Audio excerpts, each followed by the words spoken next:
Welcome to today's session of Viewer Levels as we await some of the first submissions that will populate the early parts of the queue, including the one that just came in from Taldir requesting a continuation of Team Jamp World. We're going to look at a brief warm-up level, a recent creation from early April by a regular submitter to this stream, Merlin, and this is a Chocolate Cookie Dough, also a Team Jamp level, and his first ever speedrun. Good luck and have fun.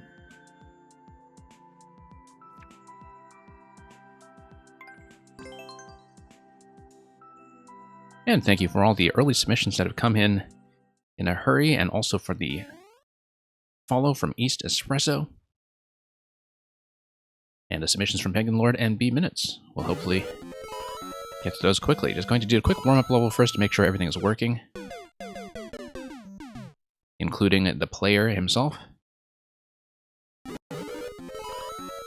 And yeah, quick 20-second-ish level with a 20%-ish clear rate, and it should go down fairly easily. I still have Luigi hanging around from some viewer redemption, I think, from previous stream. Missing the mushroom is not a good idea, given that we do need a damage boost on the lower level.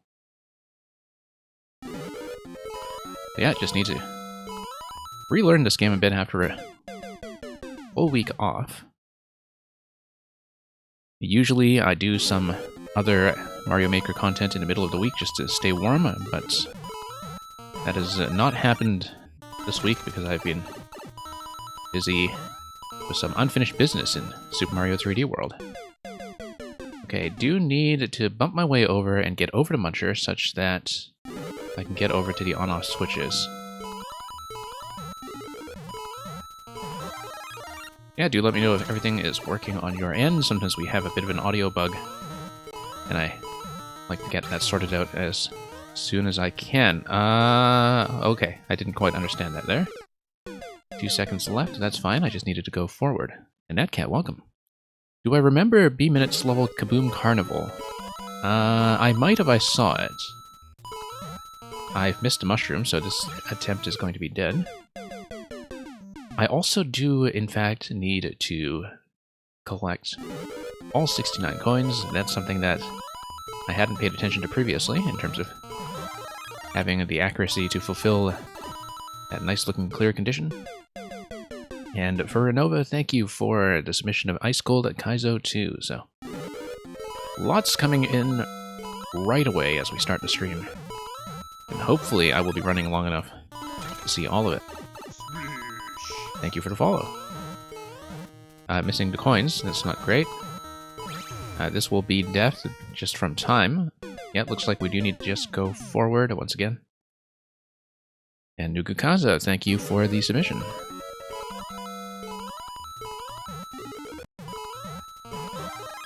And, oops, once again, missing the mushroom. And B Minutes, you sent me the sequel to that level, I see, okay. I will keep that in mind.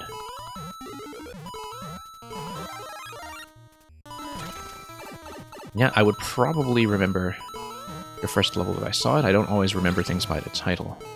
Oh, whoops. Yeah, time is going to be an issue here. 0 seconds, as you can see, before I got to the end, due to some of the earlier slowdown.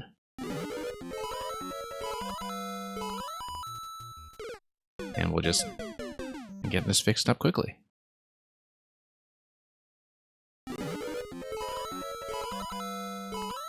And for Nova, thank you for the follow as well. Oops. Let's clean this up a little bit.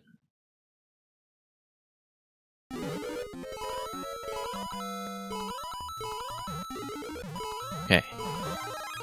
Might not run this stream for as long as usual, given that I ran for absurdly long yesterday. I was doing a 3D World stream, but everybody who's coming into the queue this early, you should get played. Nope.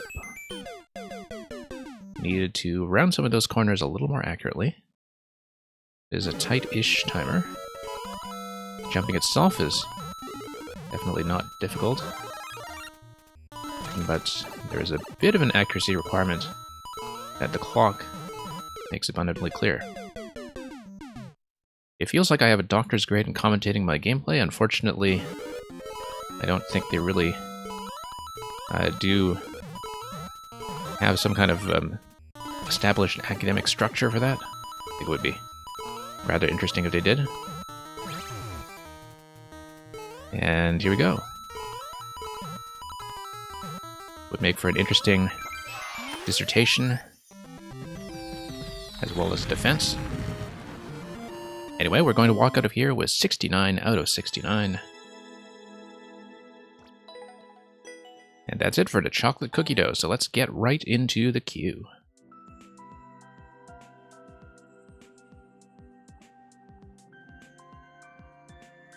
So for those of you new here, I do tend to alternate between next and sub next for those people who have active subs, but I do try to keep things relatively fair when it comes to how quickly they'll move. Now, Taldir, I understand this is a submission of the continuation of Team Jamp World, so since this is not your own creation, I will probably only do one level before I move on.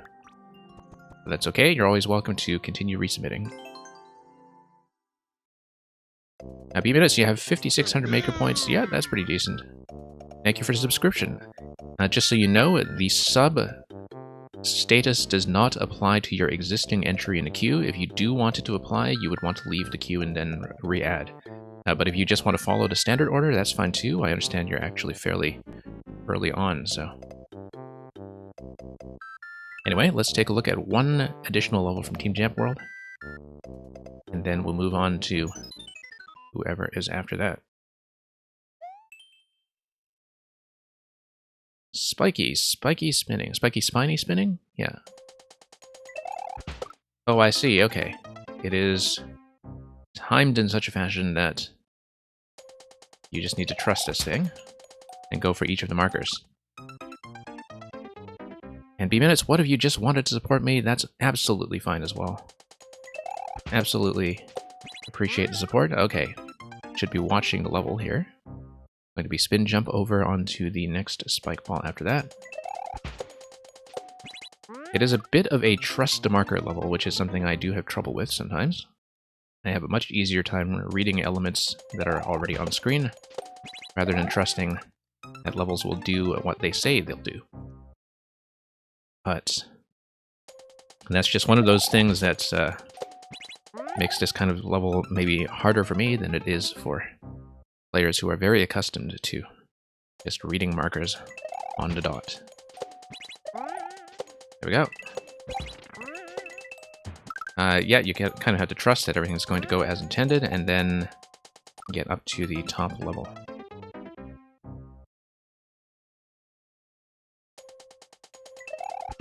Yeah, at some point I hope I'll get a wider selection of emotes for the people who are my subs. I don't currently have enough sub points to do that.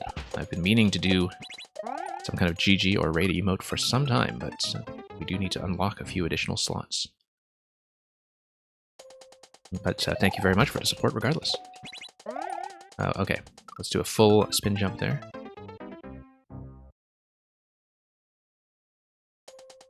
And move on.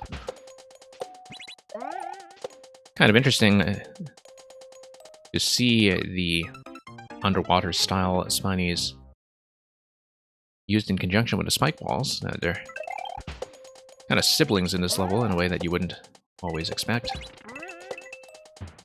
Anyway, let's go through.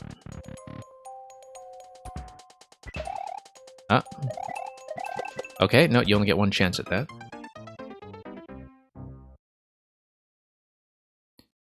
And yeah, B-Minutes looks like you have indeed built an impressive collection of emotes.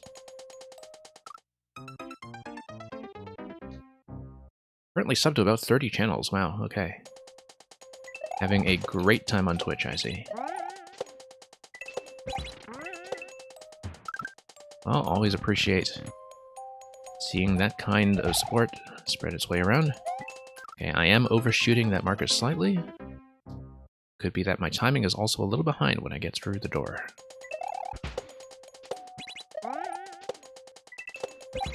There we go. That's going a little more smoothly, at least. Yeah, once I see. I'm going for that coin so I can get an edge jump, and I am consistently overshooting. So, that's something I just need to be aware of. Markers aren't exactly accurate. I mean, they're close enough within reason, but you do need to put a lot of trust into them. There is a little bit of flexibility on the larger elements, of course. And yeah, I do actually have to land a little bit further. So I think my takeoff is probably just too slow. Because it's quite serious about the coin marking the edge jump there. There we go. Okay. And we are through. Mamuga, welcome. Glad you enjoyed a placeholder. Okay, that didn't quite work out. Now, unless something comes out of the question blocks with wings, there isn't going to be a particular purpose to hitting them. It's just mostly an accuracy check, I think, unless they spawn something with wings that will actually be necessary. But I don't think that will be the case.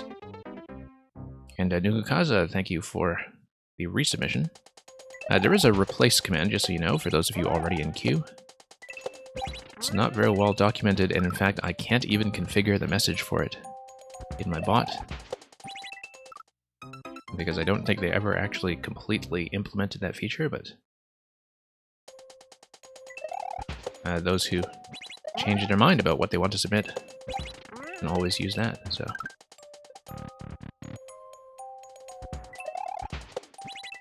And then, okay, up we go. Nice full jumps all the way through. It's going to feel relatively relaxed. Nope, going to miss. The on-off switch is necessary in order to propel the spike ball into the position that I need. And... whoops. Yeah, no need to hedge on these jumps, no need to pull back. Quite as much as I've been doing. Everything is spaced to feel like nice full jumps will make all the gaps and do all the tricks.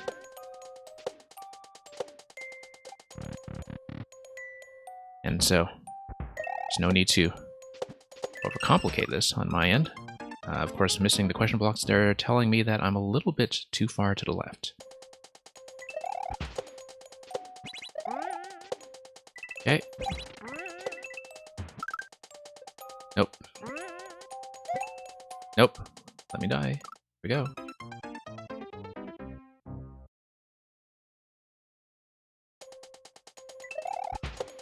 And up we go.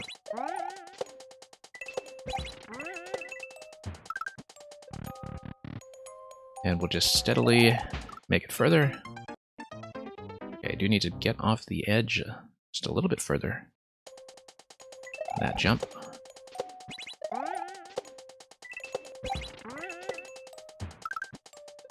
And through we go.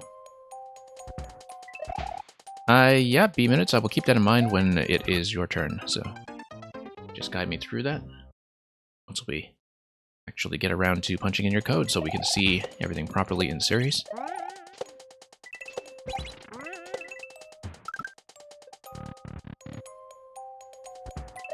Here we go.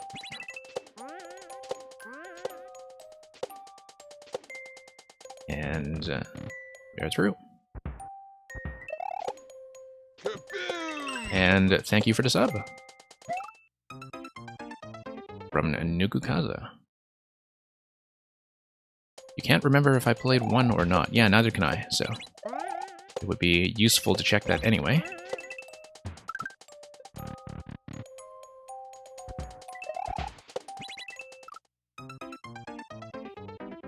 Yeah, I have a fairly decent memory for levels that I've played, but not titles. Usually not titles.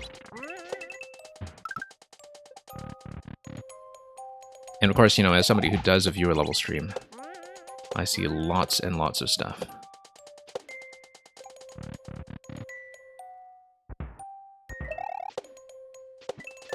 And, okay. Yep. hitting that on-off switch a little too far to the left. And yes, exactly, B-Minutes, very appropriate sound effect for at least the title of your level. Possibly the concept as well. And Meng, welcome.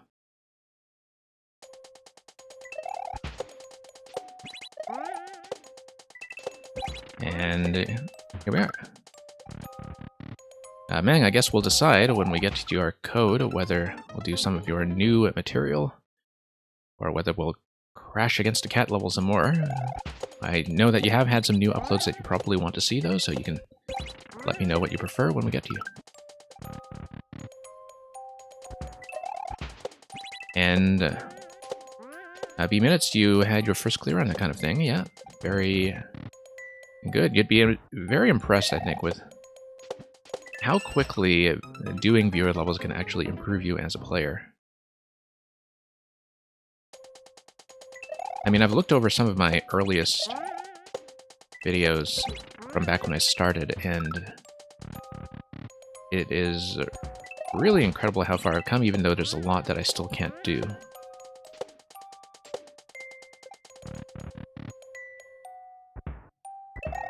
Okay. Okay. Up we go. And checkpoint 1. Yeah. Very much, once again, a trust marker level. That's something that remains true going into the second section. Not something that plays to my strengths. And it was easier than this level. This level isn't really too difficult to execute, I think. It's a little difficult to read if you're like me and you don't read markers well, but looks like the idea there is that the snake block is going to be pushing the spiny, or the muncher and spiny stack that is ultimately going to get me somewhere else. Nope, I did need to get up there and... Oh no, maybe I am supposed to catch the first one when it's coming down. Nope, sorry, mistake. And then catch the second one on the way up the wall. We'll see.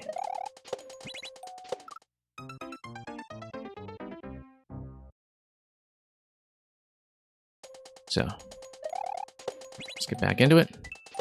Running a bit low on lives here before we lose the checkpoint.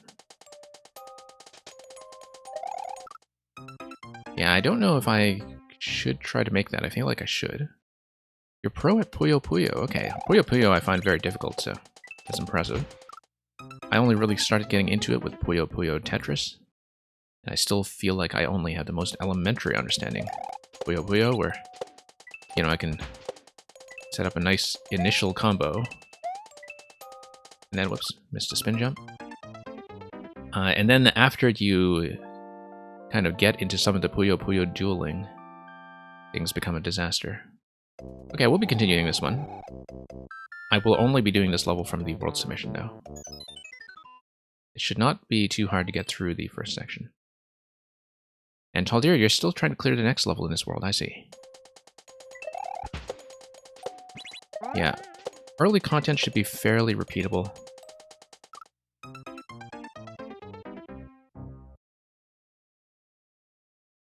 And hey, they're good dogs, welcome. Okay, once again, just have to get over the hump there.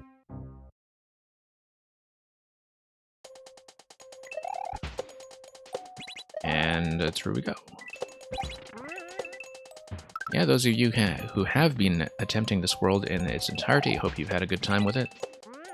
I'm acquainted with some of the people who made levels here, but of course, since they all uploaded on the same account, you do have to look out to the profile to see who made what. So I don't actually know who made this one. You're ranked top 20 in your state in Puyo. That's impressive.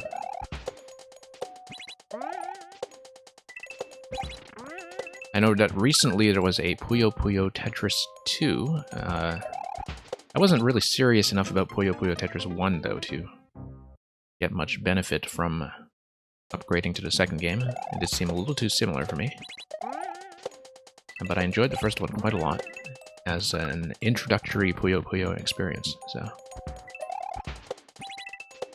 very good teaching game in many ways. Also true for the Tetris side as well, in terms of getting people up to speed with a lot of modern Tetris mechanics that were not yet in place, but they played back in the original Game Boy.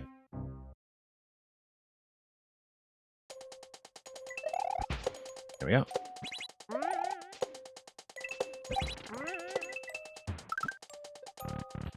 And Meow Maki, thank you for the submission.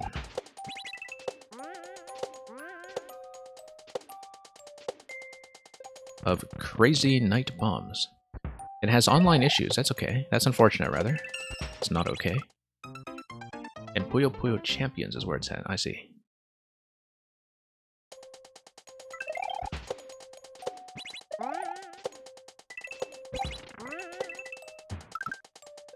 And Mang is going to request Pink Toad. We'll do that at the next rest stop here, so I can make sure that's activated for the next attempt.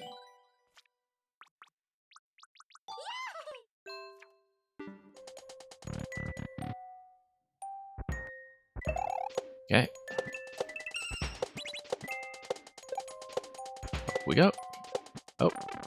Nearly missed that, but thank goodness for the vines under the pipes. Okay. Do need it to come here. And up here. Oh. I do need to hit the block. Okay, I didn't know that. So much for that idea, then. I guess we are dead. Yeah, once again, I don't tend to read markers very well, so...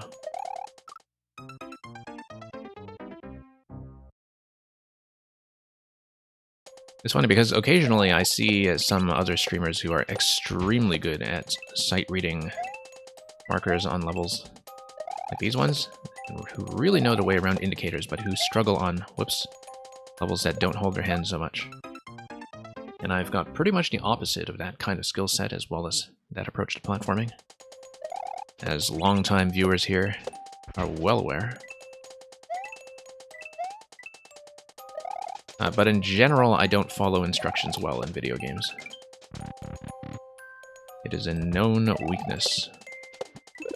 Yeah, that's going to be 2 jumps there, as indicated by the 2 blocks. One of them was kind of blocked at the time by the spike ball, so I couldn't quite see the intended pattern, but it is going to be 2 bounces.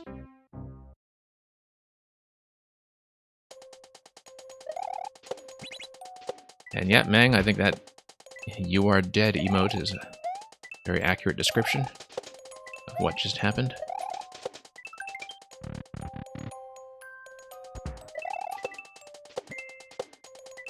Okay. No, I did need to hit this. Hit the lower question block, okay.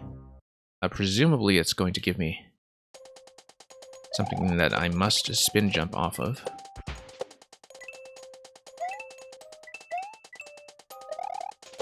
Okay. There we go, nearly missed that.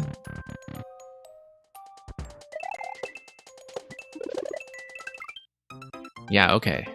And then I have to catch the spike ball on the way down because it is going to bust through those blocks by itself. But if I hit it too low, then I bump into the invisible blocks that were overlaid on top of it. So you need to follow the prescribed pattern pretty accurately. Otherwise, you just get dunked. Nope. Once again, need the spike ball there. And only 1 hit on the on-off switch. Your cat just ran by at full speed. Are you sure that you have not conflated real life with Super Mario 3D World? I don't know, maybe your cat heard about some kind of flash sale on cat food or something. Spin jump there. Did I beat Champignons Road, or for that matter, Champagne Road? I actually didn't. I got very close. I managed to figure out a very reliable pattern for the part I was having the most trouble with, which was the entry point to the final dash panel section. And I just could not stay long enough to see it through, but I'm very, very close. I actually think I'll probably clear it with multiple characters the next time I stream it.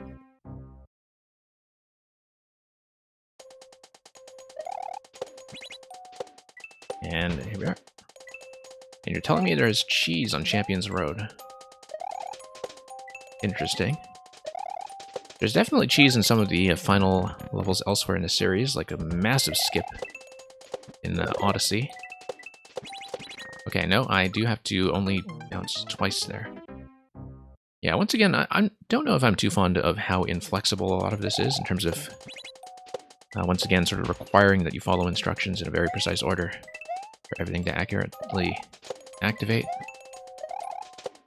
Because it is one of those levels where it feels like you're playing the indicators much more than you are actually playing the level. Nope. I can bounce there indefinitely if I want, because I can always catch the next Spiny until I get up to the on-off switch. And we have a raid that I'm going to quickly acknowledge because it is another Funking Gamer raiding with a party of 10. Let me just make sure I put in the correct command. I nearly accidentally put in the raid command, which would have sent everybody to a completely different channel. But yeah, welcome another Funking Gamer. Hope the Mario Maker 2 levels, whatever it is you were playing, were also going well for you on your side.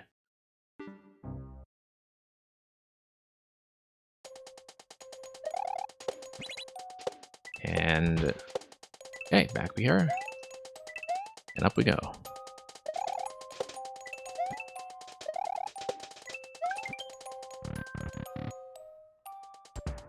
Okay. And yeah, welcome to everybody who is new. We do mostly run Mario Maker on the stream, although lately we've been swapping to some other things midweek. But viewer levels in this time slot, as well as the same time slot tomorrow, is our regular program, at least it has been recently. And yeah, B-Minutes, you really are sub to everyone, it seems.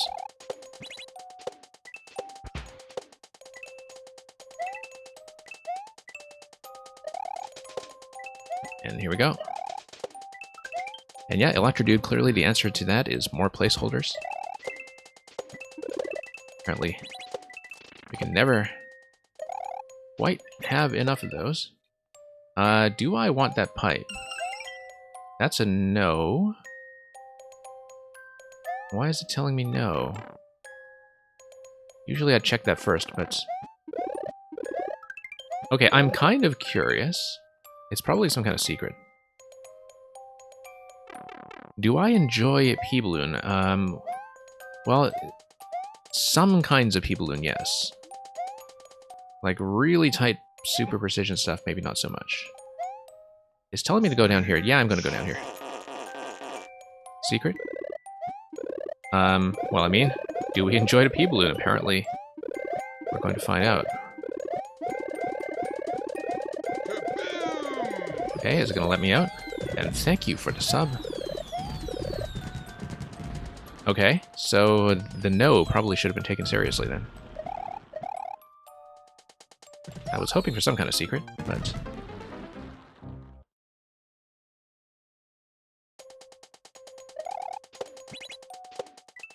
And yeah, as you can see, Nugu Kaza is in my stream and in my queue, so the answer to do I enjoy the P-Balloon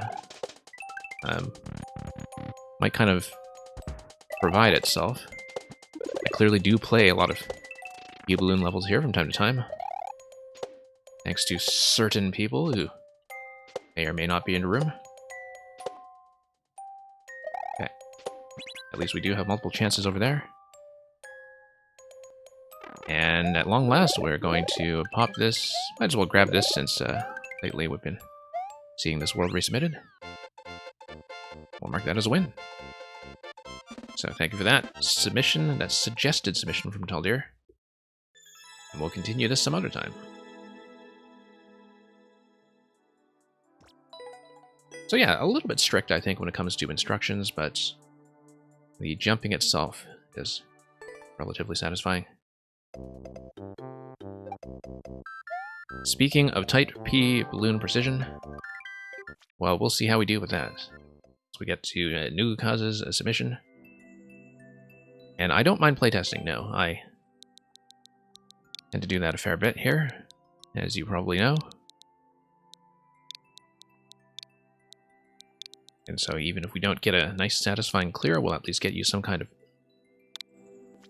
valuable information as a maker who is still tuning 7F Hawk Heptophobia Vanquisher. Okay. So we shouldn't be too afraid here of the number 7, apparently. And as a playtest that you will delete. Let's take a look.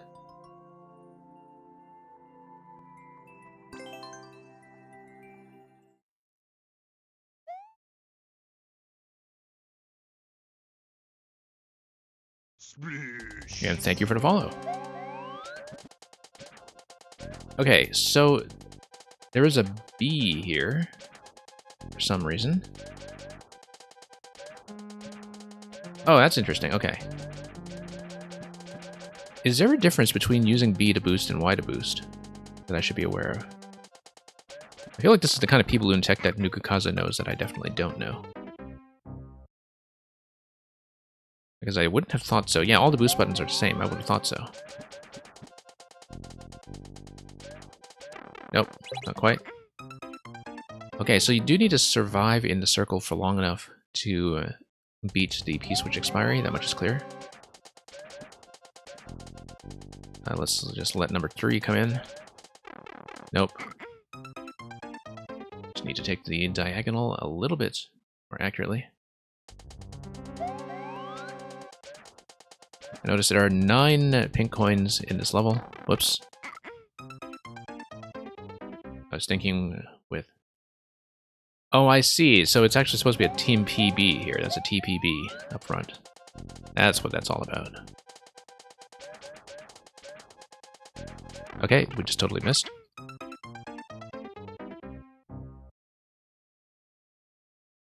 D-pad or control stick? Okay. Right now I am on D-pad only. Just given the controller I'm using, so that might end badly. But we'll see.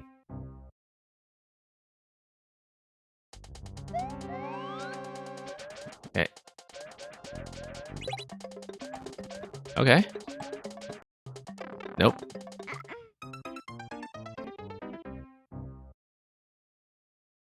Stick for this trick. Yeah, unfortunately I don't have stick on my current controller. I would need to pause momentarily to dig out my Pro controller. I think I am able to make it, but just need to tap the boost briefly to get through. Yeah, in general, I'm just much more comfortable with the D-pad. But we'll see. I have had to switch over to my other controller before to beat some of Nugukaza's other ballooning creations.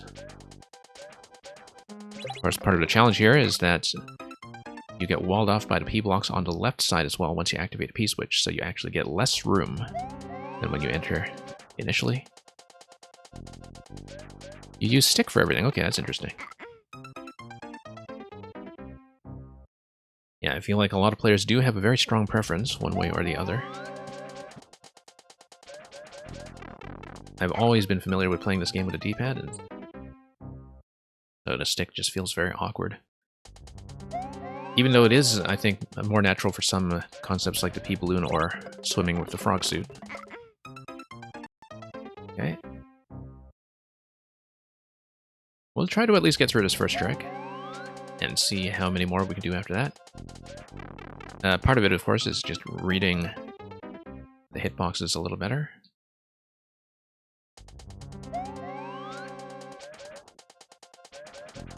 Okay, no, let's not rush it.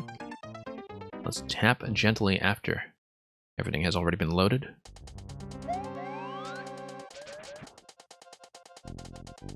Okay. Yeah, it seems like the gaps are going to be the same kind of distance all the way through.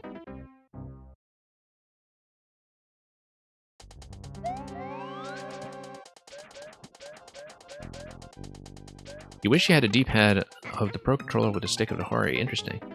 That may be the first time I've heard somebody say they would prefer the D-pad of the Pro Controller, given that it has some pretty notorious issues with accidental diagonal inputs if you rock back and forth very quickly between left and right, which is something that absolutely destroys Tetris players. And causes me a fair bit of trouble here, too, in the 3D World style. Usually I don't have an issue with the Pro Controller D-pad, but for those kinds of edge cases, I do. And what controller am I using? I am using the official Nintendo Super Nintendo controller that was made for the Switch Online service. I was very pleased to get one after months of it being out of stock in my region. I may ultimately have to switch to the stick rather for this, but we'll see. I'd have to dig up my Pro Controller, in fact, because the nearest sticks within reach for me are the ones on my Joy-Cons, and they currently do have some drift I need to take care of, so I don't think that would help me very much either. Nope. Still not turning the corner very well. And yeah, B-Minutes, I have found that controller, a Super Nintendo one I'm using, to be extremely good for this game. I find it much more comfortable for long sessions. But I've never really done well with controllers that have grip handles, because they, I think, sometimes can get a little bit inflexible for the angle of your wrists, and I would rather not run into issues with strain injury or anything. But more to the point, D-pad is fantastic, as it always was on the Super Nintendo originally.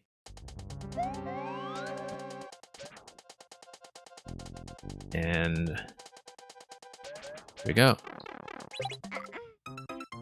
Yeah, we managed to make it at least part of the way over the circuit here.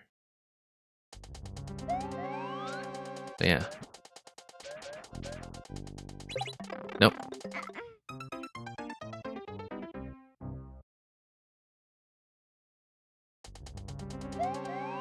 You have the Splatoon one and the Smash one.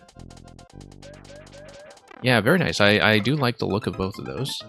The Smash one in particular, it looks really nice in person. Even better than it does in pictures. I don't have it myself, but I do know somebody who does. Whoops. And Silver Soul Taker, are you using the GameCube controller mainly for Smash, though? Or are you actually plugging it in for things like the Sunshine port on the Switch?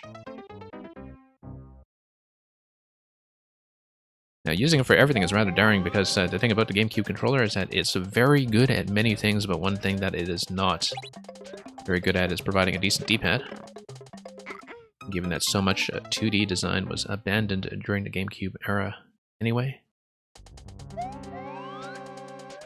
Yeah, I haven't played Smash in a while. I haven't really even kept up with some of the recent Fighters Pass releases, despite having the Fighters Pass and actually liking most of those characters.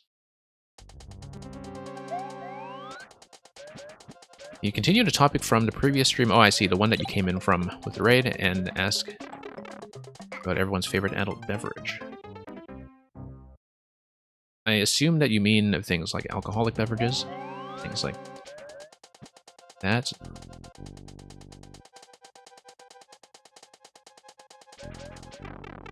And I've got to say, it's maybe just a sign that I spent too much time in pubs in the United Kingdom back when I was there more regularly, but I can't seem to go a summer without a Pimm's Cup.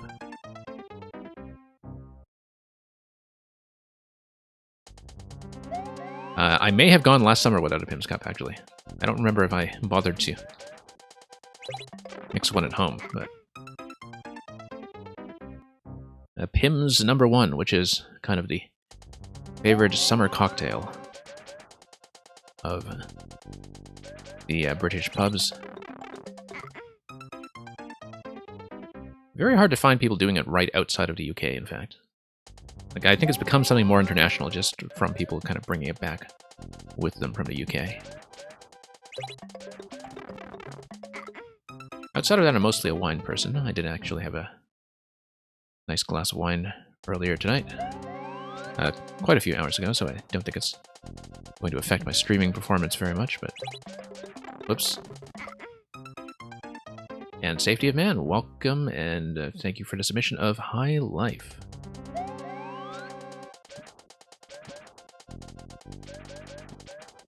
Okay, let's see if we can do any better with this. At least I am making the circuit, even if I am missing the P-switch along the way.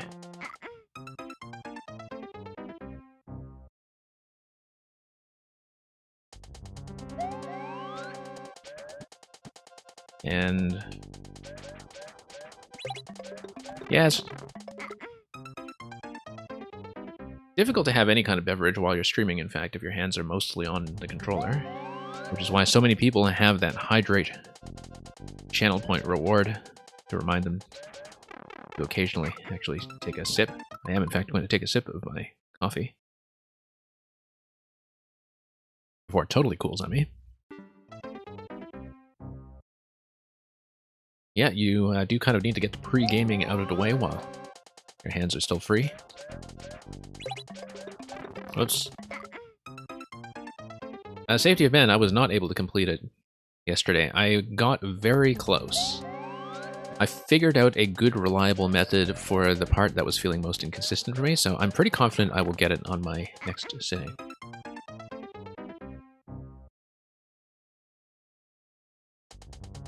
So yeah, for those of you who were not here in yesterday's stream, this week, in lieu of my normal Mario Maker schedule, I have been cleaning up the final level of my file in Super Mario 3D World, which I had done back in the Wii U version many years ago, but which I've been relearning from scratch, and I was sitting on it for hours and hours, and in the end I didn't actually get it.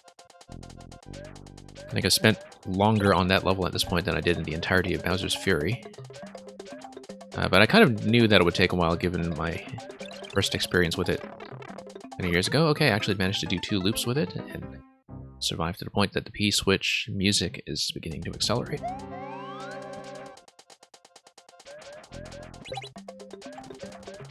And, oops, cutting it a little too close there.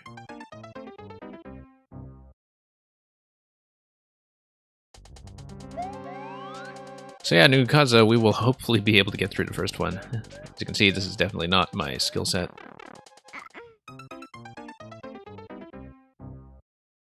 But I suppose from a playtesting perspective, this will kind of give you a lower bound for how a player is going to deal with this, and what kind of mistakes, what kind of patterns you'll see.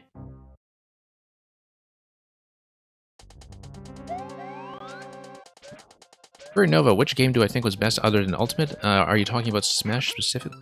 Oh, Smash game, okay, I see. That's a very good question. I think each of the different games have a lot to recommend them. Well, I mean, I never really knew 64 very well. But thank you for so much, for the generosity of giving Silver Soul Taker a gift sub. Really appreciate the support from Digital U4IA. Unless it's supposed to be Euphoria. Is it U4IA, or is it actually supposed to be the word Euphoria? I'm not quite clear on that. So yeah, I mean, I was never advanced enough a Melee player to really understand the stuff that advanced Melee players get out of Melee tech.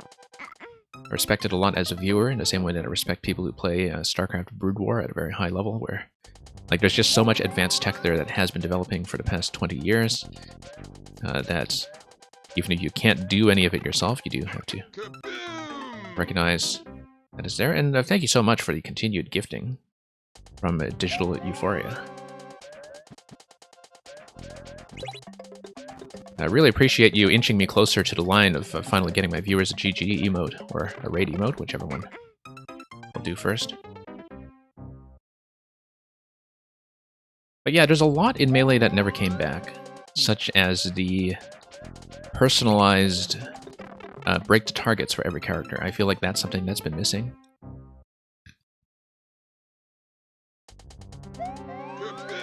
Now, I know that, and thank you once again for the gift sub, and do enjoy that, Electrodude.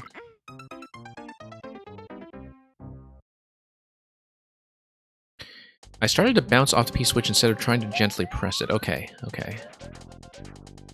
Yeah, I don't know if... I see, I was kind of boosting into it, and that's obviously a problem in terms of taking damage. So thank you for that little tip from Nuka-Kaza. Guess that's what playtesting is for. I guess that's partly just from not reading the hitbox on the lower saw blade very well in terms of kind of glancing over the P-switch in parallel. Electrodude, we will redeem number 150 in just a moment at the end of this attempt. Whoops. That's the end of this attempt, so give me just one moment and we will take a break from the P-balloon to give a quick reading.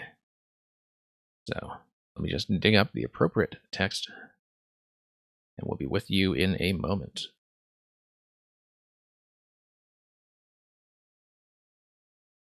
Mr. Electrodude has decided to request number 150, which goes like this.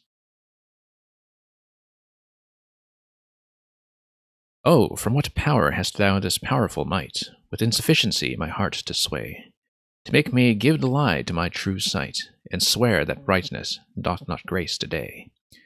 Whence hast thou this becoming of things ill, that in the very refuse of thy deeds there is such strength and warrantise of skill, that in my mind thy worst all best exceeds? Who taught thee how to make me love thee more? The more I hear and see, just a cause of hate. Oh, though I love what others do abhor, with others thou shouldst not abhor my state. If thine worthiness raised a love in me, more worthy I to be beloved of thee.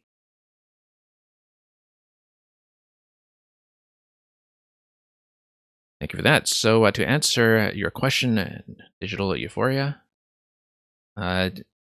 I've just been doing the sonnets as a reward because they have a very regular and self-contained length of 14 lines that I can do quickly. I may at some point have to institute a bigger channel reward for some of the long dramatic speeches from the plays, if there is interest in that.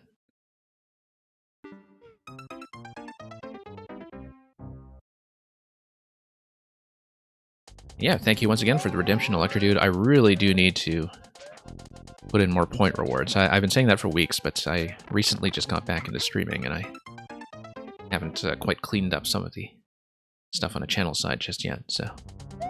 And glad you enjoyed a reward, regardless. Okay, let's try to give this a few more attempts. I really hope, Nuka-Kaza, that I don't have to wipe out of this one without even clearing the first room. Bouncing off it is your intended way. Okay, I see. Yeah, because it feels like I don't really have a good enough sense of the P-balloon's collision with the saw blade to risk just trying to go parallel with that. I don't think it'll actually hit the P-switch the way I want. There we go. Yeah, so that was a bump into the P-switch.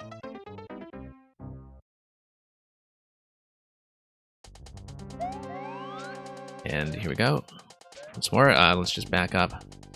Let everything come down so I can enter at my own pace. And let's not declare victory prematurely.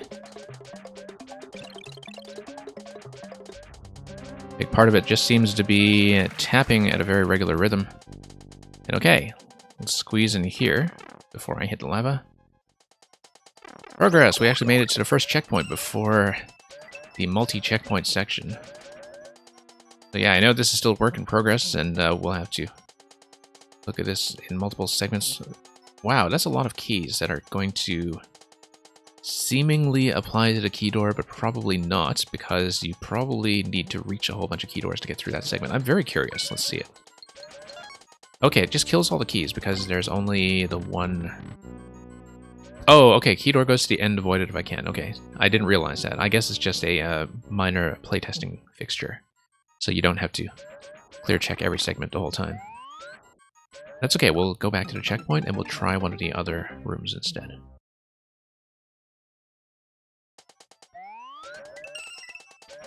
And, alright, looks like it's a bumper and blade room. Oh, it is absolutely a bumper and blade room where I do need to enter the gap, and I need to swim inside the gap without getting bumped. Because if I get bumped, that's what happens. And then I need to survive long enough to do the circuit into the pipe. That is near the top left of the screen. But yeah, a lot of it is just about controlling my speed. Whoops. Managing to do that diagonal would have helped as well. So yeah, when I'm not making too many turns, I think I do understand how to control my speed appropriately. Or that when you do make adjustments, you kind of have to catch up a little bit given the rotation time on the P-Balloon. You are piloting it, so let's move on. Okay. Oh, nope. A little bit too ambitious there, and regardless, we can't actually enter the pipe without the P-Balloon, given the lack of any kind of surface tile underneath the entry point, so... Actually did make it a fair distance there. And that Furry Nova, yeah, it's a pretty huge queue today. I will try to get through things a little faster, but it's true that I don't tend to be as strict about time spent on levels as some other streamers do, so... Thank you very much to the patience of everybody who is waiting, and once again for the massive contribution of bits from Digital Euphoria. This is the kind of level you feared when they revealed the P-Balloon in the update. Safety event, if you go to Nukukaza's profile, you will find basically every kind of P-Balloon. There probably isn't a maker who has explored the range of P-Balloon design that is possible to quite the same degree. But, okay, once again. I mean, it looks very busy, but in some ways this segment feels more relaxed than the one that was in the entry area. Okay.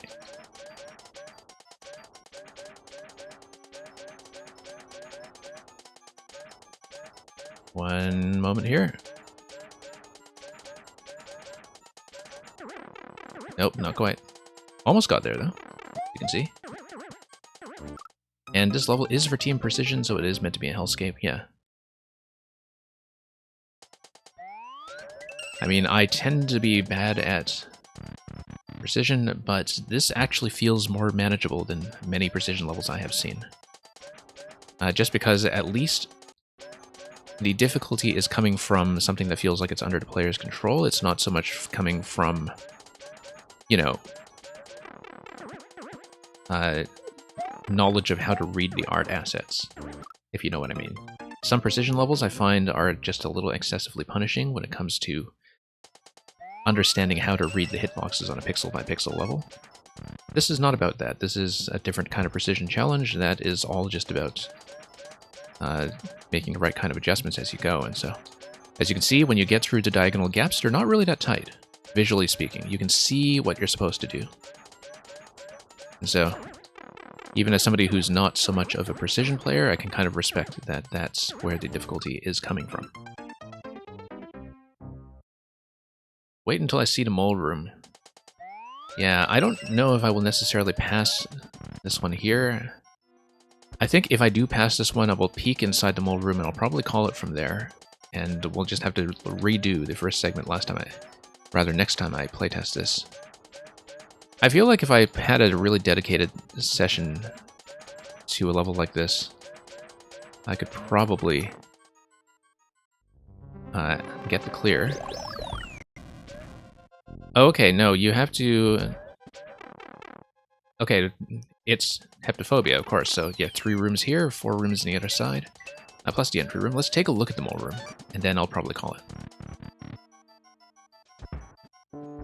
And...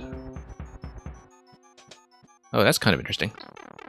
Oh, I see. Okay, no, I need to be watching the mole a little more carefully because of the way it gets bumped across the one-way panels. Let's see it at one or two more times just to get a sense of what's happening there. Yeah, I know a lot of people who are serious Smash players really dislike Brawl in terms of floatiness of the physics and the tripping and all that. I find there's one thing I really do respect Brawl for, which is that if you're playing Smash as more of a kind of wacky party game on a casual level, the stages, I think, are much better than what we've seen in the game since. That's...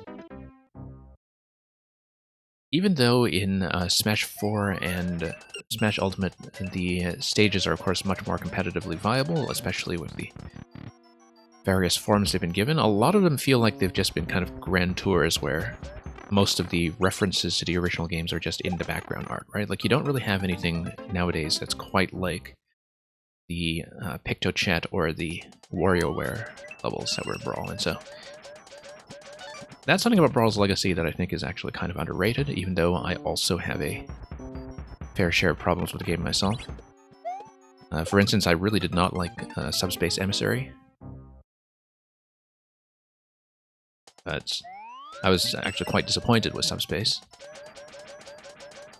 You added one-ways to prevent them all from going backwards. Yeah, I see. I was kind of reading how to plan around one-ways and also what was going on with... Okay, yeah. You need to read how it's going to go up the slopes, that's why.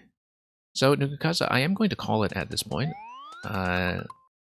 We did manage to playtest 2 rooms, I guess, and I'm quite happy to see more of it in a separate submission, although that does mean I have to redo part 1. So, I understand you're still tweaking this anyway, so I'll leave you to it, and I'm perfectly willing to see it again, so good luck with that.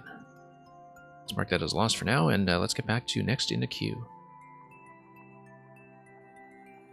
So yeah, huge queue today. I do tend to get through everybody who stays most of the time, but sometimes I realize it is a long, long wait. So once again, thank you to the patience of all here. Penguin Lord, if you would like to check in. And there we go.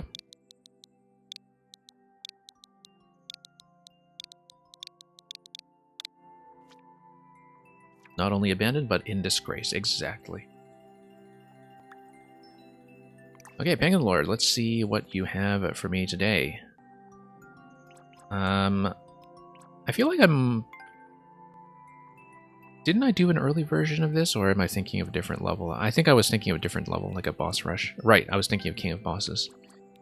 Do you want me to see your latest one, or something older? Let me know, Penguin Lord, if you have any specific preference. Otherwise, I'll just go down the list.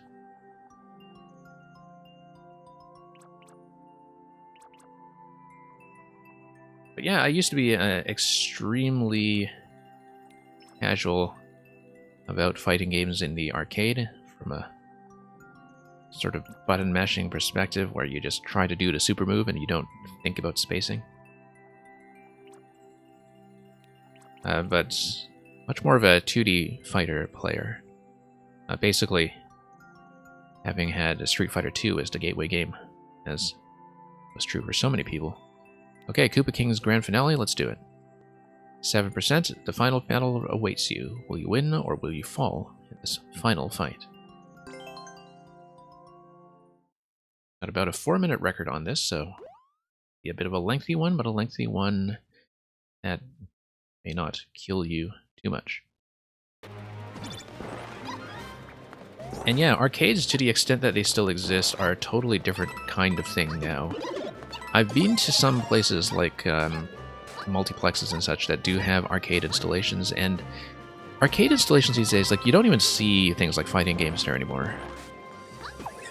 They're pretty much all rhythm games, and sometimes these like large panel games that look basically like mobile games that just happen to be on huge screens, but look pretty much exactly like mobile design. And so I think the kind of video game that we associate with arcade design has actually completely disappeared from the few arcades that remain.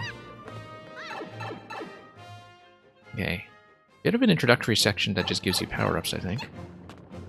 Don't know what this is all about. Oh, lava goes up. We'd better go. Okay. Okay, no. Nope. Gotta wait for that to disappear, and then the lava might have a word with us about this very quickly.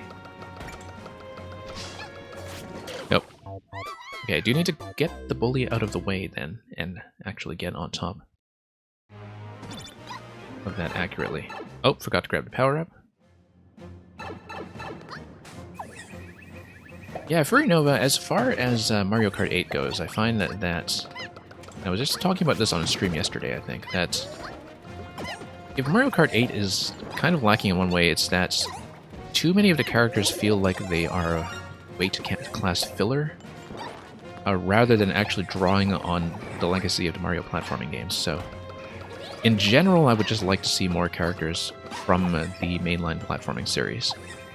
Like how Honey Queen was a part of Mario Kart 7, I believe. You know, just characters who kind of feel sort of out there, but which have a very well-defined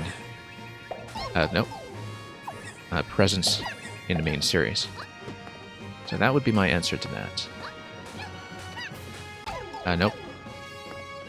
Okay, kind of misunderstanding how to wall jump there is going to work. I think I'm just a little low and a little bit slow all the way up. So nice crisp, but wall jumps that start up high should do the trick here. And yeah, of course, I have no idea, Nukukaza, what the arcade situation in Japan is like these days. But it seems like most of the fighting game revival kind of happened partly from things being made available on PC. And that, you know, people are coming in with Street Fighter V or whatever, and nobody's experiencing that in the arcade, right? At least not to my knowledge. I think even Street Fighter IV didn't have much of a presence there. But I don't know about some of the other series that tend to be active these days. You know, like Guilty Gear and Dragon Ball and so on. Okay. Up we go. Skip Squeaks are going to let me through. And we are through the climb.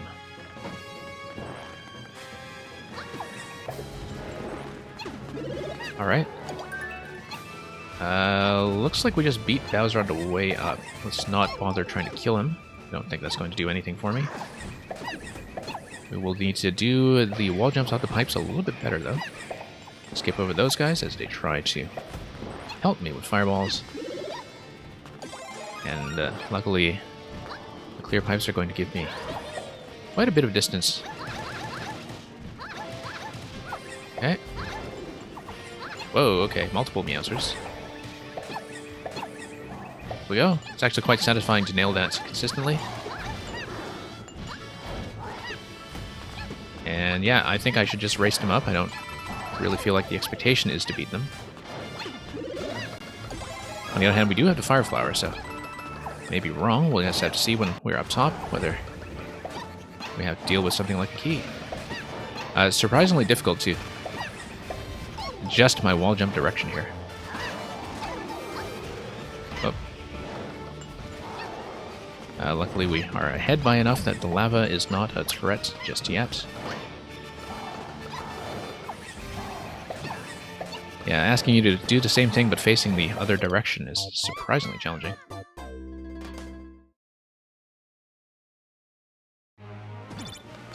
And here we go.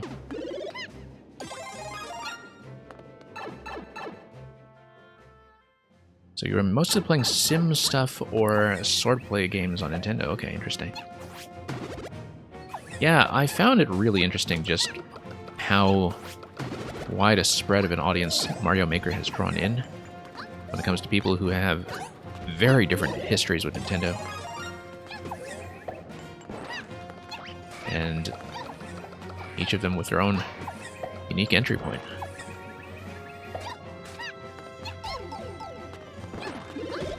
Let's here we go. And up. Okay.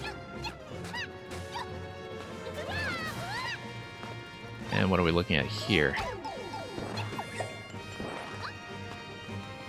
And yeah, never too late to start with the Nintendo library. Been very interesting that we are now getting into the point where the median demographic and does consist of a lot of people who came in with the Wii as their first major console experience. And which is nice if you're into 2D platforming, because it meant that you never had to live through the huge drought in 2D platforming design that went on for many, many years. Basically abandoned for about 2 generations on console. Okay, we're in trouble. Luckily that Meowser got out of my way. I have an aggressive power-up over here that I'm going to miss. But that was an intentional drop to grab the mushroom. Come on, give me some room. Never mind, that was wasteful. Alright, let's move on up then.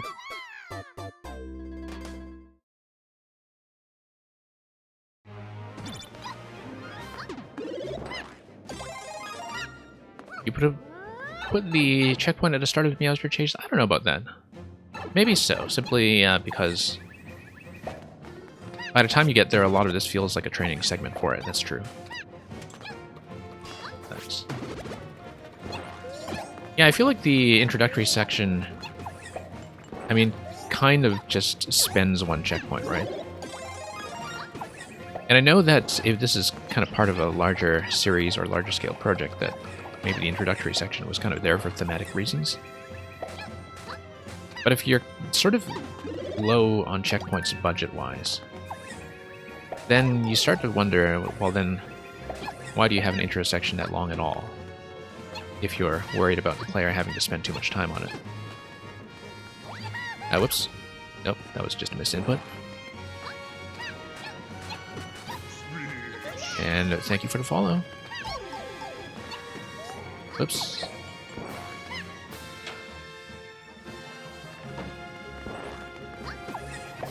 we go. Let's grab some power-ups. And sorry, I am a little bit behind on chat while I try to focus a little bit on the level. But I will catch up on what you're saying about sports simulators in just a moment.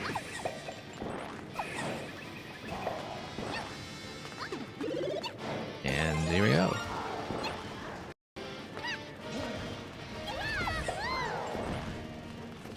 Yeah, I don't really tend to play any of the games with the big professional sport licenses. I think the last time I did might have been Ken Griffey Jr. Baseball on the Super Nintendo, which is actually a legitimately great baseball game. For licensing reasons, not something you'll see on digital services now, but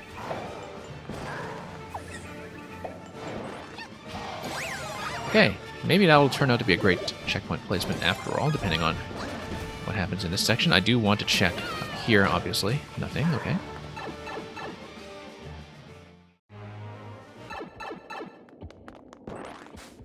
And trying to read what kind of decoration this is in terms of the room that is flagging, but it's some kind of boss room, so.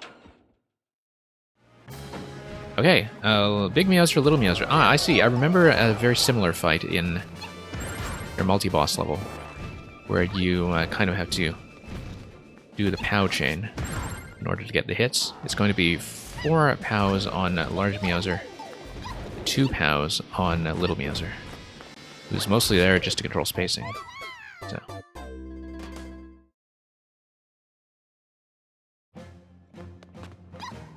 Actually, Fury Nova, to go back to the subject of the Wii U, I talk about this kind of thing a lot, but as a 2D platformer player, I absolutely loved the Wii U. As a platformer player in general, I thought the Wii U was one of the strongest systems in generations. It's just that if you were not a platformer player, then yeah, understandably you might have been a little bit starved. And it was also sometimes just a very inconvenient system to play. You know, especially if you wanted to move the console and the gamepad around and or wanted to play with the gamepad in any kind of reasonable range, the way that the Switch is now fully portable. But I was very, very happy with the platformer selection on the Wii U. I thought it was kind of a silver age for the genre. But I mean, it did give us Mario Maker 1 after all, but you had the best Yoshi game in a long time, the best Rayman game in a long time. You had Super Mario 3D World, which I thought was fantastic and which I've been returning to on the Switch. Just a great time all around for people who are into this stuff. Tropical Freeze is fantastic, and SMBU is actually much better than people give it credit for.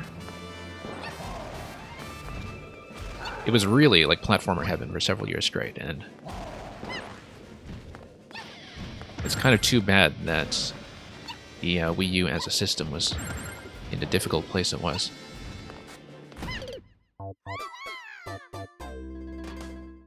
Yeah, the Wii would like to play a campaign. I remember when that launched, and that was actually very successful.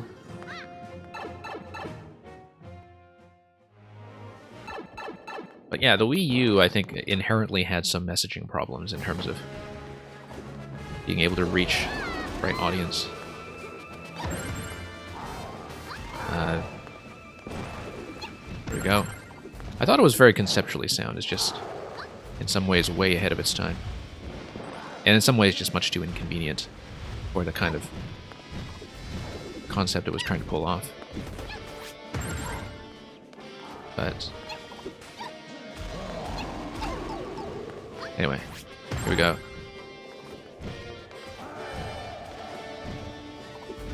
Okay, let's see if we can... We need to chain things over to Big Bowser, but...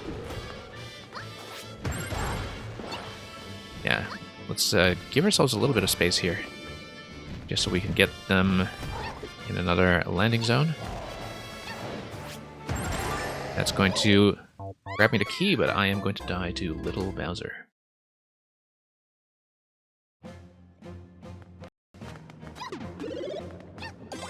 And here we are.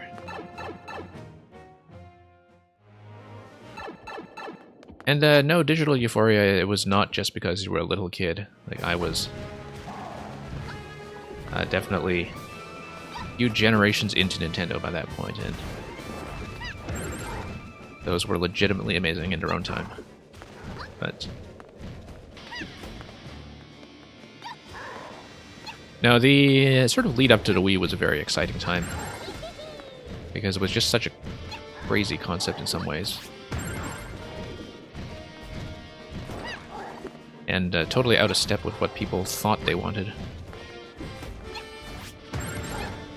But yeah, that was back when I actually did follow some of that rumor mill for what was then called the Nintendo Revolution, back before the Wii name was revealed. And even the name itself felt like it was a work of madness. Okay, no, too far away. Yeah. So essentially the same kind of fight that we saw in Boss Rush previously. I do like this fight. I think the POW chaining concept is quite good, and that the spacing is fairly generous. Okay. Never underestimate the little guy? Yeah. Alright, little Meowser, get over here. And we'll flag him. Get out.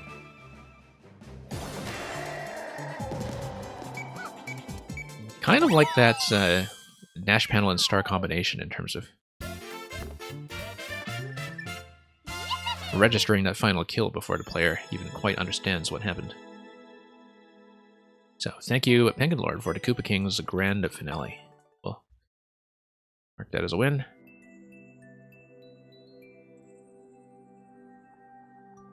And let me just check my queue on the back end for just a moment. Just give me 1 second. Just have to do a little bit of management back here. Then we'll punch in the next code in just a moment. It should be sub next. I'm just trying to see what the current sub situation is. Yeah, it's sub next. It should be Safety of Man, I think. But we'll see if the bot actually does that.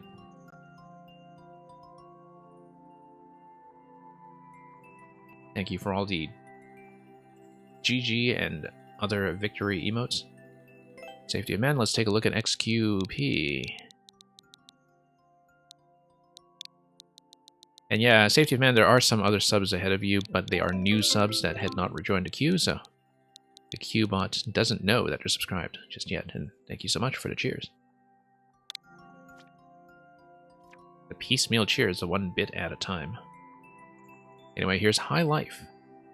Very new level from Safety Man.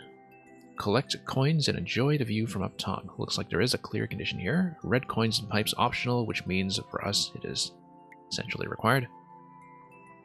We just finished this a few minutes ago. Okay, great. We'll give it a very early look.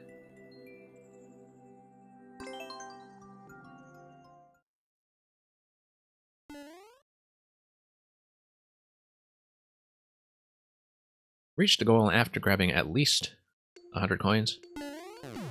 Also, I hope I didn't miss anything too critical in chat earlier. I did miss some messages during some of the parts of that level where I had to be a bit more attentive. Okay, I do need to, in fact, collect coins. This is an at least collection, right? At least. Okay, great. Just checking. Nice round numbers usually do imply that, but I find that both course descriptions and clear conditions tend to disappear on me pretty much as soon as I enter. Oh, I hit something. Oh, okay, I hit a cannonball that was slightly off screen. This is a Koopa Shell segment. We managed to drop that shell so it's no longer following that flight pattern. And yeah, this is how, of course, you know that Safety of Man finally caught up in playing SMB3 last year.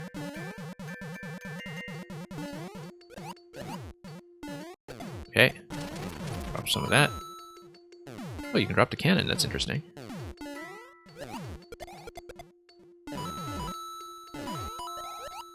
Yeah, it's been a while since I have sort of seen a traditional style collectathon level. I think they were very popular earlier in the lifetime of Maker 2 when clear conditions were still fairly new to people. But they seem to have mostly dropped off, at least from what I've been seeing. Anyway, about 40 coins in. And, oh, okay, 10 coin up there. That's going to be something that requires me to take this track.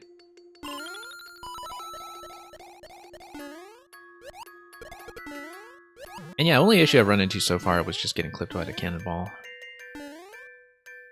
I think if you just collect most of the coins you see, it looks like 100 is going to be not too difficult to hit.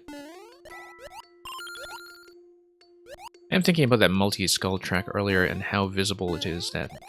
Yeah, it is kind of visible that some of them will go up or down, although it does take a little bit of guesswork, I think. Like, you don't know in the editor if any of these are pointing up or down on the tracks that are open on both sides.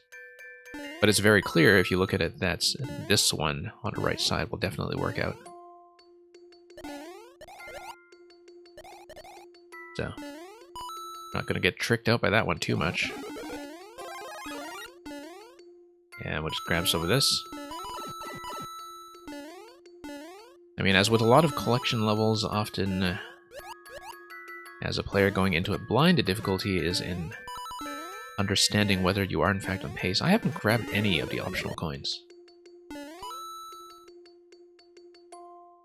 So let's explore a little bit more perhaps and see what else I'm missing. 30 coin down there. Okay. Anyway, this is going to get me over, but at the same time, I haven't really seen much of the level, so let's explore a little bit more. Oh, okay, under 100 seconds. Let's explore just a tiny bit more. You were in friendly gift sub-rivalry with another viewer on Funkstream. Well, Digital Euphoria, it definitely seems like you've been loading up on ammunition. Okay, so here is one thing here. Oh, that's kind of interesting. I mean, it looks very fancy. And then I see. That's why it's interesting. And it's a bit of a time challenge. This is a neat concept for a bonus room. I kind of wish I had checked for these a little more carefully. I may do a second run through this just to see the key room. Whoops. If I can, I mean. I may want to grab the clear first. Ah, I see. Okay, the red pipes marking the bonus rooms are all going to be fairly clearly visible. Very similar concept here, once again. Really should have gone for that. 30 seconds left. I am unlikely to get all 3 pipes in this run. Yeah, I'll do a second attempt for this level, since it's fairly quick. Oh, okay, that's the pipe. Just reasoning our way through to the fact that red pipes seem to lead to the correct kinds of coins. We don't want to hit those because those will likely be platforms activated by a P-switch. I'm going to take the depth anyway. No, in fact, you're going to fall down towards the left side after you do the whole platforming segment. So I should, in fact, take the coins for the clear condition. Okay. Actually, the rare kind of level where a 300-second timer feels, in fact, very well tuned. Okay, I'm going to grab a leaf.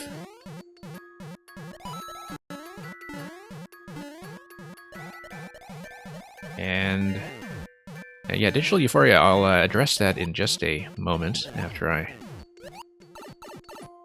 play a little more of this, because that seems like your last comment requires a little bit more attention.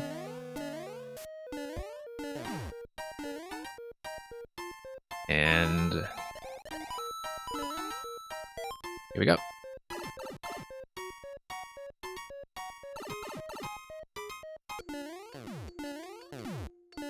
And yeah, I mean, you know, if you feel like that's something that brings some joy to your life as well, that's something I definitely encourage.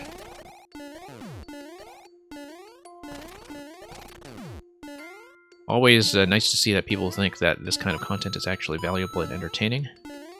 I think that despite watching a lot of friends playing games and just being a spectator when you're younger, it still surprises people sometimes that there is so much interest in watching other people play games. Obviously, the appeal of that for something like Mario Maker is a lot more obvious when it comes to seeing your own creations.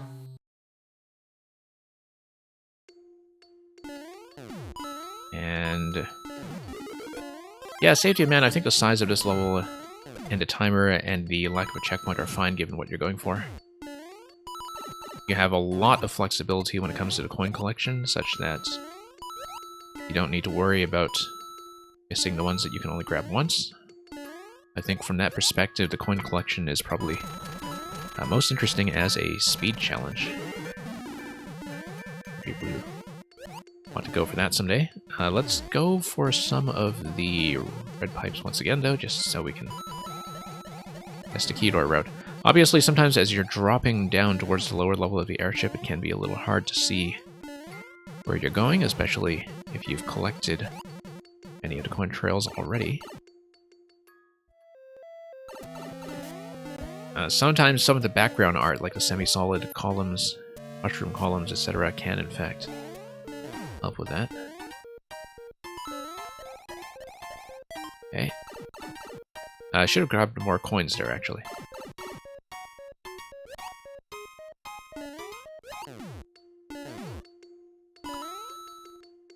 And yeah, Digital Euphoria, I think you're kind of in a good position to find solid paying work relatively early.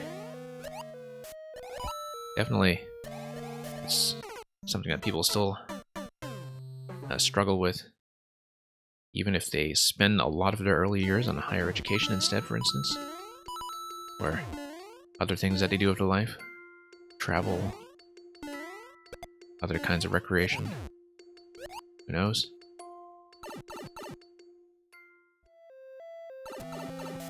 And here we go.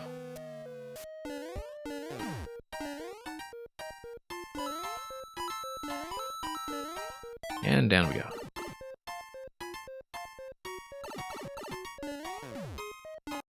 And all the way over.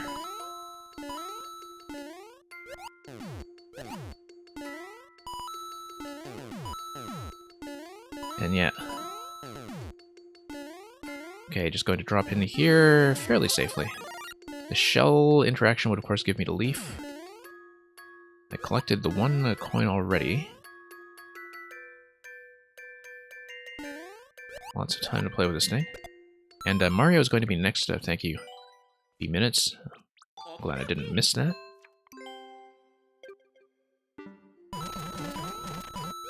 And yeah, thank you for your patience, Fury Nova. I'll hope to get to you fairly soon. Yeah, we do run a bit of a long queue here sometimes because people send me harder stuff that is still very satisfying to sit through and clear. So, hopefully you are able to stay. I don't judge anybody who is not able to stay because usually that is my problem, not theirs. And, oops, okay. Float down gently. Did I actually get the middle pipe here? I don't think I did.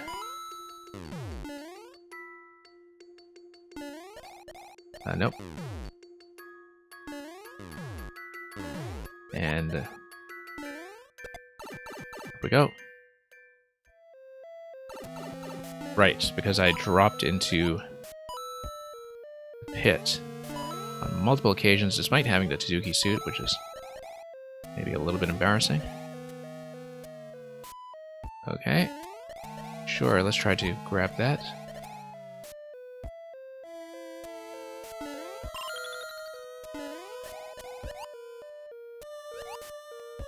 Okay, that's not going to go well. Let's float all the way back down. And try to redo this.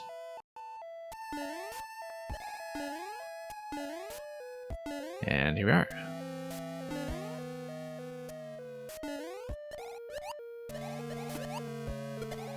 And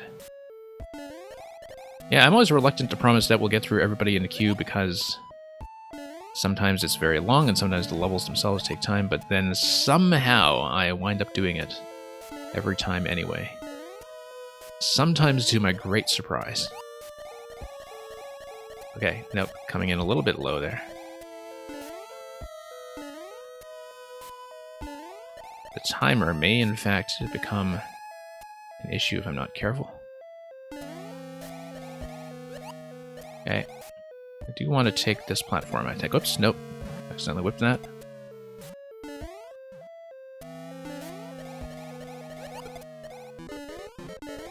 And there we go. Nope. There we don't. Yeah, having a little bit of trouble with that ceiling. Let's respawn the vertical Koopa, apparently. There we go. Nope. Let's do this again. Okay. Yeah, we should in fact go for this. No, except it's going to clip me this platform here. Let's respawn to Koopas, in fact.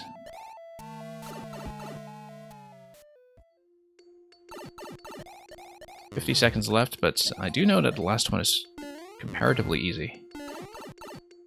If we just go for it quickly. However, yeah, I've got 88 coins. You know, you probably could cheese it with a shell jump. I don't know if it counts as a cheese because it's doing it as a shell jump. It's probably riskier anyway, unless you are good at shell jumps.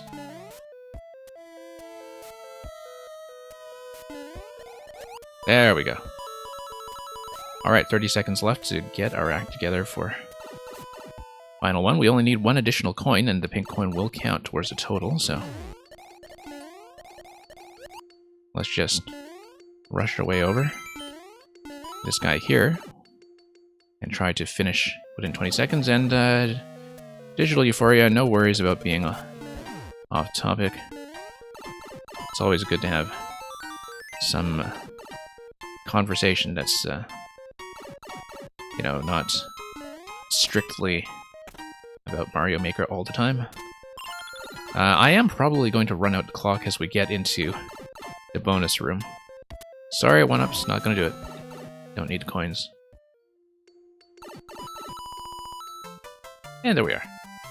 So yeah, Safety Man, hopefully that was a useful playtest. I feel like that vertical ascent, where the second coin was a fair bit harder than the other ones in terms of execution, but also one that's easy to reset if necessary.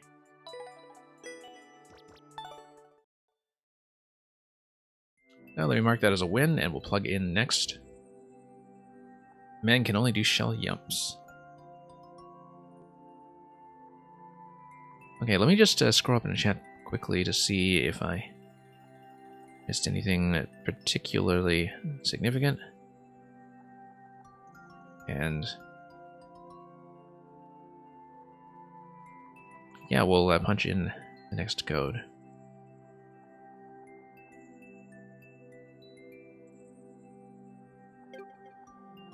East Espresso, if you would like to check in quickly, so we know if you are, in fact, definitely here.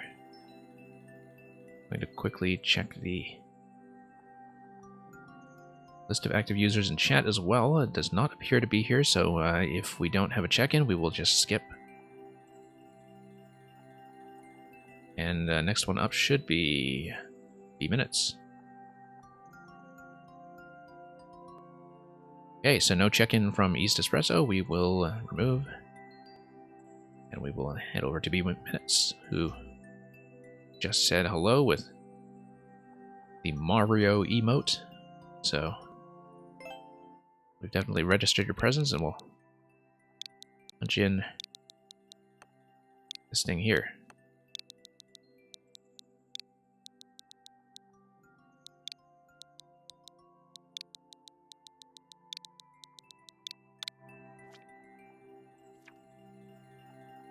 Okay, Kaboom Carnival. Mario shoots stuff with his head cannon. That's your head cannon. And yeah, as you can see, we had not played part 1, so we'll take a look for sure. Fairly high clear percentage, but also clear times of over 2 minutes, so we'll see how the carnival will conduct itself. This looks like a long jump. Oh no, that looks like a cannon box. Okay, fine. Well, we did it as a long jump anyway. I guess we should redo this. Oh, I see. Okay. Nope. Shoot like that. Yeah. There we go. That's what this is all about. And we don't need to wait, of course. That's going to give me a key.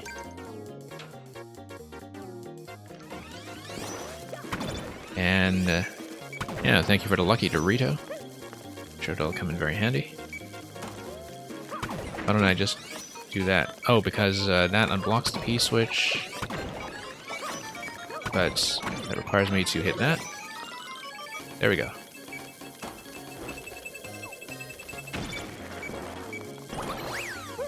Okay, next we need to unblock the other side while things are going through the pipe. But I can't quite see what's going on there. Let's scout ahead and scroll the camera. Okay. Oh, that's interesting. Oh, no, because I can enter the pipe after this, can't I? With a slightly different timing. No, because it reads me as trapped inside the pipe in spite of the fact that it's open on the other side. Like, it hits that infinite loop detection, regardless of whether the first wall you bumped into has actually been hit. And yeah, Furry Nova is kind of too bad that East Espresso was not able to stay for that level then. Okay, that's kind of interesting. I didn't know that interaction, despite knowing that the prospect of being trapped inside a pipe does kill you instantly. I didn't know that the detection would work that way. In that case, let's see what I'm going to do about this. There we go. Yeah, very unique interaction that I just never really thought about. Nope. Just trying to nudge my way in. There we are. And then I will need to have this thing come back out. There we are. And then shoot this again.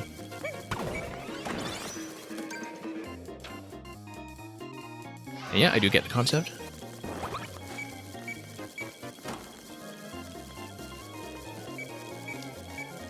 Okay, on-off switch is going to unblock that passage, and that's fine. Nope, there we go. But then we still need a P-switch activation in order to deal with the question block over here, so it's fine, that's going to block that. And that's okay. The initial on-off state shouldn't matter going into the next room, I don't think. Nope, it will not. As long as I don't get squished. Yeah, I do want to get rid of these guys here, such that I can duck through.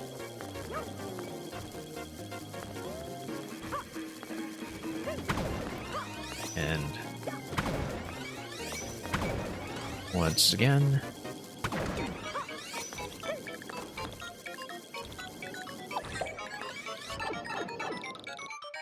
yeah, kind of interesting use of those alternating beat blocks in the right side column just for decorative and informational purposes. Does anything come out of these pipes? Okay, no, just this guy. So, it's going to tell me in advance about the next room here, on the assumption that we won't necessarily be able to see what's going on when we get back into it, after some pipes, perhaps. Maybe. We'll see. I don't think I will have to remember that visually, but... nope, that's not going to work out well.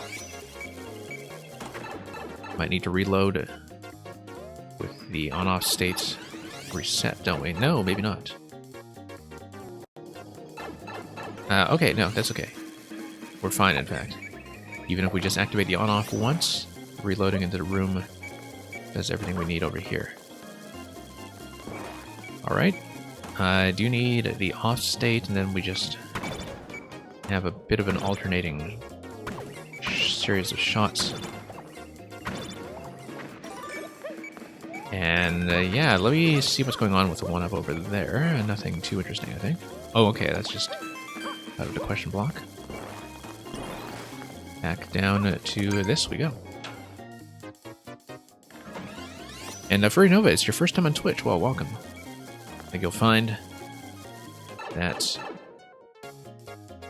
the Mario Maker experience is kind of significantly enhanced, whether you're a streamer or just a viewer.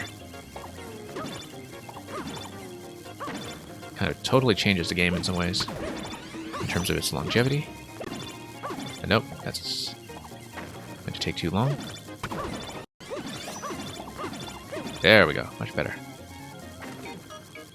And that's going to hit the P-switches that we saw earlier. Yes, that's correct. Okay. Yeah, that's right. We do need to take care of the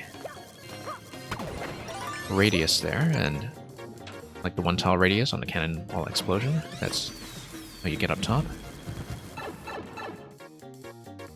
And hey, Fluffy Udders, welcome.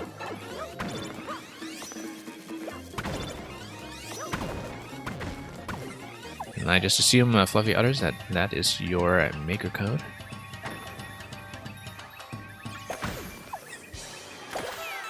Okay, pretty neat concept. Definitely looking to play part 2 when that does come along.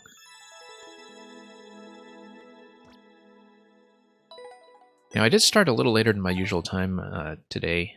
I was late getting in by about half an hour, I think, but given the size of the queue, I am going to be closing relatively soon. Not right away, but sometime over the course of the next level or so, it will probably be last call, so Just be aware of that. Thank you for the GGs and all of the cheers of You Did It, which I do recognize from Arleno's stream, because Arleno is somebody who I do raid from time to time and who has come over here before as well. And let me just mark that as a win quickly.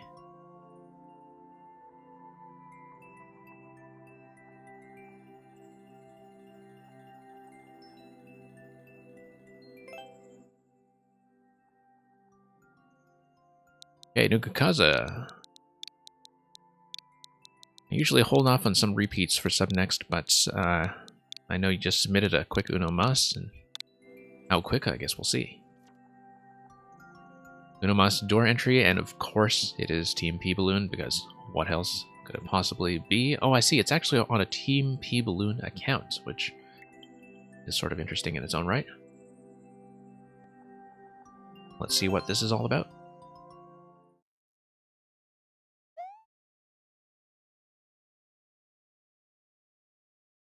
And yeah, Digital Euphoria, once again, thank you for your generosity with all the gift subs that you gave us earlier today. Obviously, I think the implication here is that I should bump the on-off switch and then enter the door. But something is going to be weird. Okay, that's the hint screen. Let's not read the hint screen yet. Let me just try the thing that's implying to see what's going on here. I see. Yeah, no, it's based on the frame transition somehow. You have to get in during the frame transition, and that does require a certain amount of technique. Yeah, that you do need to hit and then hit. So. Oh, whoops. Trying to do it. And nope, missed. Oh no, I got it.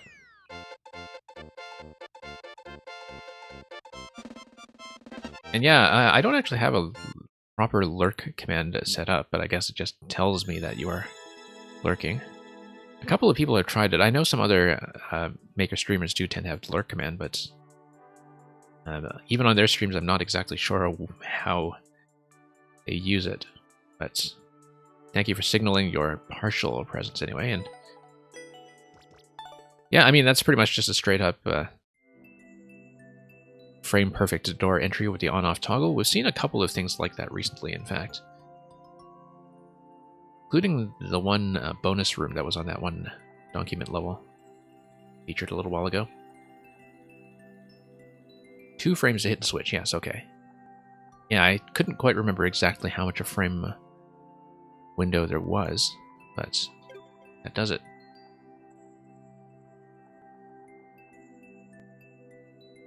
Okay, let's take that out with a win. Let's go next.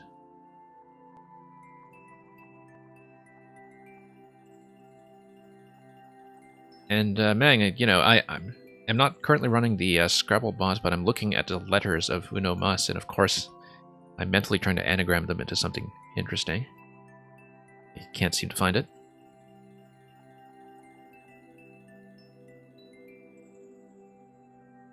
And yeah, Vurinova, that's actually kind of a, well, bit of a joke, I suppose, because I do in fact have a define command on this stream that does a word lookup when I am occasionally screaming a high-level Scrabble, which I tend to do usually about once a week. I did skip it this week because of a conflict with another event. Anyway, for Nova, let's take a look at 6SV L1S 1YG.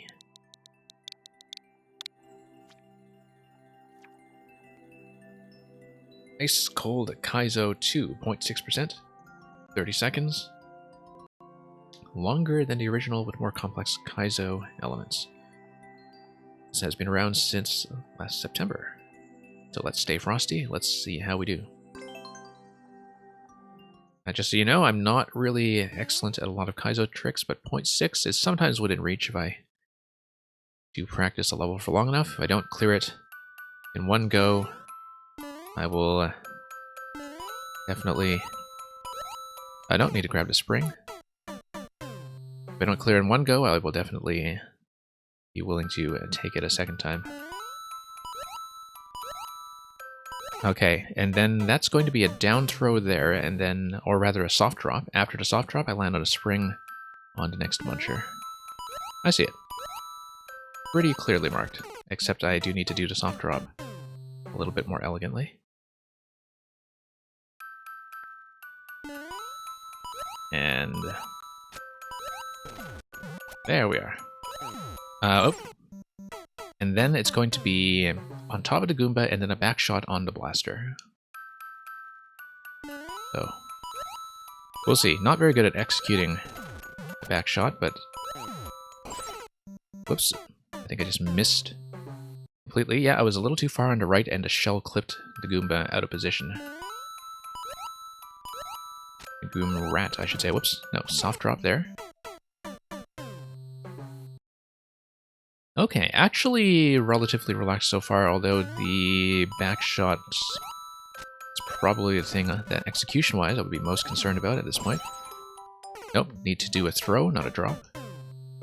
And that will get me on top of the bridge up top, I think. So. Whoops. A little bit out of position. And Lixo Kumani, welcome. Yeah, well, I think definitely be closing the queue by the time I have had my fill with this level, so probably going to be last call for anybody coming in late-ish. And if everything goes on schedule, will be back for more viewer levels in the same time slot tomorrow. Whoops. Need to do the soft drop here. And here we go. Nope. Once again, missing the soft drop. Just letting go with wrong timing.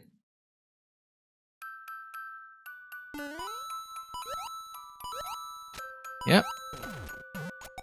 As long as I read the tricks, this does seem pretty doable so far. Obviously, my accuracy on the backwards shell jump is going to be something that is a bit of a roadblock. Now I'm almost regretting that in that level from Mr. Electrodude with the optional backshot that I tend to do as a forward shell jump, that I haven't been practicing the backshot all along to get the timing right. Whoops.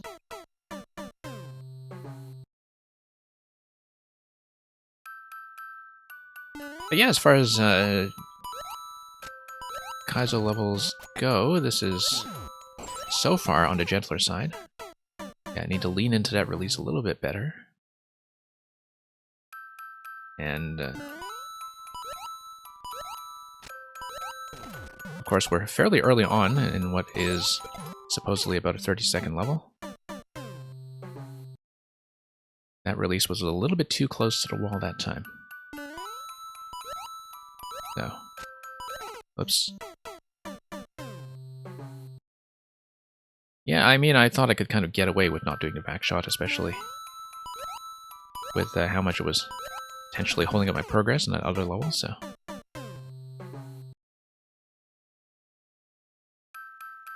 We'll see, we'll definitely be getting some practice in on it here. Nope, once again. Not doing the release properly. It's got 2 checkpoints, okay. Duly noted. So I should not be too complacent about a very quick completion time from somebody who did in fact do it in a single segment.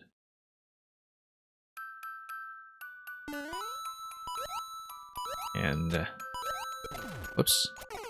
Yeah, no, I'm just missing my release timing. I do know what I'm supposed to do, as we could see from some of the earlier attempts. Just don't really have good muscle memory for the soft drop just yet. Nope. Yeah, I'm just accidentally releasing before I'm hitting down, and that's the issue there. There we go, much smoother this time. Nope. Need to go a little bit higher in that jump. was too low on my arc at the point of release. I think that was fairly understandable as something I need to fix. Once again, need to go a little bit higher towards that marker. Get the back shot done right.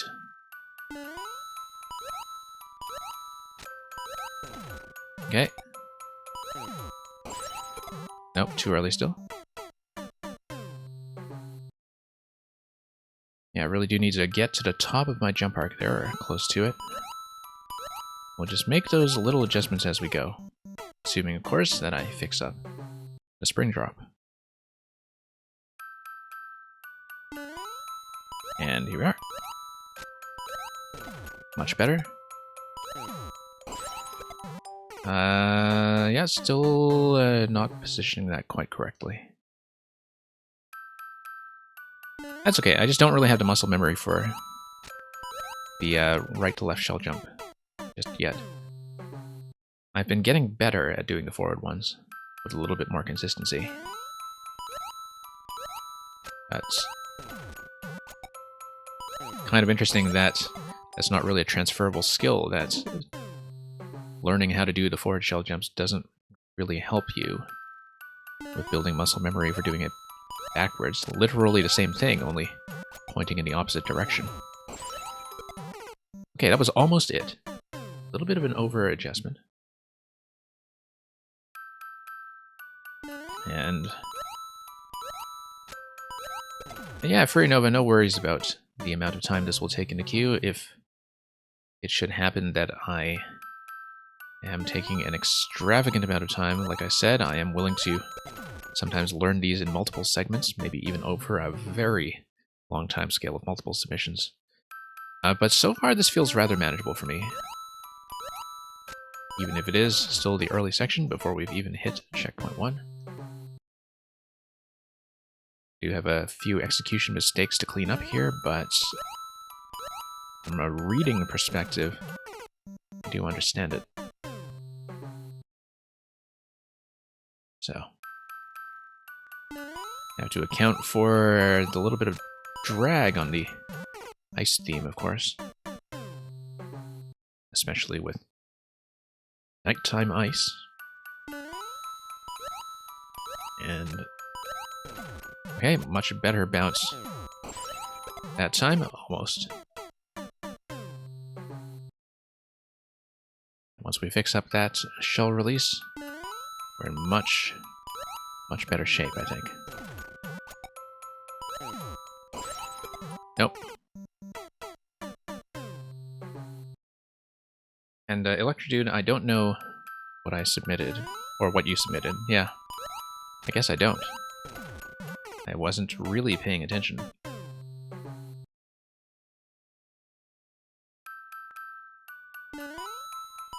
Okay. But we'll see that soon enough, I hope. Yeah, just need to fix that up. Oh, you just submitted your maker code, so I do know what that means, given how close we're getting on that level.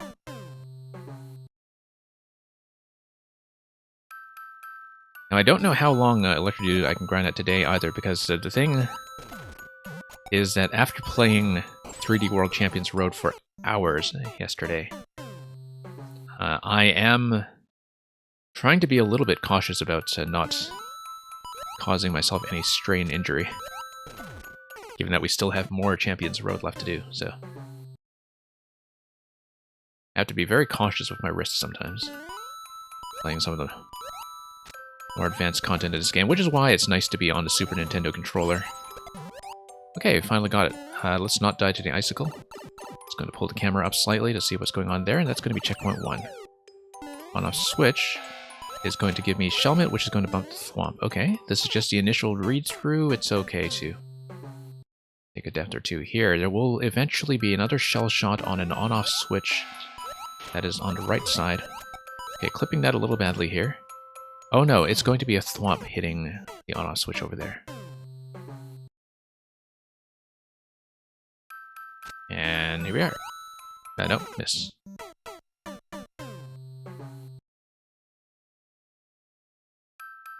And yeah, Fairy Nova, I find that on our stream here we do tend to get very high quality of submissions. And so you really can't go wrong with a lot of the codes that you see in the queue.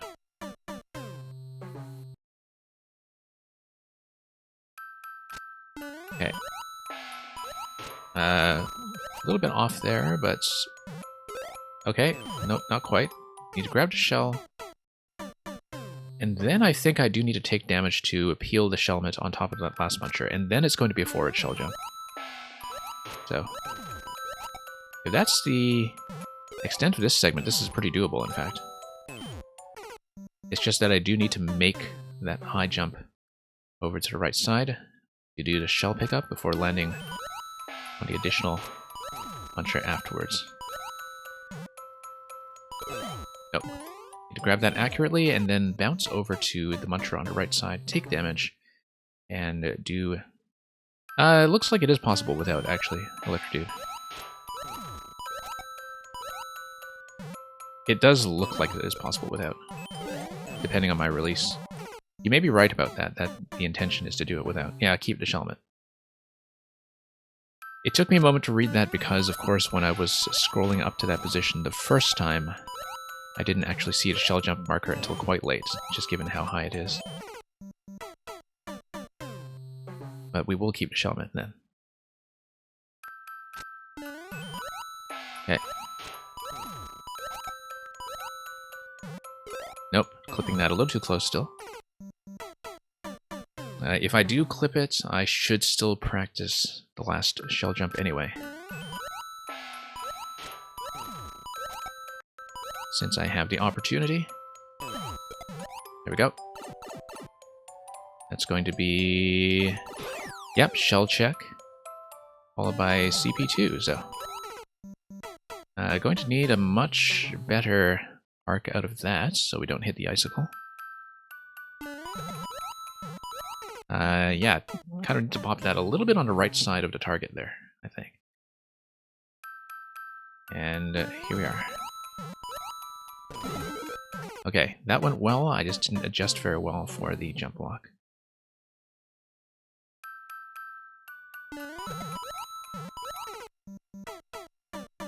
And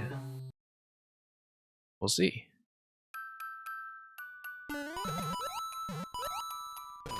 No, I do need to actually stomp on that properly.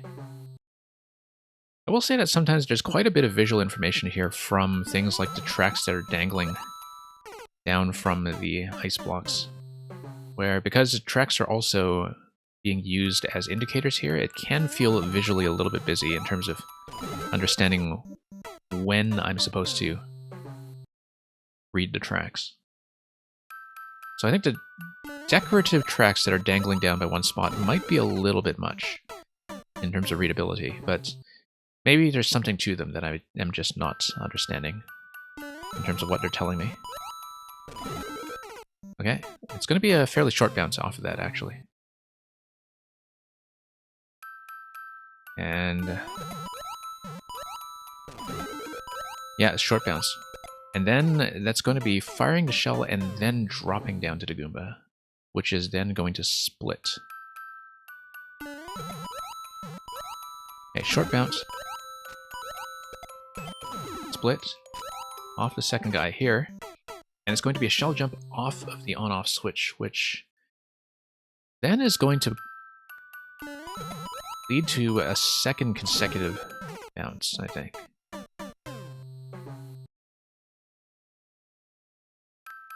And there we go. Whoops. And SDGML, good for you to get in here. Have that exchange of attacks and hugs. I will be closing queue fairly soon, as I said, so it's good that you got in here just in time. It's an old level, so your marking skills have improved since then, yeah.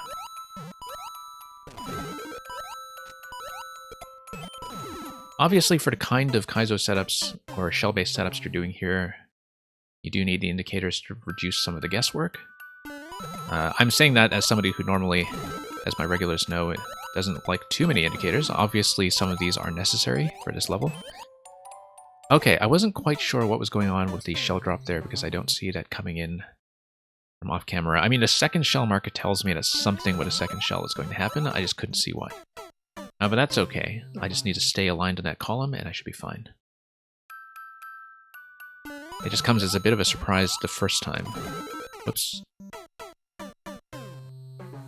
But yeah, definitely I think when you have elements that are used for marking purposes, you don't want there to be too much confusion between what is aesthetic and what is functional, but I think you know that by now.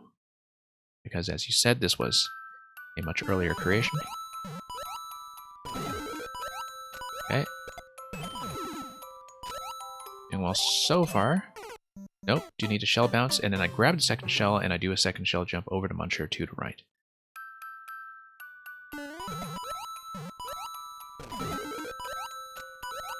So while you folks are having your shadow warfare going on here, I'll try to make that second consecutive shell jump.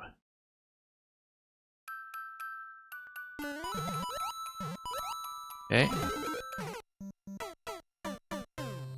Yeah, pretty gentle difficulty escalation of this level, actually. I mean, 2 consecutive shell jumps is going to be a challenge, but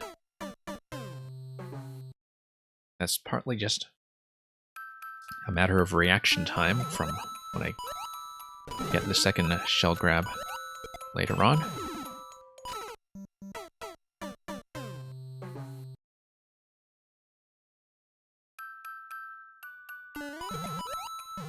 And yeah, I'm not sure I know who Rip is in terms of the person who quit his teacher job to go to grad school. Might have been somebody you mentioned before, but I don't quite remember. But anyway, good for him regardless. Oh, Ripscan, yeah, that's right.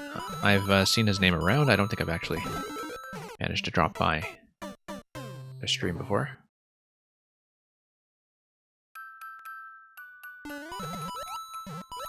Okay. Well, coming out of the pandemic conditions, good time for a change for people who need to make one in their lives. Okay, a little bit late on the shell jump, and I know that because of the way I was descending on my arc.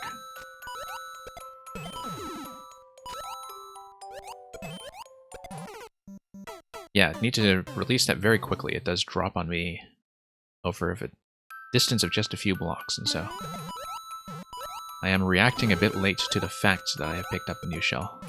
Nope.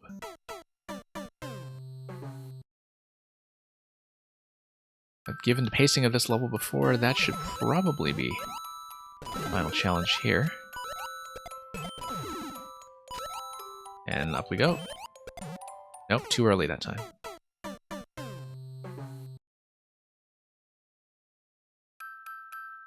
So yeah, just need to make some adjustments coming out of that.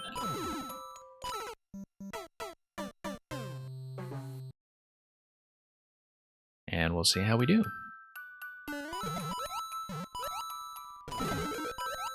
And here we go.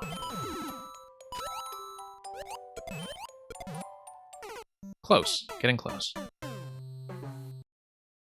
But yeah, I think it's true that, you know, for all the talk of people looking forward to returning to some semblance of normal life after pandemic conditions have mostly cleared in most countries, enough has changed that I think the lives to which a lot of people will be returning to which they'll be returning, are going to be practically unrecognizable from what they were before. There's lots of people dealing with, you know, new jobs, new living environments, new children, all kinds of factors.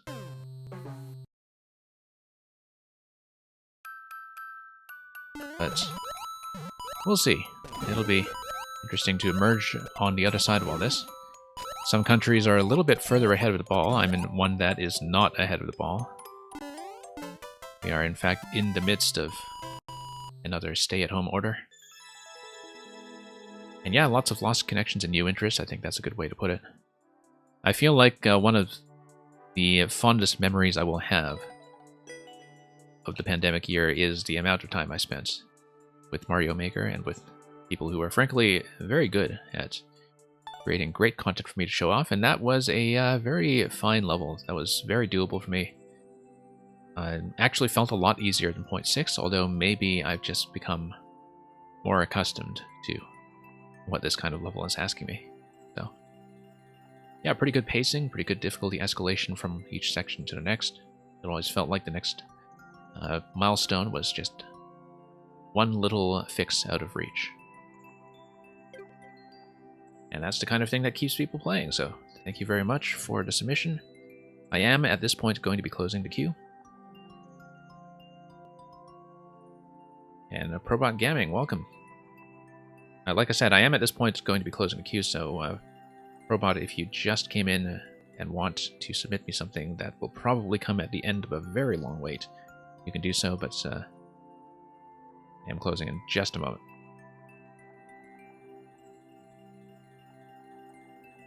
Now let me just see what the current state of the list is, so we know what I'm dealing with. It will be sub next. So, punch that in, and then I will close. Big queue today. Always appreciate the support and viewership from all of you folks. And let me just update the stream information and the bot display accordingly, just so everything is clear to anybody who may be coming in to face another day of disappointment. Last one from you. Okay, that's great. Not great that it's the last one, but it's great that we have you up. Last one from you ever. Okay. Well, we'll be sure to give your profile a proper send-off. And Nukukaza, once again, thank you for your submissions. I wish I could have given your playtest a bit of a better showing. But the opening door in that multi-checkpoint level was definitely a bit of a roadblock for me. But yeah, hoping to see more of that some other time, even if it is precision. And Nugukaza flies off in the P-Balloon. Okay, here's Hot Oat Heels. Chic's not cheap. Avoid envious fashion friends and snag coin to foot the bill. I assume that we'll be wearing the stiletto here. And stomping all over the place. Looks like it is going to be another clear condition coin collection level.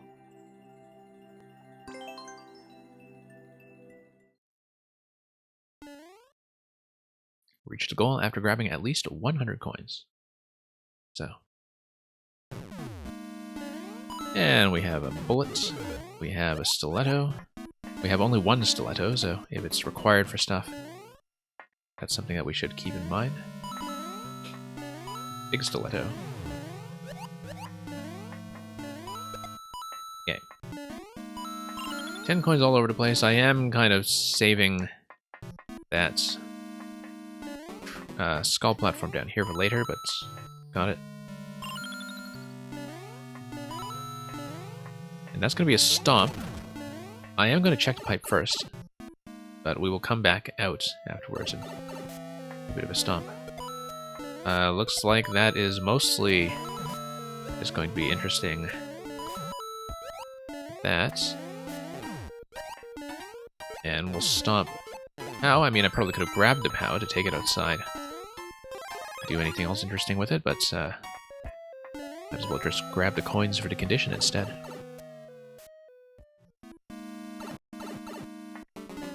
And here we are.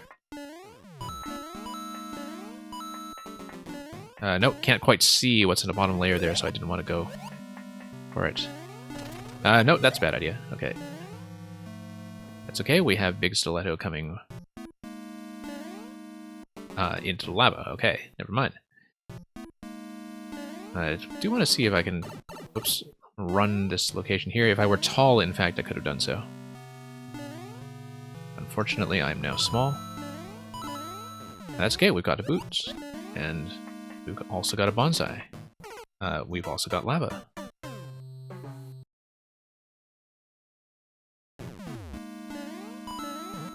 Okay, I do like that POW method for grabbing a whole bunch at once, though, so... that was ill-advised. But we'll do it that way anyway, since we know about the presence of the big stiletto very soon afterwards. Obviously, the boot does let you go over some muncher stacks as well. So yeah, at that time I was kind of trusting that the mushroom platform would lead me down to somewhere safe. Definitely have to guess at the camera positioning sometimes if you have lots of up and down movement. And... whoops. Sure, we'll take all this out so everything will drop gently.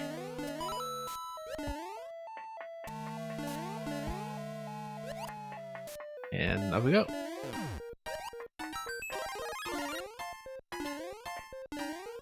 No, we don't have the big boot anymore, so I have to just toss this. And they will remain as coins, of course, having dropped out of their position. Yeah, we'll grab the big shoe.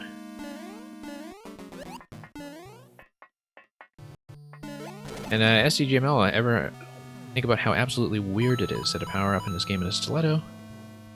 Oh, I think it's second nature by now. Whoops. Wasn't paying attention there.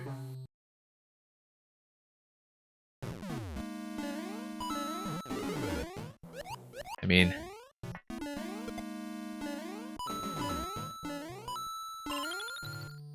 yeah, nothing too out of the ordinary. Plumbing profession, which, much like the lumberjacks of old, put on high heels and hang around in bars. But I mean, if that's the way that you're going to punch through all the bricks, we're not going to be too judgmental of that as a fashion choice. So the stiletto is original to Mario Maker as a variant on Kuribo's shoe, which of course is from SMB 3. But yeah, it is one of those elements that was a Maker original. Interesting there that we kind of still had the P-switch activation, letting me through some of that. So this is a terrible idea, but we'll do it anyway. I just wanted to see what was up there, and as you can see... oh, I see. So you're supposed to be upstairs and then punch your way down. That's okay. We'll go up to that. Yeah, I've played so much Maker at this point that there's so much that is original to Mario Maker that I sometimes don't even think about anymore as having originated in either this game or its predecessor. Because at this point I played a lot more of this game than I have of any other platforming game, period. And it will be really interesting to see when Nintendo gets back to making their own mainline Mario games, whether you'll see certain elements, like the Bone Shell, make a grand return in an official context. Now that they're a very organic part of the series. I'm way past the clear condition, of course. I am just sort of exploring to see what else is possible here. Anything up here? Yeah. Here we go. And Fairy Nova, thank you for checking my Maker ID. I'm glad you enjoy my relatively small selection of levels. I assume that's just a death pit here, given the skulls up top and the camera positioning. I don't know if every player is going to read that accurately that way, but we'll do it. Yeah, because often, sometimes with death pits, people mark them with the skull platforms sort of along a wall that is on the bottom instead, so they're kind of paying attention to that as indicating the pit rather than indicating whatever's above the pit, if you know what I'm saying. Okay. Whack this. Grabbing more coins. We've got more than enough at this point, but I do want to dance around anyway, just to see what's going on. And nice to have those coins there as indications of where a safety location is going to be. Whoops, accidentally got rid of the P-switch, so much for that top stack. So yeah, nice to have a very generous buffer of coins. I think this would actually make this a fairly interesting for us to go for a speed record for. Ah, nice little ending there with the power blocks as well, unless I would have independently checked them ahead of time.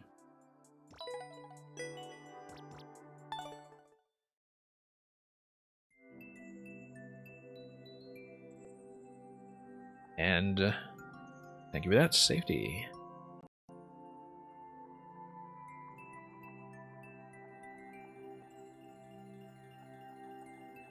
And yeah, thanks for showing that off.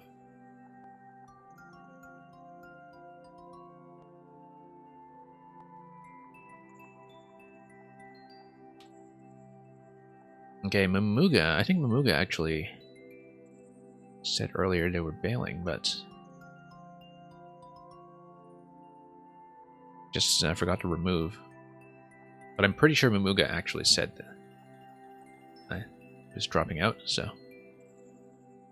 let's just head out.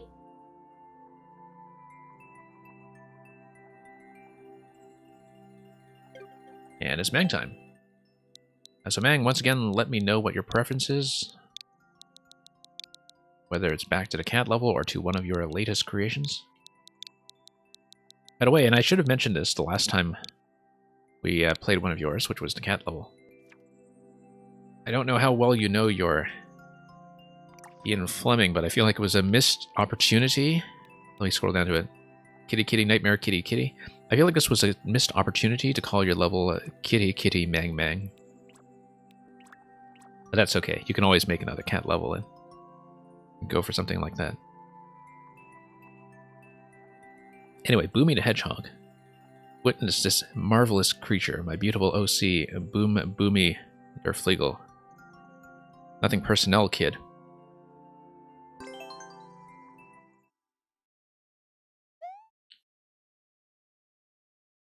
Okay, let's see what kind of momentum madness Mang has in store for me this time. It's going to be Yoshi, it's going to be Boom Boom being launched. Okay, cool. Using Boom Boom's damage state to get over here. Off switch is going to bump that Muncher and also launch the Boom Boom. Reset door. Now, why would I want that? Yoshi is over there on that side, so I need to go for Yoshi and then catch Boom Boom down below. Okay. Whoops, too slow. Let's do this again. Yeah, because I need to get Yoshi down to the claw and then chase Boom Boom. Except I need to start this with the off state. Unless I just grab Yoshi first. And then reset. Let's try that. And... okay. Now we're going to... yeah, I guess the intended pattern is to get down to the claw by myself and then follow Boom Boom from there. That's okay. Thought I would try that anyhow.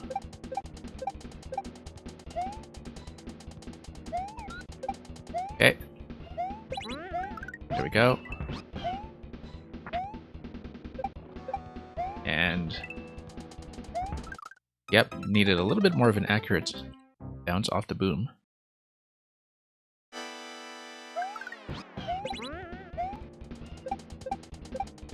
And... yeah, one of the things about Chitty Chitty Bang Bang, of course, is that a lot of people don't realize that it was written by Ian Fleming, the author of James Bond. It is not a spy film, or a spy story, last I checked. Except maybe by a very liberal interpretation. Whoops.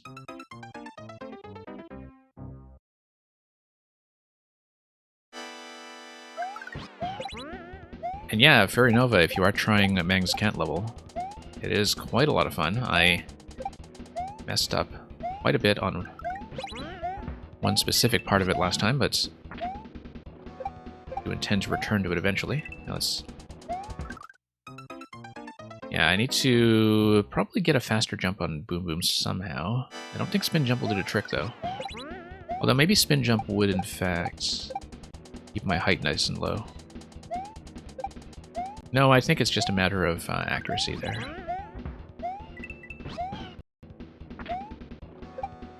Okay, but I have some flexibility with jumps here. You know what? No. I don't jump on Boom Boom on the left side. I jump over the Saw Blade myself and land on Boom Boom on the right side. Can I Spin Jump on Spiky Boom Boom? I believe I can, yes. Spin Jump follows the same kind of collision logic as Yoshi for most elements. Not certain elements like the Saw Blade, of course, but... Okay, and then I follow the boom down. Very nice. Oops. Now, of course, this level makes heavy use of the airship theme in order to get Boom Boom to fall in low gravity. That's really one of the subtle mechanical things here that makes this concept work. In order to get jump arcs that are slow enough for the player to actually follow for the consecutive bounces.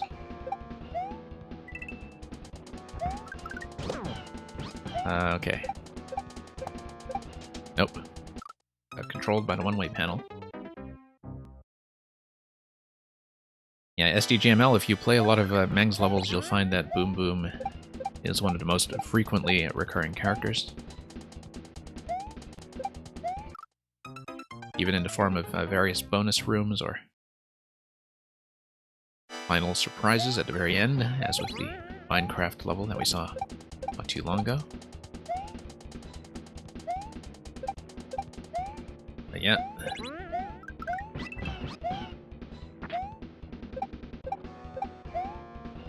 Like, there are a lot of makers that have very distinctive creative signatures, I guess, when it comes to really making a level identifiable as their own. And with Mang, it is usually some kinds of sideways bouncing, but occasionally also just a lot of boom boom. That's... Okay. That's probably not the right idea. I think I need Yoshi here, don't I? No, I don't. Yes, maybe I do. Yeah, I do. No, standard jump here is okay. I let Boom Boom jump over me, and then I do a standard jump over Boom to the other side. I think losing Yoshi is fine. Okay. And he's called Boomy, I guess so. Like the Sonic Boom spin-off series. Okay.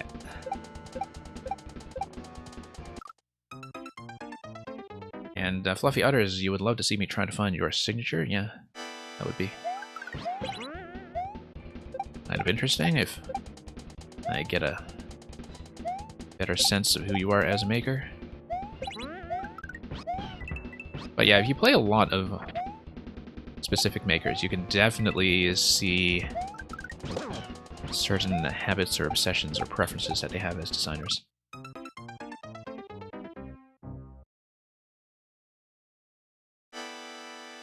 Electro Dude, I guess it would be, in a Splatoon context, a character named Boomy, who likes to say Woomy. And here we go. A single bounce there will suffice just fine.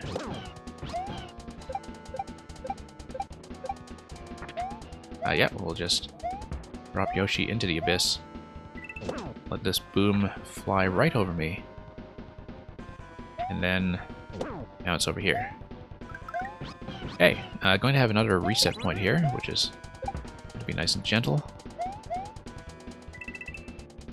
Okay, Boom Boom does reset at that point when he hits the surface.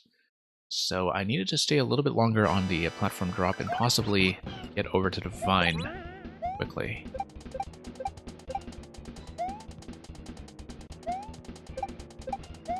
There we go.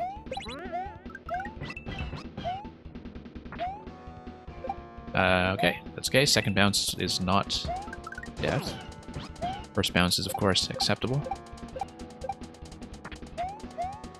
And up we go. And we'll let this guy fly all the way over. Whoops.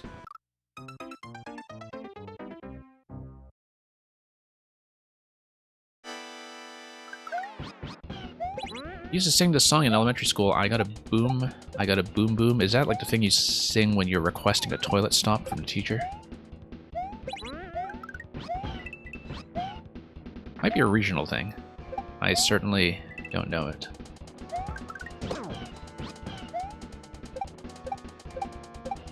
And there are a lot of things when it comes to children's nursery rhymes and, you know, clapping songs and other things like that that have tons of regional variation. There used to be, I don't think there is anymore, but there used to be an entire Wikipedia article that was about different regional lyrics to the song Stella Ella Ola, if you know it.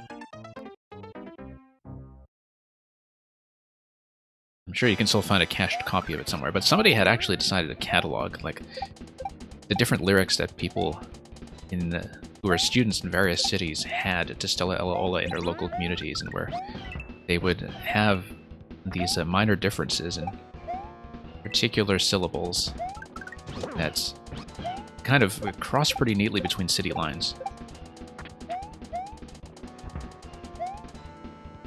And here we go. And up to the Yoshi. Actually a significant amount of platform that you get done here, considering that there is the 5 boom boom limit in the main area. That, like, we don't actually have that many boom booms to work with, but the fact that they can take 3 hits, combined with the fact that they have such a really long falling arc in this Knight Airship style, gives you lots of room to play with. It feels like a very complete platforming experience on the basis of very few elements, which I think, from a maker's perspective, is always kind of the dream, you know, in terms of finding interesting setups that are also cheap to build. Because, you know, if you're trying to do some kind of boom boom platforming concept, I would think that the 5 boom boom limit is one of the most challenging things to design around. Okay, nope. Need to land on a claw, and then that will get me up. Just a little bit early on that boom boom bounce. Lots of boom to play with, exactly.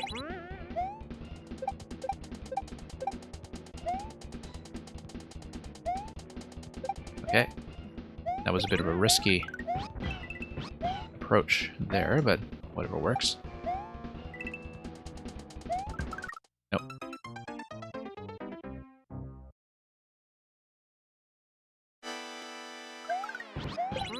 And okay, let's go forward. And up. And over.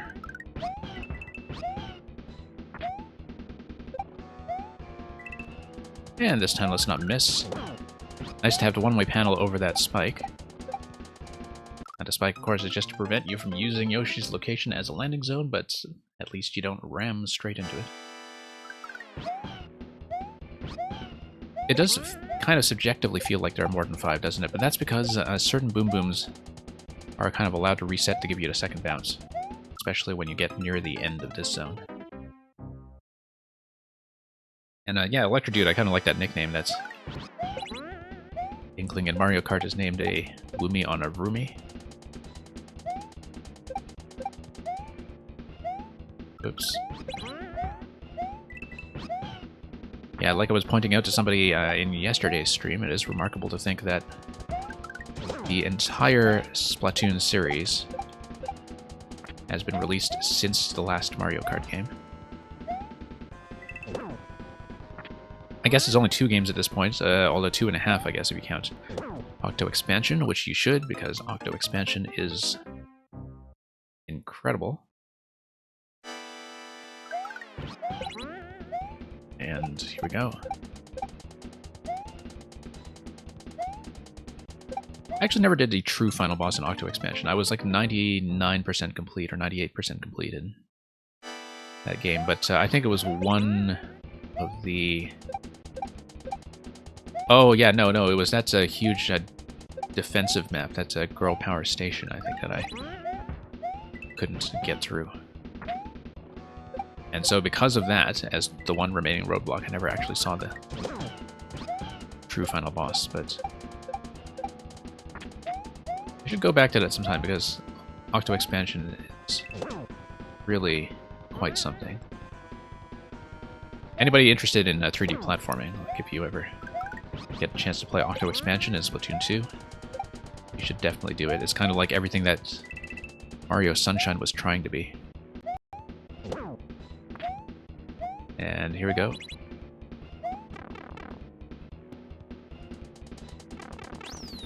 And yeah, Electro Dude, you're just that proficient at Splatoon that you don't have trouble with Girl Power Station. Okay, I was supposed to use Yoshi's ability to jump on Saw Blades to do that. Look at how much space there is. Okay, it's a vertical zone, and a vertical zone is going to have this massive continuous drop. Like, you're actually going to be trailing Boom Booms down all the way. Which is going to be pretty interesting, I think. Let's grab every coin. It may be required.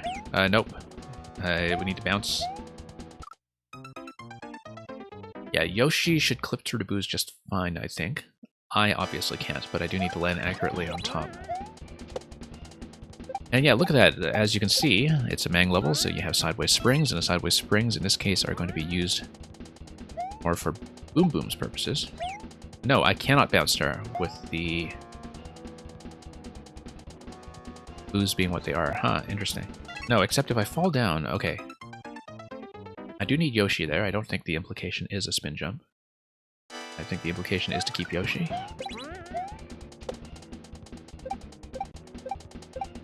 Oh, I know. If I drop Yoshi, Yoshi goes through the Saw Blades and the boos. Using his forward momentum, and I drop down towards him. Catch Yoshi once again. And that's too early. I do need to wait for Boom Boom. Otherwise, I can't actually survive my way down, I don't think. No. Okay, no, I understand it now. It is a Yoshi drop, and you reclaim. Yeah, Electro Dude, I'll have to take your advice on Girl Power Station at some point. I tried that quite a bit, and I just could never get a weapon loadout that... or a special selection that I was comfortable with to make it through that challenge. Ah, nice drop on the Yoshi there. Once again, going a bit slow in that location. And yeah, Boom Boom is going to just go left and right the whole time.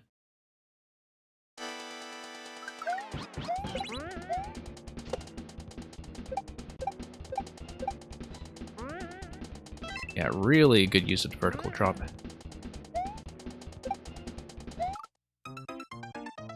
And this is the second very interesting and unorthodox vertical drop level we've seen from Mang lately after falling down to Mountain Ald. But, okay, here we go. Grab this. Very strongly implied to be required, so you can't just cheese the level with any kind of skipping. Nope. You do need to drop Yoshi a little more accurately than that to get him 100% block. One boom all the way down, exactly. I did notice that. Way. That's... Of course, obviously, Boom Boom is not taking any additional damage when you are sort of running on top of them that way. Let's just take the depth here.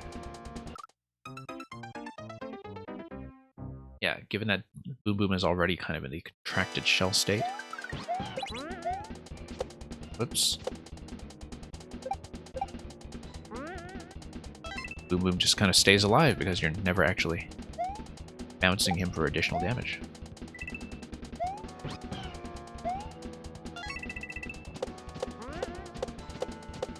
Yeah, really interesting concept, just given how often people take Boom Boom's damaged state for granted as something transitional. Nope. Okay, not quite understanding that turnaround yet. I will just need to do it. We do have 4 out of 5 coins.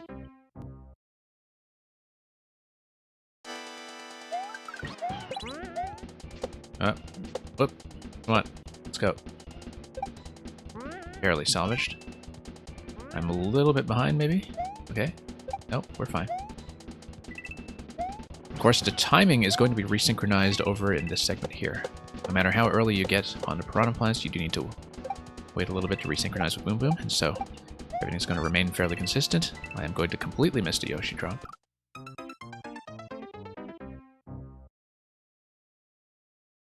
And yeah, Meng, I think it is quite accurate to say that it was indeed dead.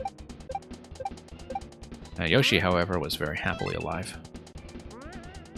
If just maybe a little bit lonely from having been abandoned once again. Okay. There we go. And down we go. Okay, now let's see. Yes, I get it. Then that's going to be another resynchronization here. Nope, I was hitting Boom Boom a little bit too high. But I now understand how that's supposed to work. Then I stay on the falling platform a little bit longer until I get a good position to jump off Boom Boom with Yoshi intact to get up to coin number 5. So, down we go.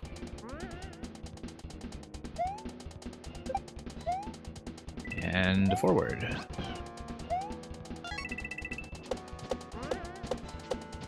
Okay. Oh, a little bit late there. Okay, no. I thought I was going to miss with Yoshi, and I thought I had this ambition of catching him in midair. So yeah, Furry Nova, thank you for dropping by once again. And especially for that level earlier, which I thought went very smoothly. And once again, I am back for more viewer levels at the same time tomorrow. I hope, if everything goes according to plan. And if not that, we'll see you around in future weeks. Okay. Nope, too late on the Yoshi drop. Or rather, I needed to be a little bit further to the right. I was in a very good position to get off Boom Boom that time anyway. Getting a little too low there to get Yoshi into a good drop position. And forward.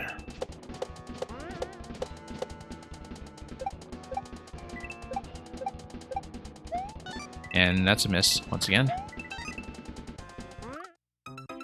And yeah, Safety of Man, thank you once again for all of these submissions earlier. And you go ahead and get some sleep if you're into that kind of thing.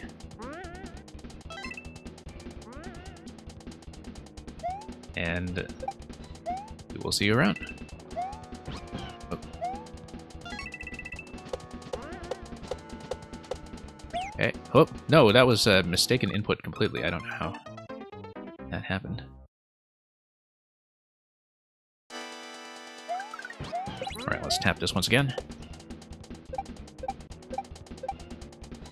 Bit of a mistaken squeeze of the trigger. It doesn't happen often when I'm on the Super Nintendo controller.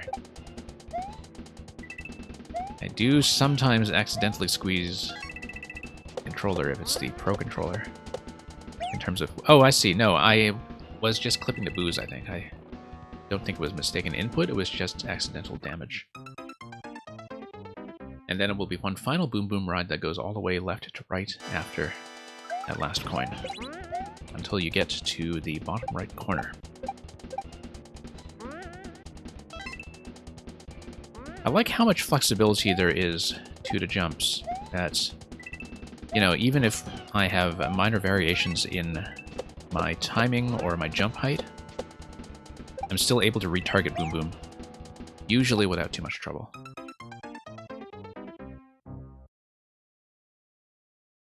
Yeah, Fluffy Udders, I totally got a kebab earlier today. I didn't go to a disco, though, but I did have a craving for kebab all of a sudden.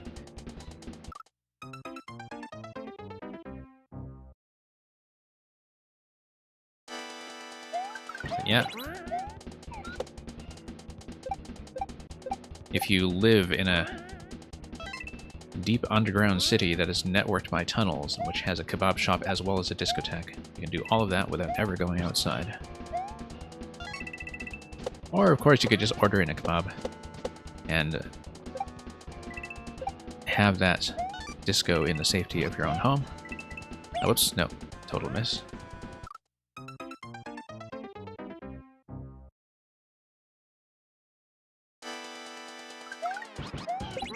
I mean,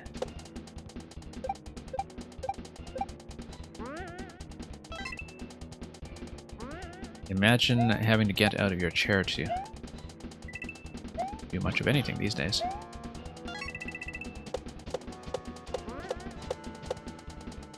I guess the disco as a concept is mostly for people who are standing up, but maybe disco as a concept is much more friendly to the disabled these days, in terms of still being fun to people who cannot, in fact, leave their chairs.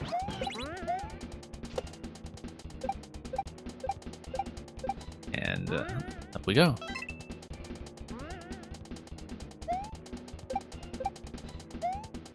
Yeah. Imagine having legs like the sails of a perennial Nintendo game.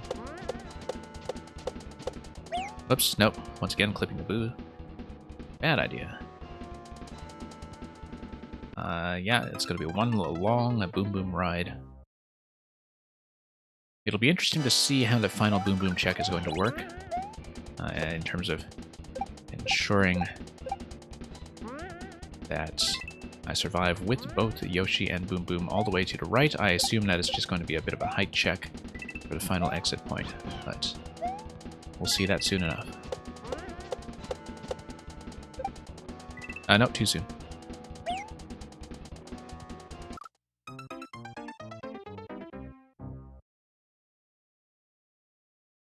Okay.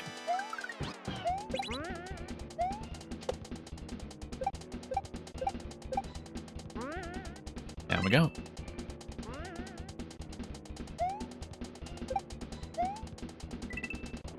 And over.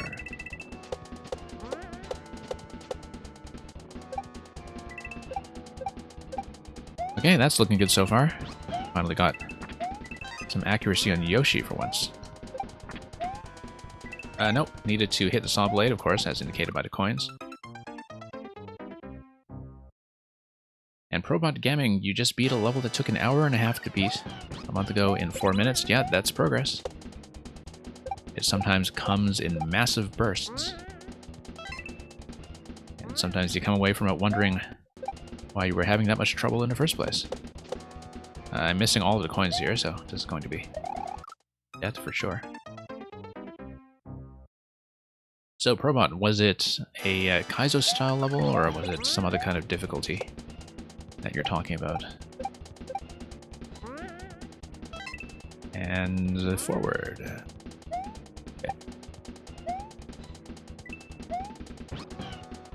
Okay.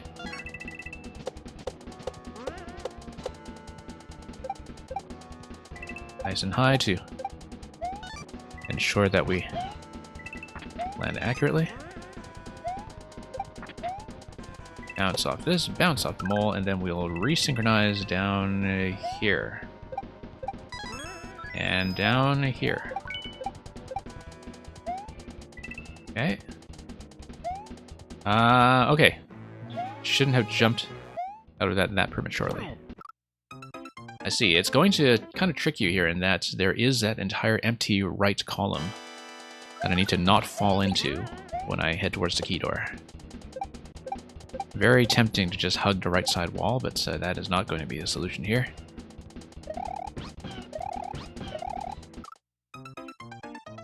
And indeed, Fluffy Udders, that's what she said. Oh, one of Mang's levels. Okay, I see. And yet, sometimes Fang's levels can take me some time. This is one of the easier ones, I think.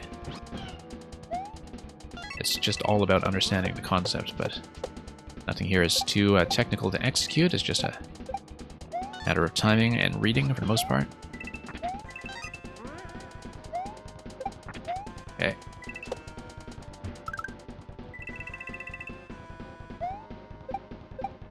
Okay, there we go. Now we try to get down here quickly. Land there. And okay, we're going to have some kind of sunshiny day here. Something is pointing to the pipe on the left. Let's see here. If I spring the on-off... I mean... it's just gonna launch Boom Boom. But then what does that do for me? Let me think about this for just 1 second. And he's just going to die, but then I can probably reset into here. Like, if I get in here and probably grab a Yoshi? Looks like it's a bonus segment if you keep Yoshi. Is that the implication? That if you manage to survive with Yoshi all this way, you get a special segment?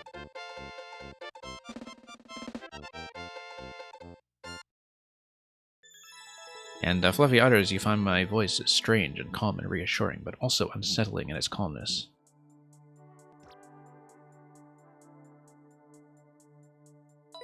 There was a launcher stacked on Boom. Ah, right, that's right, that's right. And then Boom just dies, right? Or... oh no, you can just ride the Boom Boom. Okay, we have to revisit this sometime, I think. I shouldn't have exited out that soon, because I did want to see the little secret at the end there. But Rebox is coming in with a party of 24. Let's give Ebox with an R a quick shout out. And Rebox64, I do understand that this tends to be your Mario Maker Day as well, so I hope you've been getting some good content over on your end. And thank you for the follow. Fluffy Utters, I don't actually know Metalocalypse. I will have to keep that in mind. And so yeah, Rebox64, you'll have to tell me how everything went on your side. People coming in, unfortunately my queue is closed for today because it's rather large, but I will be on with viewer levels again at the same time tomorrow. But meanwhile, enjoy watching all of the content that we're going to show off on our end.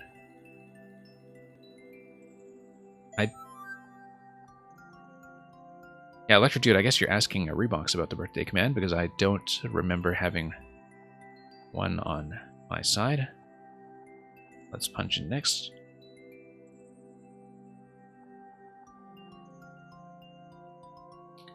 Yeah, I think Meow Maki will need to check in, because I don't know if I've seen them in some time. And Meowmaki does not appear to be in chat, so that will be a removal fairly soon. And then we'll see how else we'll do after that. Now, of course, depending on how many dropouts we have and how long the remaining levels take, it is always possible that I will reopen if I finish the queue with time to spare. But I don't want to make any promises. And so, for the moment, we will take out Meowmaki. See if Silver Soul Taker is still taking Silver Souls.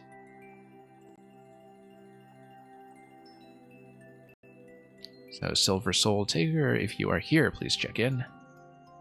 I do see you as being online, so there you are. Okay. To know. Thank you for your patience in waiting all this time to be played.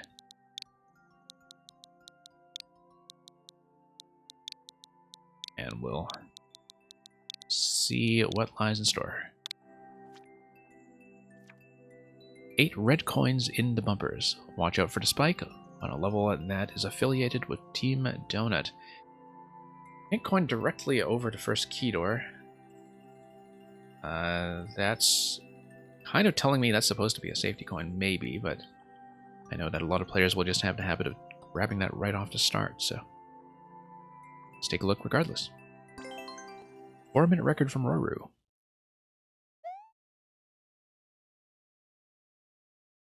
No checkpoints, so good luck. Okay, so if there's no checkpoints, then safety coin doesn't matter, right? It's just a coin. Ah, P-Balloon, yes, that's right. I remember you asking me about that much earlier in the stream, whether I'm okay with playing P-Balloon levels. Right before we got plenty of P-Balloon practice from P-Balloon Master Nugukaza. Alright, I can see why the record here is about 5 minutes. Let's go west, I guess. And yeah, this one, if I can control my position, isn't too difficult to get to. May have spoken too soon here. Let's reposition. There we go. There we are.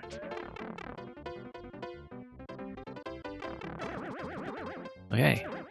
Yeah, I guess the threat here in this level is much more from a timeout than it is from death, at least in segments like this one. There was that one spike early on, I suppose, but other than that, it's just entirely a matter of being able to do things in a reasonable amount of time, given that the lack of checkpoint means that the timer will be standardized for everybody. But as we can see, there was that initial coin over the first door, as well as, well, I guess it's kind of marking that first door as the entry point, as well as 7 additional coins. Let's wait this out slightly. Okay, there we go. Let's not get bumped into Central Spike, and then we should be able to make it through okay.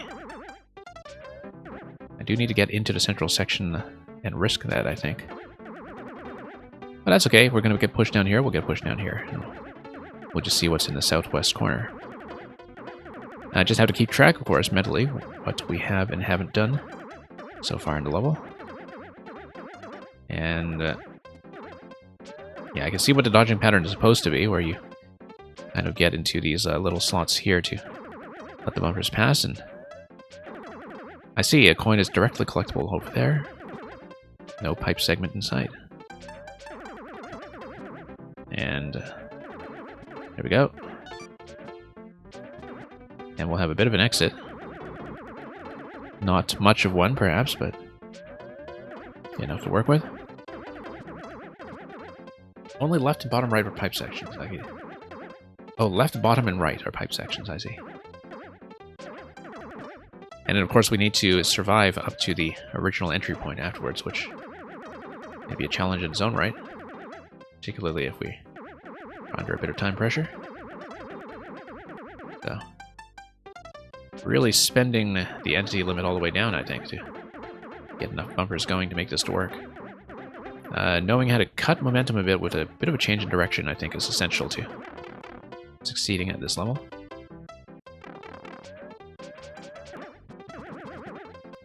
And here we go. Okay, that was actually a remarkably smooth pattern, at least going in. We just happened to find a good timing that worked. And yeah, here I think I will need to go... No, top is fine.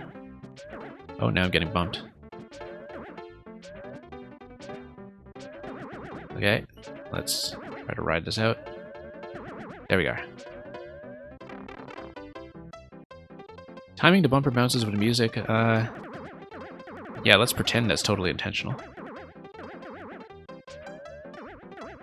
And one moment while I try not to get bumped here. Oh, no, that's going to be a problem.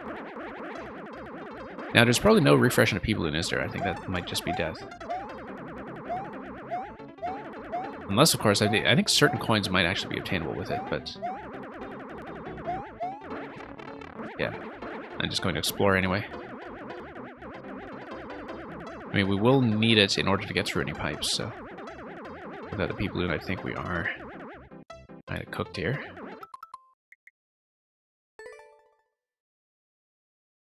Gotta do all 3 pipe sections before you get hit, exactly. Yeah, because otherwise you don't have a pipe entry. You would also need a P-balloon in order to do the final pipe entry back to the entry room, if I'm not mistaken. So I just need to not get hit, period.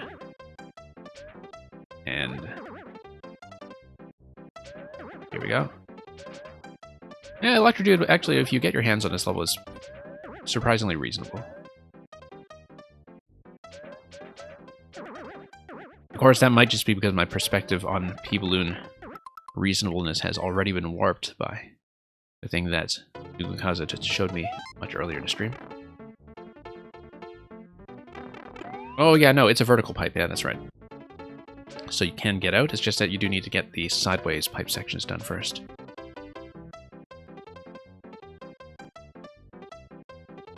So, you actually clear check this while losing the P-balloon. That's valuable information. I am going to try to get into the top corner regardless. No.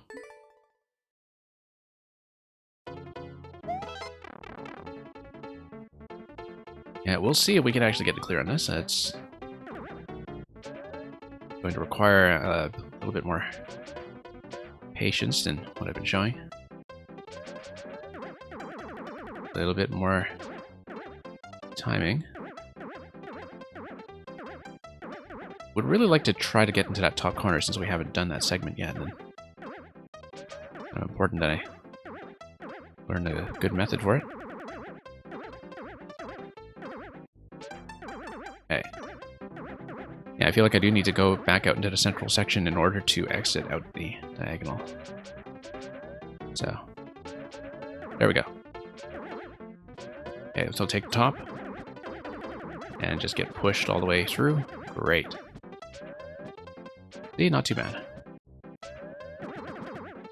I just need to find a good timing now for crossing back over.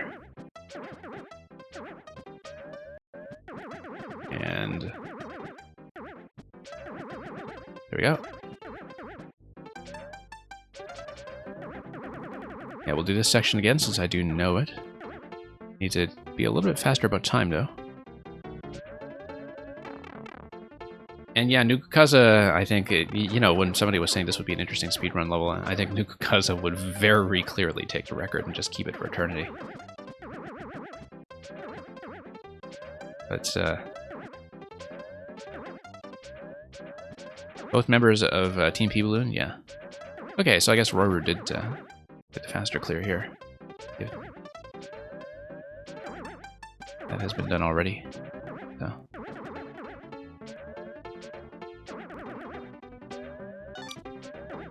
Yeah, Roru optimized the world record as much as he could. That's really interesting to know, given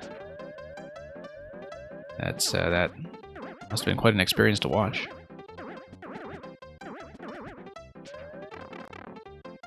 Yeah, so I didn't think I could get too complacent about the sub 5 minute time that Roru posted on this, but.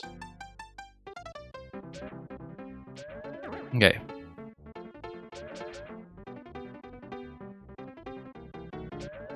There we go. Gonna sneak in here.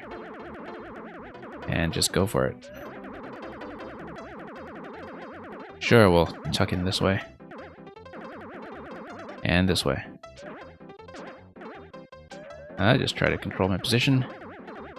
To dodge certain patterns while the openings exist. There we go.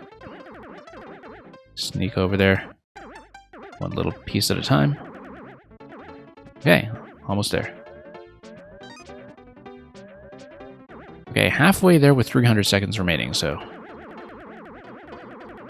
as long as I do some of the transitions between zones somewhat crisply, this looks actually kind of decently tuned for 500 seconds perhaps, but I'll have to see about the segments I haven't seen yet before I don't do any conclusions.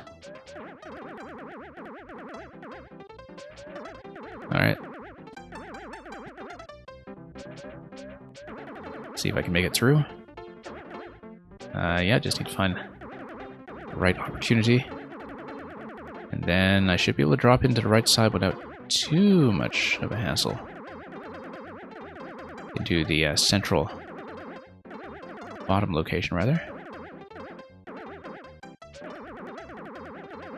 Can't believe you got this done within the entity limit. It feels subjectively like there are a lot more than 100 bumpers floating around here. I'm guessing there actually are exactly 100 when all is said and done. But, whoops. Okay, we're under control. There we go.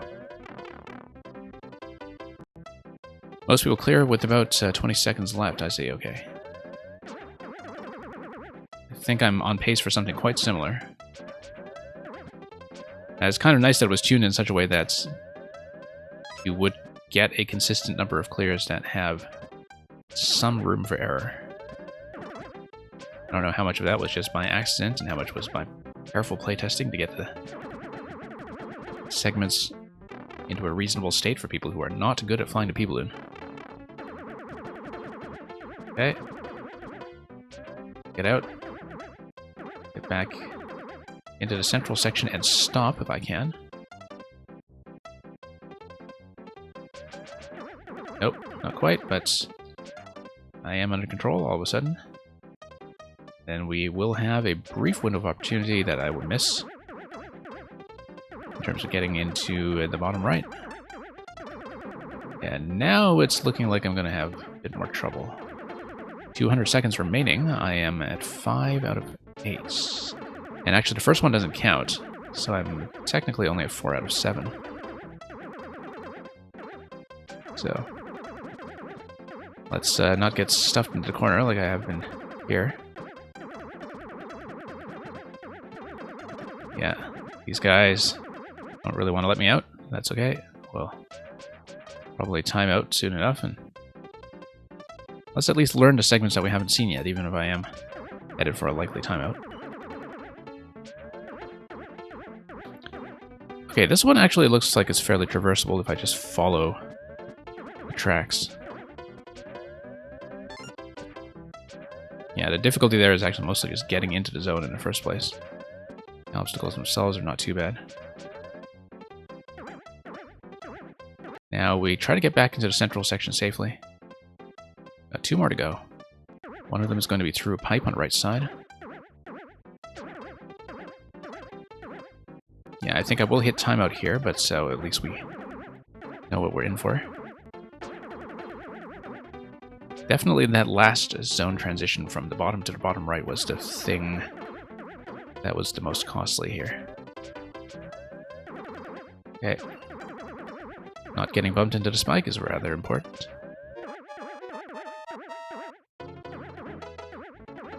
And there we go. Actually, just 5 bumpers cleverly reused. Well, what do you think this is? Like a Boom Boom level? And here we go. Alright, let's just try to get a moment of calm here. Okay. Actually, the pipe segments, if I'm just patient about them, should not be difficult. But I do need to slow down and then aim dead center.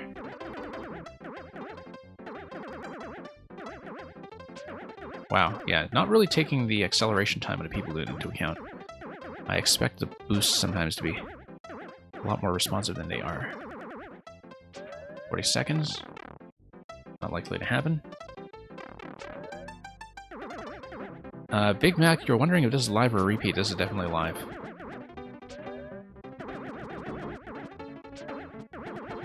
I mean, it can be from 1629 and be live.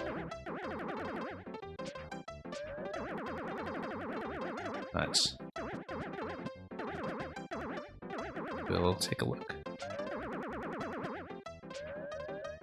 Okay, let's see if we can actually grab this as the second last coin before timeout, just to make a point of principle here. So yeah, the transitions need to be cleaned up as I get back into the central section. If I do that, I think this is doable on the next attempt, or the next half-decent attempt that doesn't run into everything along the way.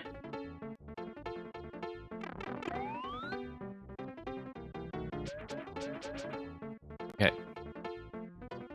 Trick is not to get too stuck in the early transitional zones. Trick to this one is to just sail up top and follow the tracks if I can to take advantage of some of the open spacing. And oh, we're gonna get stuffed here a little bit. Okay.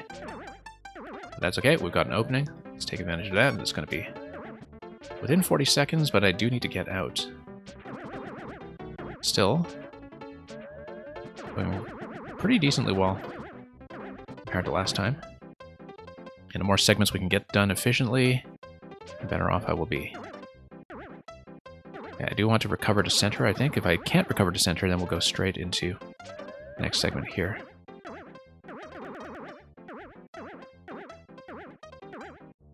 There we go. Okay, almost.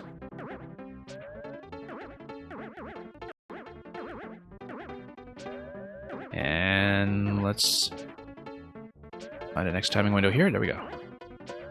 Okay, still above 400 seconds.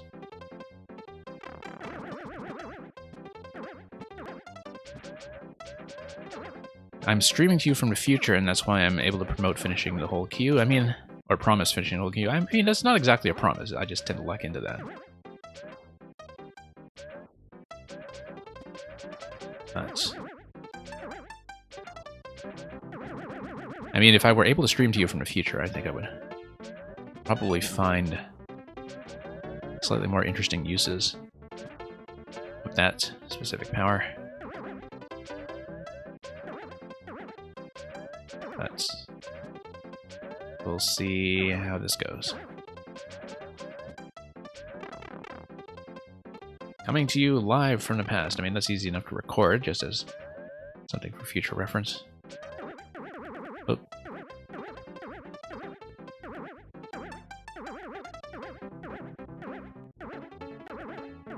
I mean, given that there's going to be a certain latency between my playing and then my video encoding and then my broadcast and then the stream reaching your end, I am technically always coming to you live from the past. Just live enough for, you know, some semblance of human interaction from time to time. Okay. Let's get in here. Bottom left. Yeah, maybe pushing continuously is not the best idea here. Whoops. And that I just got pushed out entirely. Definitely not taking seriously enough that advice to take it slow and not get bumped all the way around. Whoops. Here we go. Nope.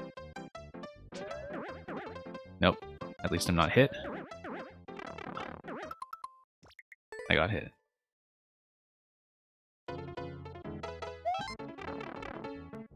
This is probably what you would do if you would travel through time, yeah. What, tell people that you can finish the queue, or just fly around in a pea balloon all day? Okay. And take whatever opportunities I can. If I get bumped into a certain location, I'll just take it and get it done quickly. Yeah, here I just follow the cycles. It's much more reasonable if I just follow the cycles, in fact, instead of trying to approach it as haphazardly as I was doing earlier on. Yeah, much better if I just actually play it as designed.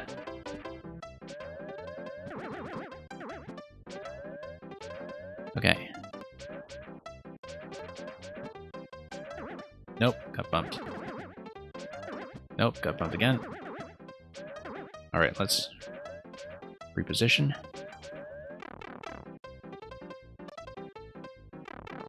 And here we go.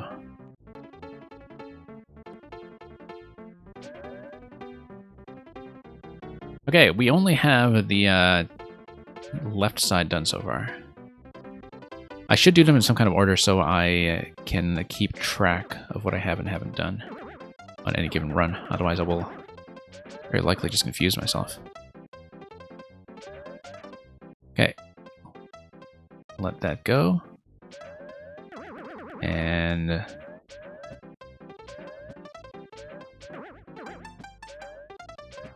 let's see here.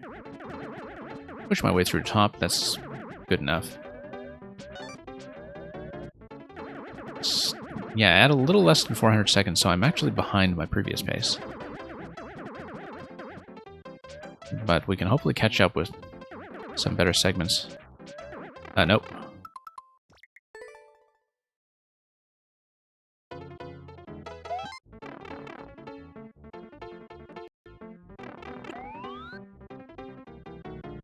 And... yeah, Fluffy Udders, believe me, the thought has occurred to many people before. It was... I should dig it up. There was actually a really good science fiction comedy story that I read many years ago that was kind of in the form of a time travel message board where people were posting, like it was like a sort of mock message board for time travelers where they were scolding all the noobs for posting about their plans to kill Hitler because that would disrupt the whole timeline. Yeah, that one spike is definitely something that makes the situation quite a bit more complex. I mean, it is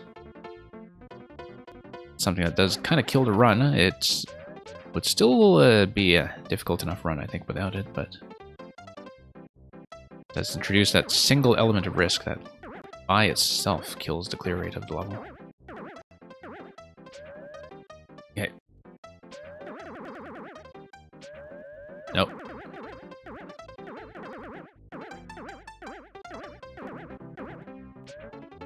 Let's let this spread out.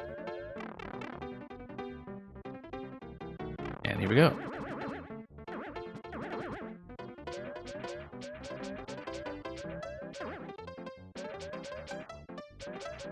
And yeah, you see, Mang, you can say that because aren't you from Germany?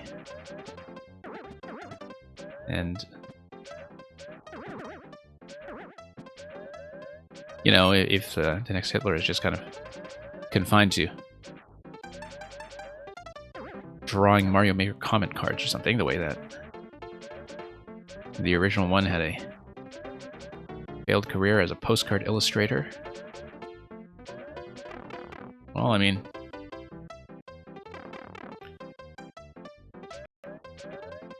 that would do some things to the timeline, that's for sure. But let's go here.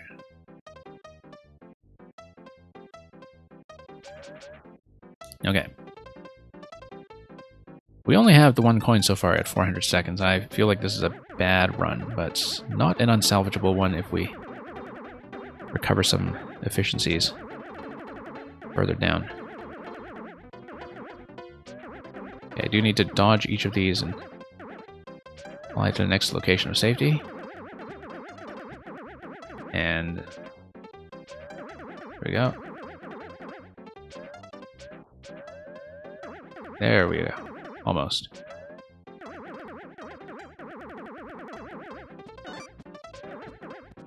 Yeah, losing way too much time on this attempt. I think it's not quite going to go.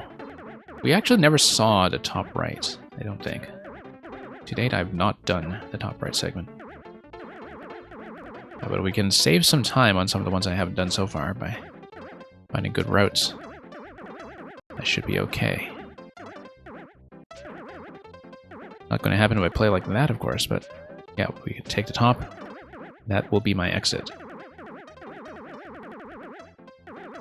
And then we'll go bottom. Eventually. Might take a while to get there.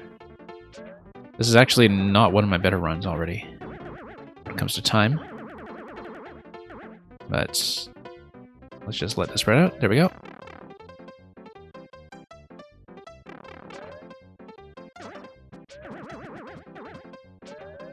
Okay. This one at least is pretty simple if we just find a good entry timing.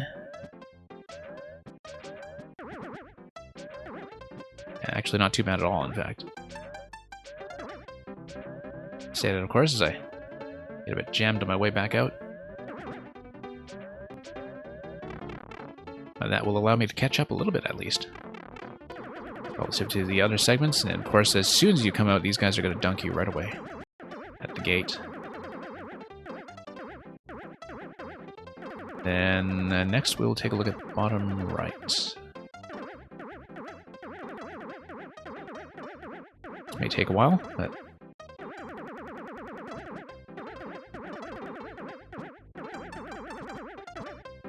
let's see here. I'm going to let everything bump me back and forth. I mean, as far as bumper obstacles go, I've definitely seen things like Troll anti-soft locks that are a lot worse than this and a lot less designed. Like here, it is kind of clearly meant for you to strategically pick some good, safe pathways.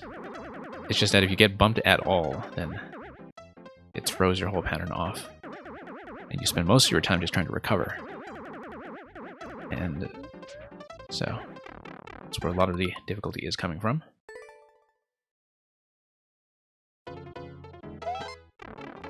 Let's do the top right corner first this time, since I haven't seen it before. I might as well see what kind of madness lies in store. Okay, this kind of pattern. We can in fact just go dead center and then let things spread out and then continue pace. And then, okay, through here we go. That's not too bad, in fact. I just bother to read the pattern. Nope. Yeah, the problem is that if you miss even once, the recovery time can be significant. Okay. Now let's get a little further down. And let's just do everything clockwise this time. Just to shake things up. Get it done in a slightly different order that will hopefully not be too deadly.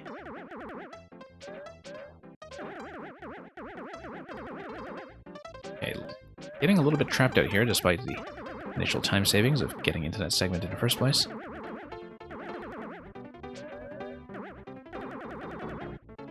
And let's wait. Okay.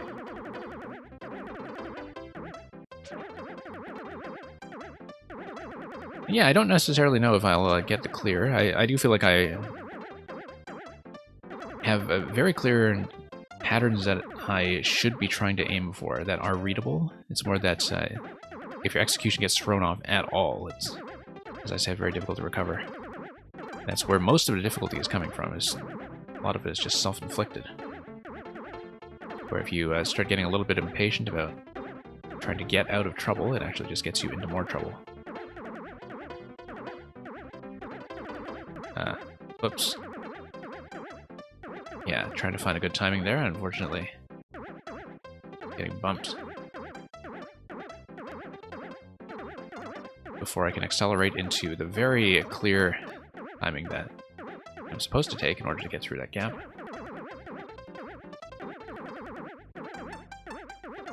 Yeah, after next timeout, I think I may have to bail on this for now, but... we'll see. I mean, I don't mind seeing it again at some point to try to get it clear. But it's going to require a bit more from me strategically, and also in terms of repositioning myself just to stabilize when I get bumped around. Okay, that works too.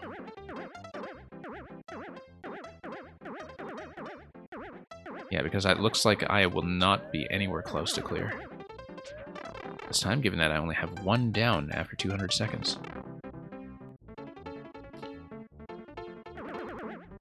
And yeah, Meng, good luck catching up on some sleep. Thank you once again for the level earlier today. And we'll see more of you soon. Sure.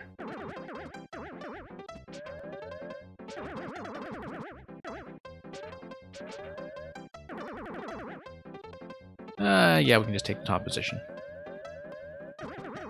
There are definitely significantly better patterns on each of these than what I've been demonstrating so far. I mean, still not going to be enough to catch up to all the timing I've lost already, but we'll see how close we can get. Maybe some catching up can happen. Okay, yeah, once again, very difficult to get out of trouble once I get into it. Okay.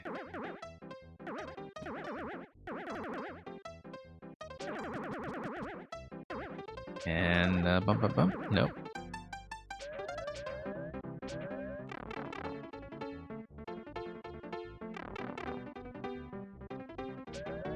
Yeah, you see, like, relatively calm when you come out of here under controlled circumstances when you're not actually getting bumped all over the place.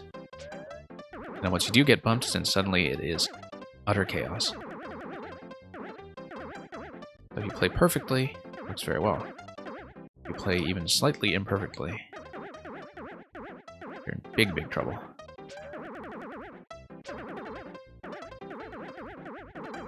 Okay, nope. That will be death. And let's stamp a like on it. It is a pretty decent execution of this concept in terms of having the gates, you know, have reasonable patterns to aim for. It's just that it may be a little outside of my level of precision at the moment. But that's something we might have to revisit at some point. I mean, I did at least manage to see all of the component obstacles. So thanks once again for this mission. We will mark that as a disgrace of a loss. And see whatever next. Yeah, thank you once again for coming by and submitting that Silver Soul Taker. Okay, time for Electrodude and return to a level that we've been only a few jumps away from clearing. Sure. Tons and tons of practice.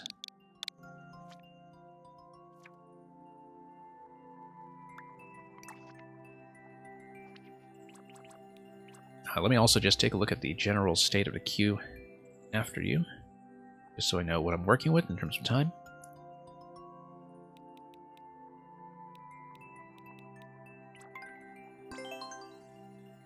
And let's see if we can finally get this.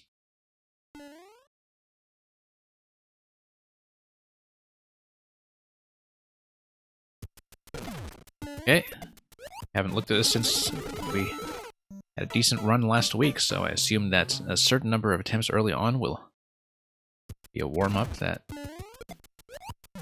is going to require a little bit of cleanup just to get some of that muscle memory and timing going again. And here we are. Almost. Yeah, once I get some of the early stuff back in order, we should hopefully get a really solid attempt that strings the first and second half together. Like I said, last time I think we were 3 jumps away from completion.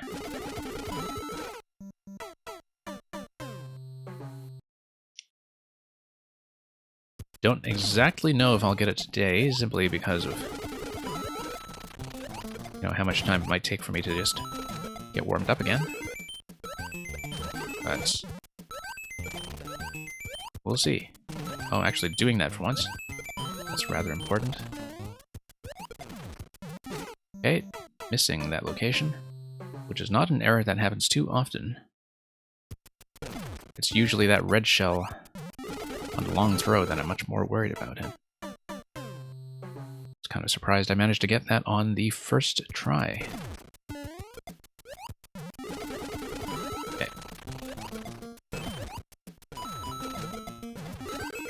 We go.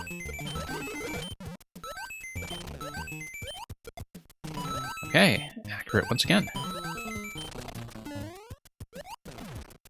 Nope, that throw is too high. It actually went over the central saw blade when it was supposed to bounce. So that shell currently is a roadblock that needs some fixing.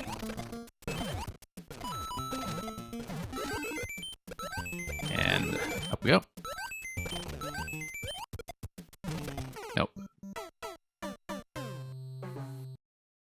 And yeah, no, I'm fine with trying to make a fair series of attempts on this.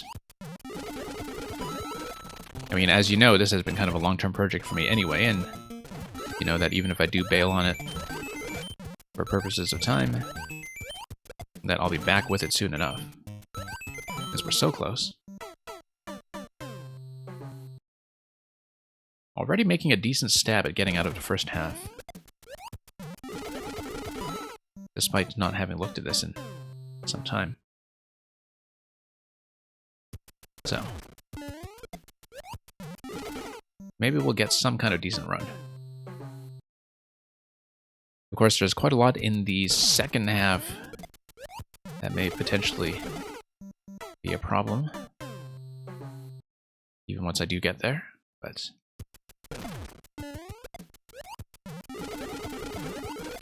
It's funny because when I was doing the Champions Road stream yesterday, I think that actually was a longer sitting than I took to progress through this level. And, you know, element by element, that's something that's much easier, technically speaking.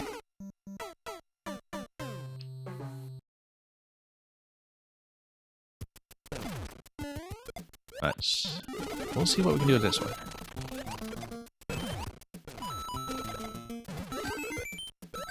Okay. I think levels like this, simply because of the density of technical tricks, they actually have a way of feeling longer time-wise than they actually are in reality. Because your whole perception of speed just changes when you practice away at these a lot.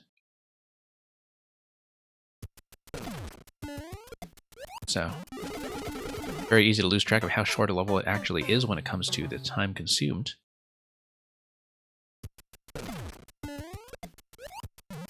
And, okay, nope.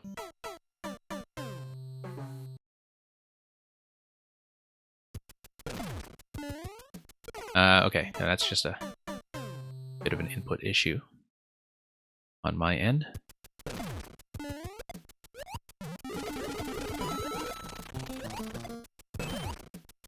Forward we go.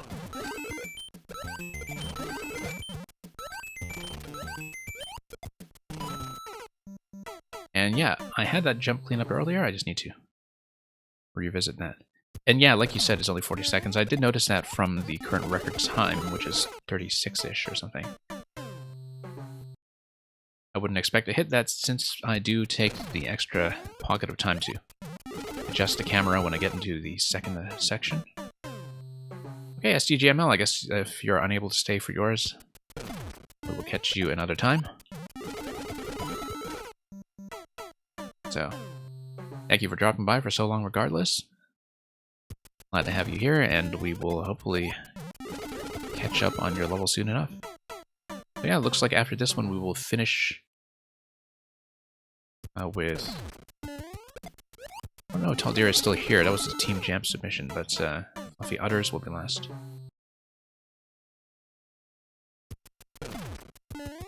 Okay, here we go.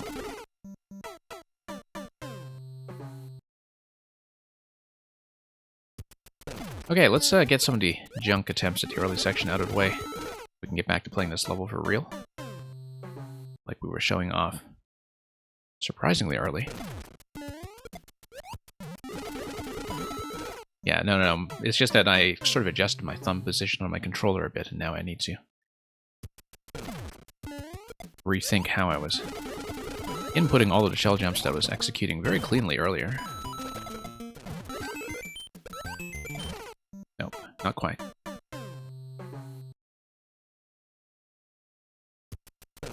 But yeah, now that I've actually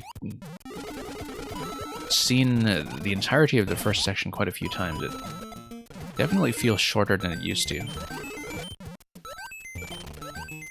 Simply because I haven't been running into as many roadblocks. Okay, we do need to fix that particular drop. I don't know how it was that I miraculously managed to get it working so smoothly on some of my earliest attempts in this sitting.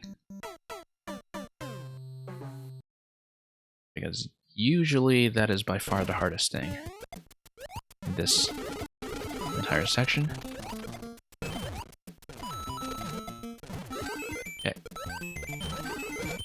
Everything fine over here so far. Nope, missing. Was trying to do a slightly later release that time on a red shell. But it's just quite a lot of positional adjustment there that I need to clean up in order to make that happen. Nope.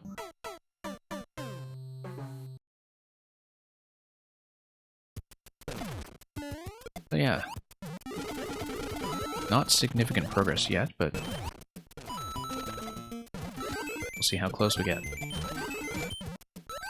Spiny shell jump is not as much of a problem as it used to be. Nope, missing the Koopa. I do need to bounce on the right side and then grab the shell. Once again, just not aiming accurately for the marker, which is telling you where the Koopa is going to go.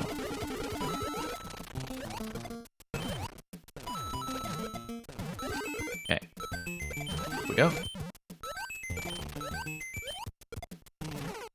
Nope, a little bit late on that release that time. Just need to find a right pocket for that timing. And that shell is really the key to a half-decent attempt. Okay. Forward we go. I mean, at this point, I've seen this part of the level so many times that there isn't much more for me to say about it from the perspective of design.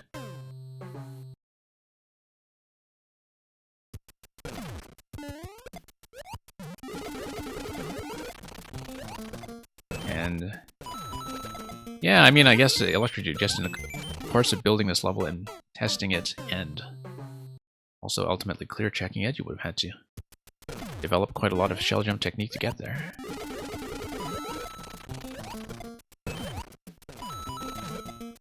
Yeah, I guess relative to a lot of the shell levels that are by the really serious shell people, this is actually quite a bit generous when it comes to the amount of time you can spend doing full jumps in the air, that you actually have plenty of time to calculate from one jump to the next. And that's something that you don't necessarily realize about this level because it feels so intense until you see some other shell levels with higher difficulty ratings or higher difficulty perceptions in action.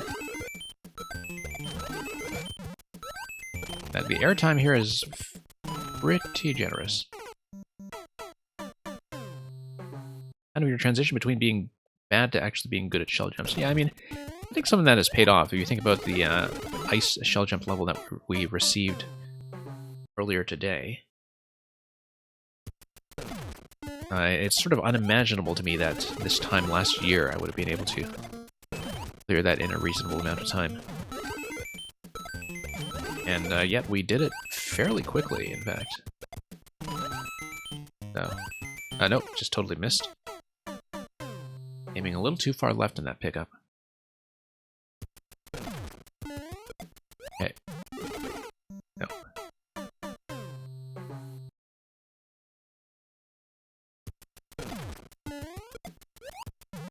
Yeah, well, see how far we can get with this.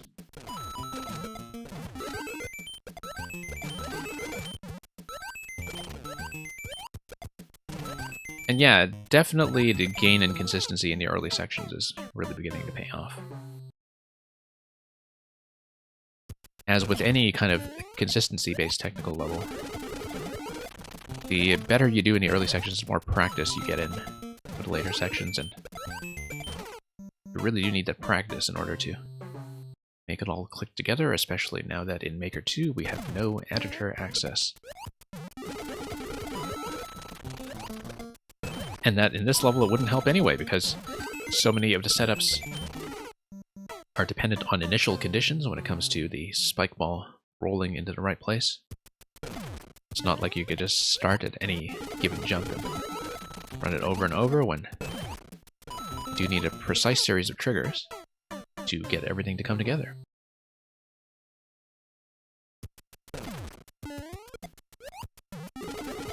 Nope.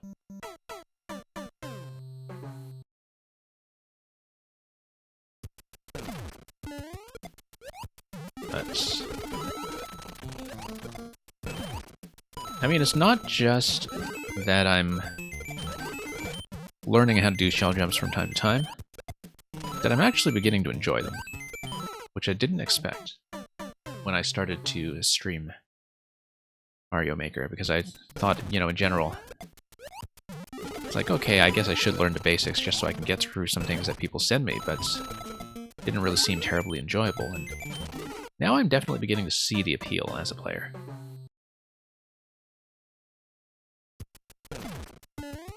And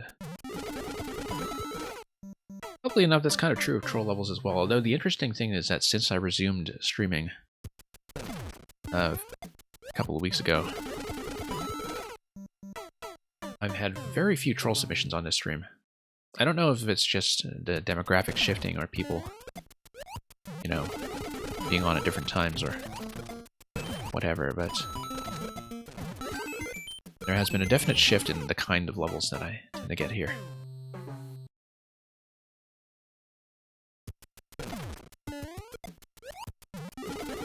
But yeah, a lot of things are kind of acquired tastes in this game.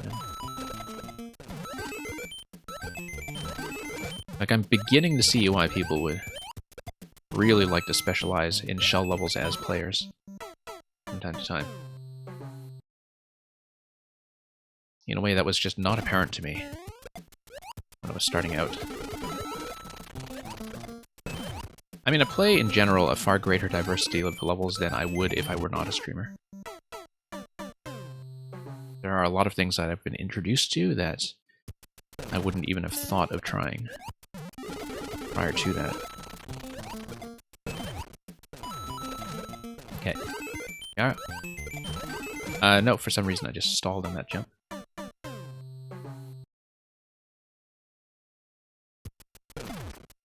Okay, let's get ahead here. And yeah, people still behind in queue. Hopefully you don't mind me taking a little bit of time with this, just to sort of recover my position on it. But yeah, we will actually have a realistic shot at getting through to queue today, so... which is nice, because I was hoping for this to be a comparatively short stream. I always tend to run way too far over my intended time when it comes to fewer level days. Once again, I am trying to do the forward shot there. That was not quite the right spacing. You hope to make more Kaizo soon, but you've discovered that school eats up your energy and creativity. Yeah, that's very true. I had a bunch of things that I was trying to put together in the editor as well, and had a burst of activity there with a few concepts that I have not finished yet.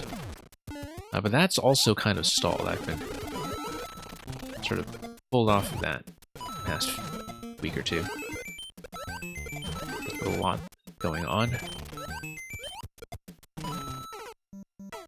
Also with some other things I've been playing lately. Off stream. But yeah.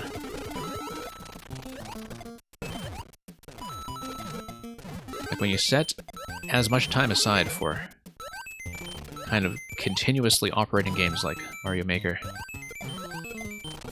like sometimes playing anything else at all on the side, if you manage to make the time for that, can really make your schedule feel very overstuffed.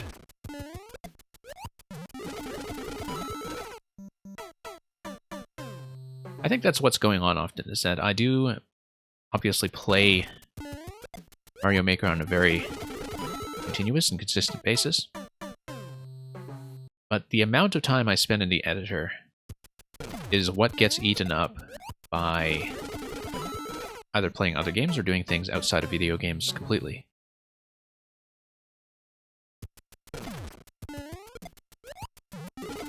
And Result, of course, is that I just haven't published anything in the longest time, so... And yeah, I can definitely see why. Between school and whatever schedule, whatever term schedule you're running in your country, that definitely, you know, kind of takes up a lot of energy that leads to things like Mario Maker being put on hold for now.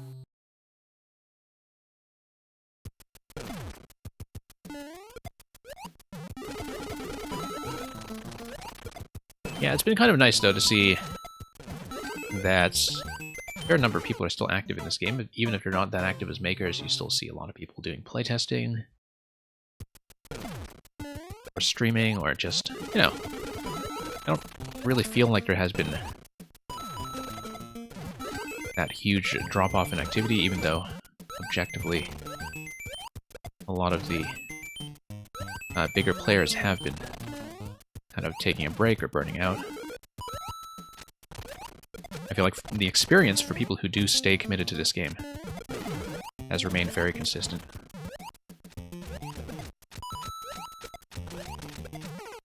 Okay, almost there. Just reacted a little poorly to that shell pickup because I hadn't seen it in a while.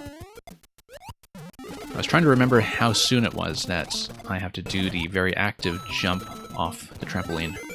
And that's actually at the next segment after the Buzzy Shell. I'd forgotten about what to do with the Buzzy Shell. So by far the best attempt so far.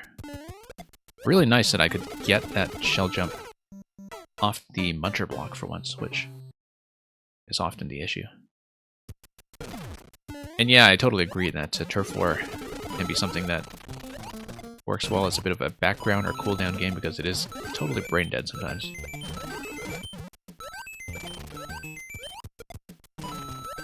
Of course, I haven't really played Turf War since Splatfest ended. I didn't manage to catch the last bonus Splatfest either. The Mario-themed one. It was kind of nice that they brought Splatfest back. I know that they actually had most of the existing Shifty Station maps on rotation for that one, which I think was a very good concept.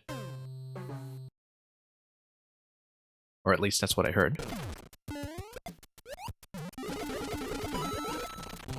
But it just did not work well with my timetable, so I was not able to get into that Splatfest one bit. Doing ranked or anything competitive in general isn't a good idea when you're tired. Well, I mean, depends on how prepared you are mentally to lose quite a bit of silly things that you wouldn't necessarily lose to otherwise. But yeah, I think it's true that if you are doing any kind of competitive mode in a game, that if you're taking it seriously, often you're going to be very active with it, and that too also distorts your sense of time, I think. That, like, when you're very mentally committed to a fast-moving or a very decision-intensive multiplayer game, that's... It's one of those things that I think feels much more time-consuming than the clock will tell you it is at the end. Just because you're going to be thinking a lot faster than normal.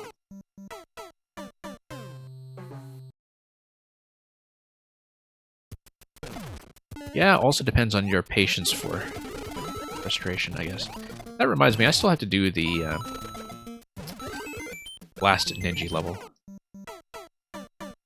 It's still available for the next few days, and I just have not made time for it, because I just got the initial time on it, and usually with Ninja levels I do spend the first day that they're available just trying to find a good route for them, but this one I just didn't find to be a lot of fun, at least on a first look. And I just haven't gotten into it yet. And possibly there's some magic to it that I just don't understand, having looked at it on a very superficial surface level.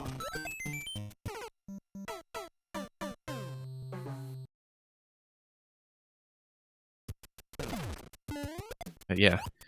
I don't really play that much, you know, very time-intensive multiplayer anymore. I used to play a fair bit of StarCraft down in the middle leagues. And of course I used to play a fair bit of Splatoon, which is pretty fast-moving. But yeah, any kind of intensive multiplayer, I can't even think of what the last experience would have been.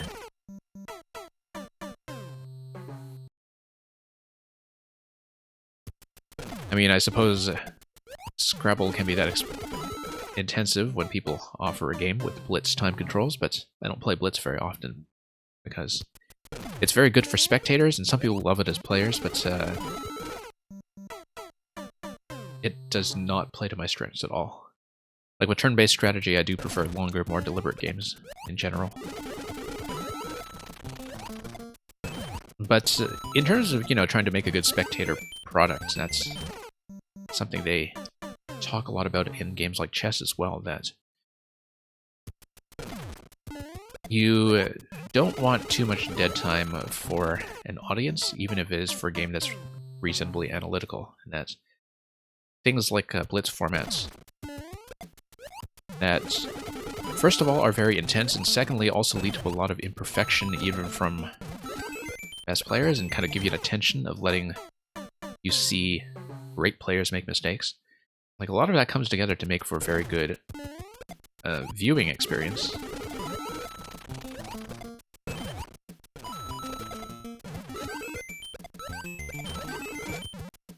And yeah, definitely that's been debated in chess quite a lot, especially after that Carlsen and Caruana World Championship match, where you had fairly long games, you know, spread out over many days, as is always the case with the World Championship, but where they just drew every single game, like they drew 12 in a row. And I think it definitely led a lot of people to reconsider what kind of formats were watchable for a more casual audience.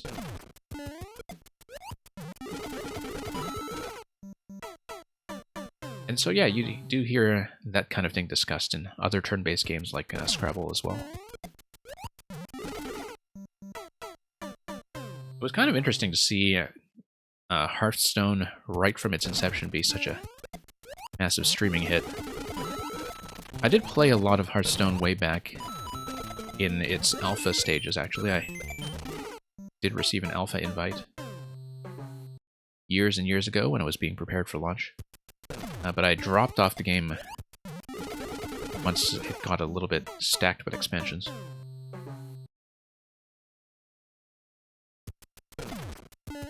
But yeah, the fact that people do find that to be a good viewing experience, I think, largely comes from the fact that, you know, you're kind of mentally mapping out moves yourself as a backseat player. Because that's something to think about in general, is just how to make turn-based strategy watchable. Okay, actually getting the Muncher one more time.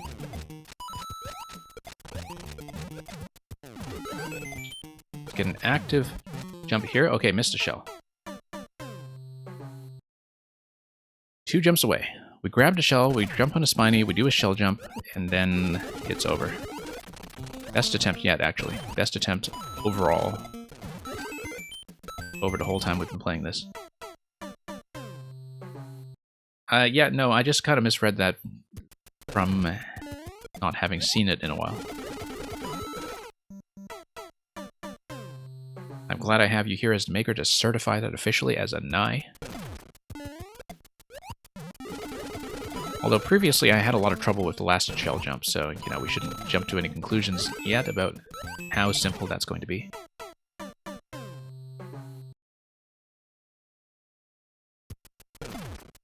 Okay, jump this.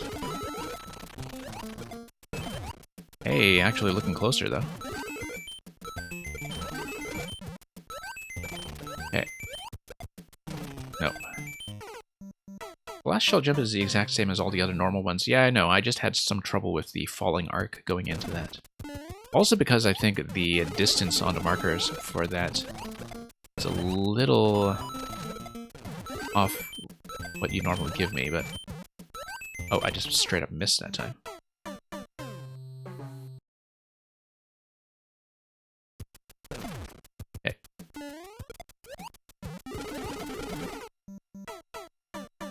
So yeah, we'll see. I may not get it cleared tonight. I may, or this morning, I guess, in your time. I may not get it cleared today. But it's kind of good to have that close approach, just to inch closer and closer towards the finish.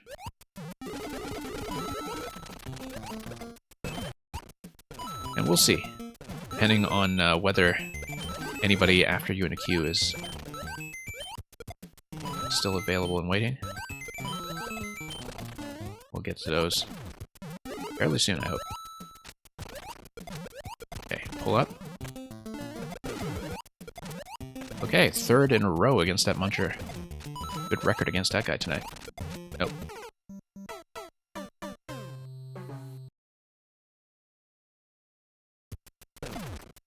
So yeah, the parts that I expected to have the most trouble with are not the ones giving me the most trouble today. It's always the long drop in a red shell and that first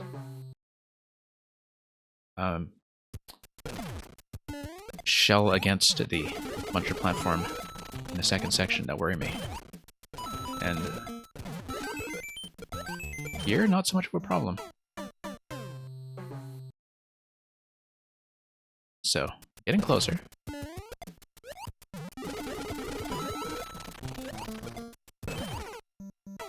I'm getting a little bit sloppy though, so might be a sign that I might need a quick break from this one.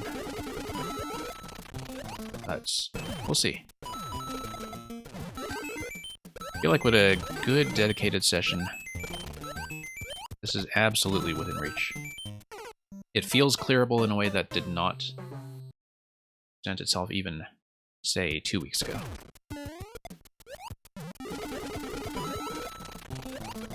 Okay. Not quite. Just give it a few more attempts. Hopefully one more good, solid run into the second half.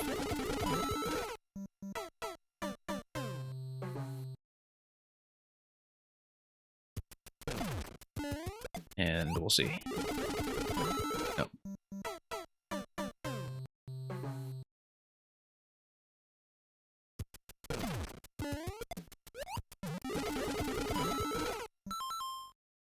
Okay, let's see how we're doing. I think I've been on this for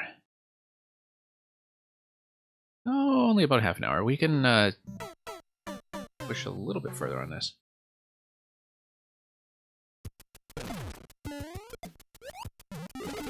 Not too long, though. I might wrap around to others in the queue and then possibly come back to this one if we have time. But let's exit for a time being, and I may wrap around to it once more. Pretty good progress, though. One really good attempt in there. And a surprising amount of consistency on that muncher.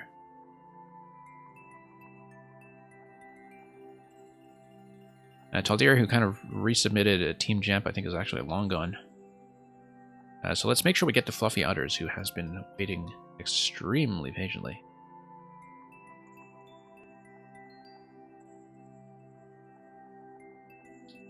So Fluffy Udders, if you would like to check in.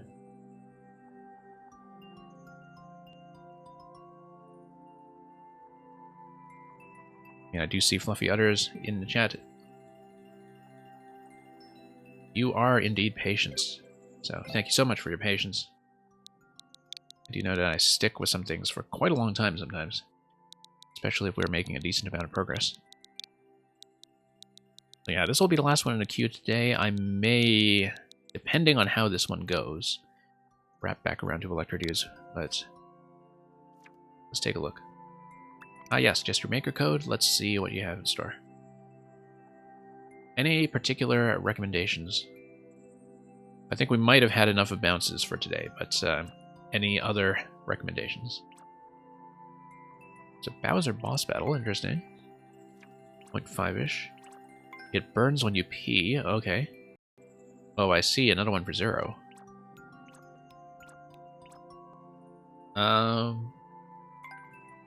Puzzle solving. 16 seconds-ish. Might do that.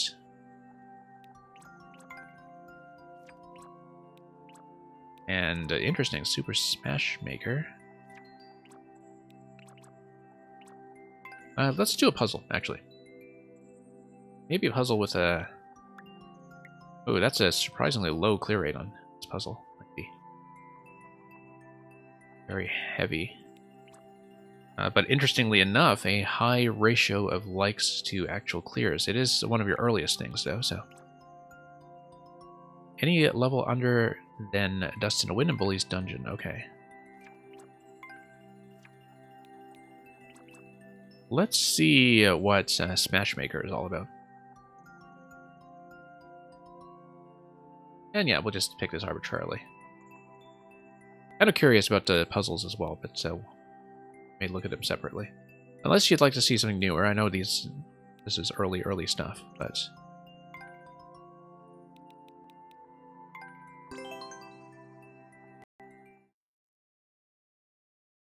Let's see what this is all about.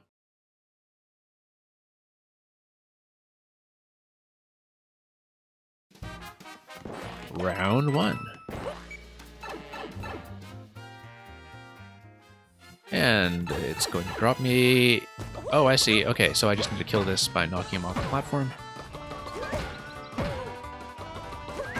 Off of Final Destination here. And you are, of course, one of the few makers in the Flying Bully Club. Very underused element.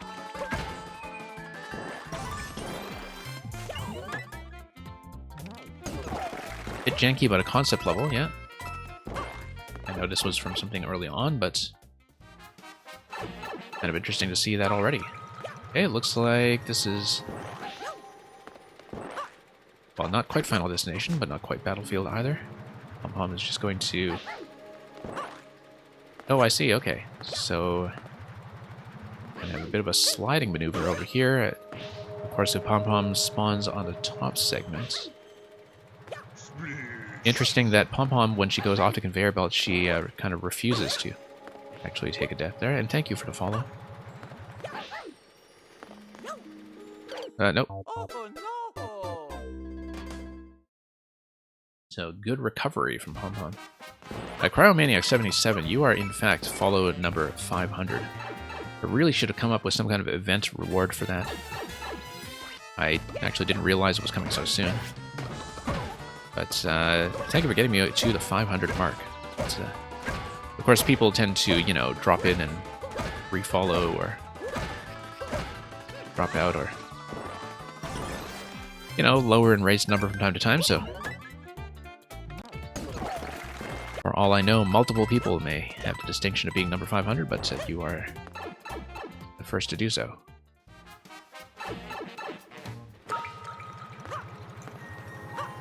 And yeah, I'm glad you're enjoying the stream. Round 2 is Greninja and Pokemon Stadium. Okay, I understand that now. I mean, obviously there's only so much you can do with the background. But I definitely see what Pom-Pom is doing in terms of being Greninja. And drop back in. Let's pump this guy all the way down. Okay.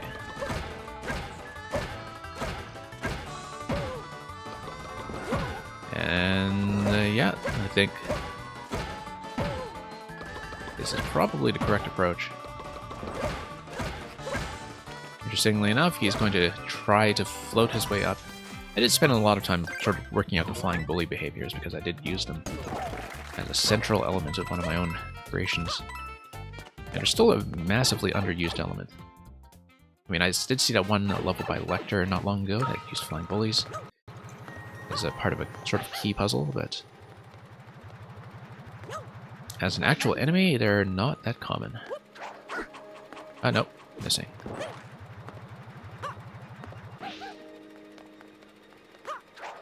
Okay.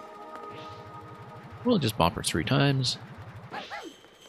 And Then we'll see what happens. Okay, she's going to very conveniently land on the top segment, so... let's make a very daring jump off the platform. Round 3.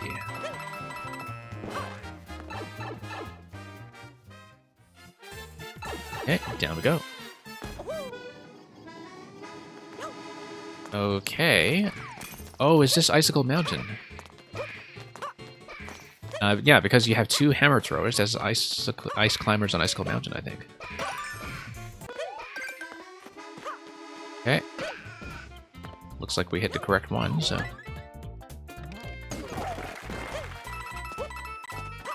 well, so much for classic mode. Now, what's this all about? Oh. Well, not exactly a 100-man melee, I guess. Maybe it is 100-man melee. 100-man smash. 100-man whatever they call it now.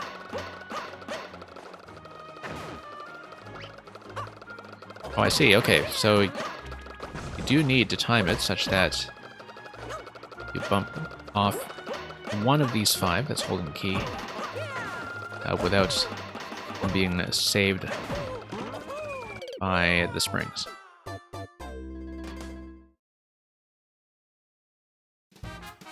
Yeah. No, I mean, you know, this is a very early level from the first weeks of the game. I think a lot of people were still kind of finding their footing at that point in terms of concept research levels, so no harm in that.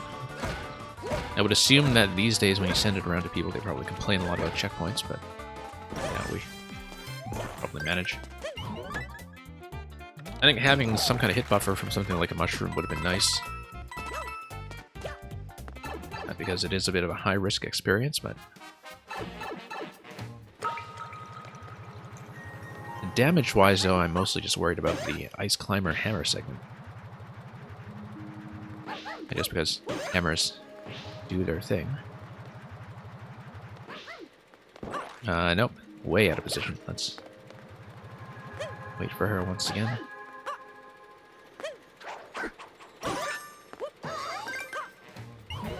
Yeah, Pom-Pom is still one of the elements in the game that I find, even after all this time the game has been out, I've seen very few good concepts with her. I recently saw one that was quite good on one of the other viewer level streams last month, I think, but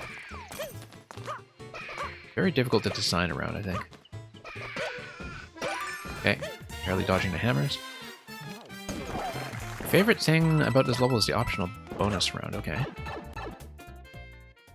Keep an eye out for that. Assuming I haven't missed it already, let's just bump these guys off as quickly as possible. Oh, nope. Didn't expect to get bumped that time.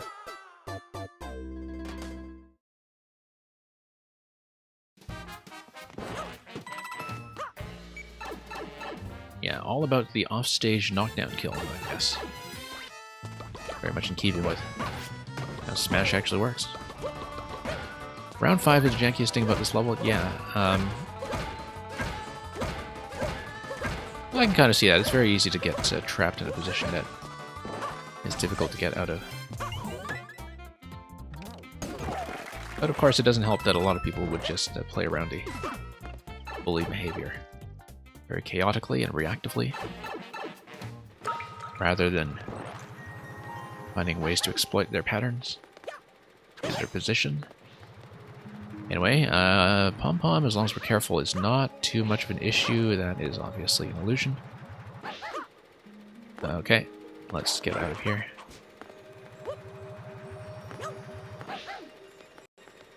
Okay, that's much better. Let's have one more warp in. Yeah, really interesting interaction there that Pom-Pom will not just die off the edge by herself.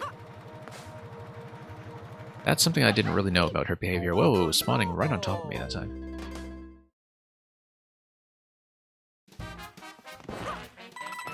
Yeah, I guess you're saving the checkpoint for later.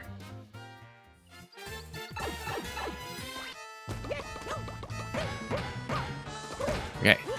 Bump, bump, bump.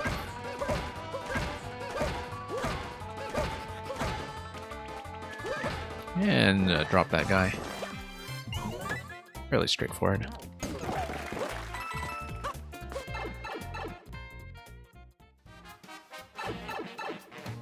And we'll drop back in. Okay. Pom-Pom's going to go down? Nope.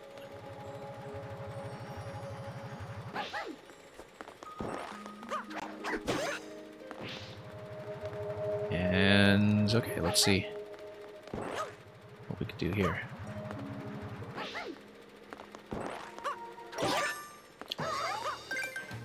That's relatively straightforward. I mean, I guess with further attempts on the bully section in round 5, I can gradually sort of establish who is in fact holding the key, and that will simplify things somewhat. Well, I guess round 4. Right, so we haven't even seen round 5, have we? Yeah. Nope. Oh, okay. Totally misread that single tile on top of the pipe before I was properly up in the clouds. That did catch me by surprise.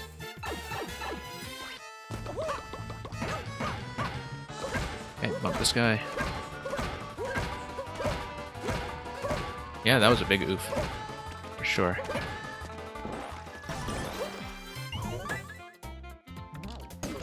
Yeah, I guess from a decorative perspective, there's only so much you could do with the selection of 2 themes that you have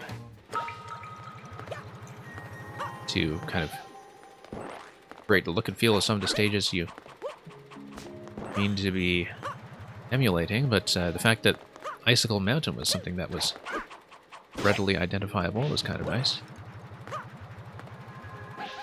Yeah, Pokemon Stadium I wouldn't necessarily have known to guess. But I guess Pokemon Stadium is something that's so dynamic in the original. Wow. That was unexpected. That was another oof.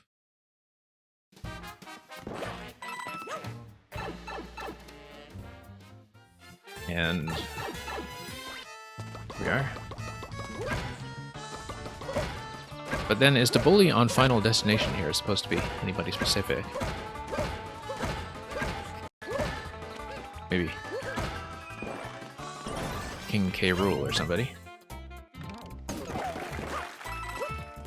There's big fat chest bump. Okay. Round 4 is the multi-man on the cloud stage. Yes, that's right.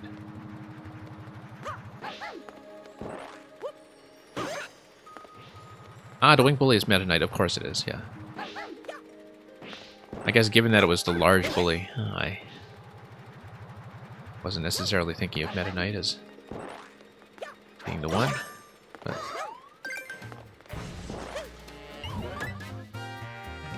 kind of makes sense now that you pointed out to me. I guess I can sort of see what you were going for. Well, okay. Do need to not adjust on the drop there. Yeah, dying to some silly things here. Pretty much ran out of ideas after stage 4, or rather after the bonus round. Okay. Alright, let's smash this guy. Yeah, I kind of like that interaction of having to do the final bump on the bully. Something that I think does work decently well. Yeah, Pom-Pom's segment, of course, is very dependent on where she chooses to spawn.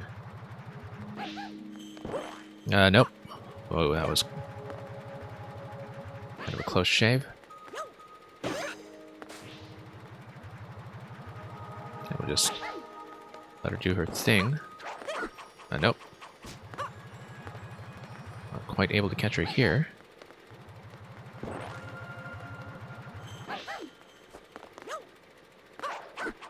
Nope. Yeah, if she's spawning all the way on the opposite end or moving on a conveyor that's opposite, then we get into some trouble. Again, unfortunate to have that spawn right on top of me. But Occasionally, that's what Pom Pom does, I guess, when she doesn't have a lot of valid landing locations, or the various clones. I mean, I did get to see the trail of where everything was heading, so it was avoidable.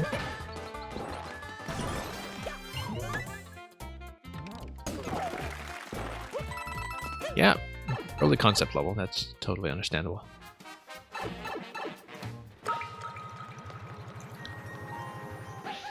And we'll see. I mean, I haven't quite seen anything rendering Smash in this format specifically. It seems like tributes to other games were a much bigger thing in Maker 1, in fact. Or maybe they were just higher on the popular charts in Maker 1. Whoops. Oh, no. Because I don't know if you remember, or if you were around for the top charts in Maker 1, but there were a whole bunch of things like history of Nintendo levels where you would have...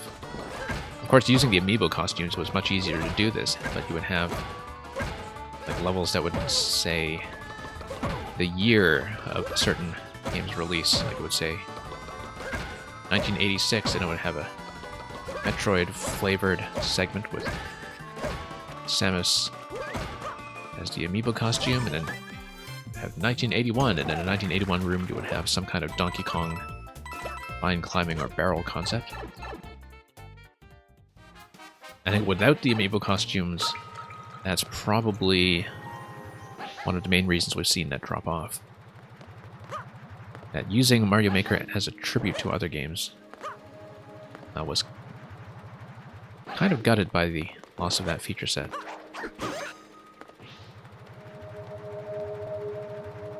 Alright, nope. Let her drop. And let's just not let anything spawn on top of me this time.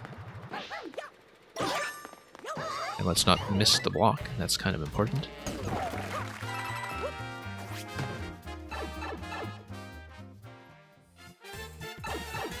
Alright, let's drop in without too much of a personal adjustment. And okay, once again. Taking out the ice climbers at once. Given that you now have slopes, you're surprised you haven't seen a Donkey Kong level. Yeah, I've heard from some people who were trying to put together a concept like that. Like, I actually have seen a classic arcade Donkey Kong level, I think.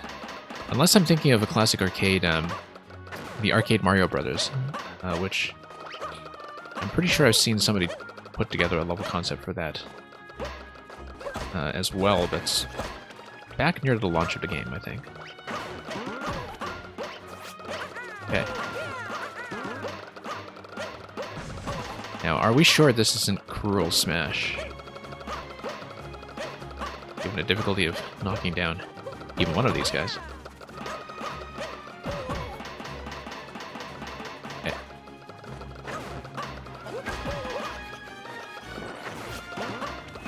Okay. Do I have the key? Yes, I do.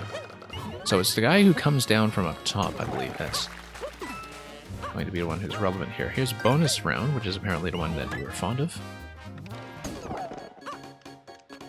And, yeah, looks like I need to... Wait, let's see what's going on with the thwomp positioning here. Well, it's a bonus, so I guess it's optional. But then the idea would be to kill the thwomp using the POW. And that would require probably an accurate bomb toss of some sort. Whoa, okay.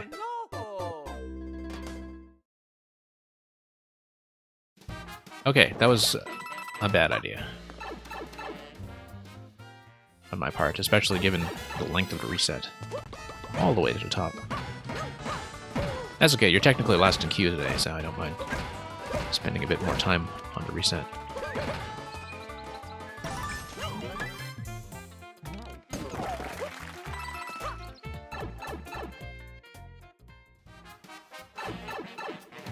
And here we go. Yeah, I definitely did see a lot of Donkey Kong Jr. inspired vine climbing concepts, especially back in Maker 1. Some of them in Maker 2 as well, but once again, due to the lack of the amiibo costumes, I think some of that flavor of remaking other games has been lost. And of course, that being SMB1, where you would have the Mystery Mushroom, in the SMB1 style, I think usually the most distinctive thing about the DK Jr. tribute levels was that they were taking advantage of the fact that you do have a specific facing direction when it comes to Vine Climb.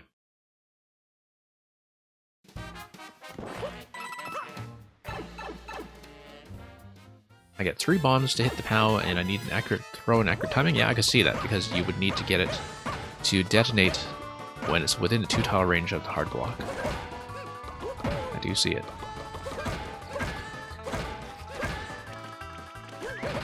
Okay.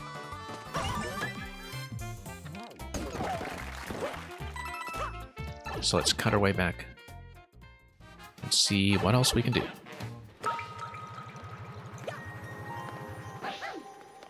Okay, drop on the pom-pom. Whoa.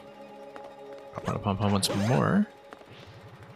Before we get whacked in the face with shuriken. Okay, whoop.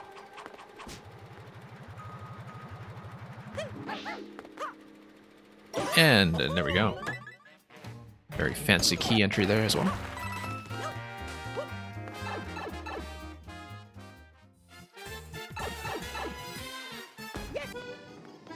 Okay. Let's take this pathway. Okay. That always feels a little bit unsafe on my part. But we did make it. Okay, let's not fall off the pipe this time. Let's get up to... yeah, it's the top guy who's going to have the key, I'm pretty sure.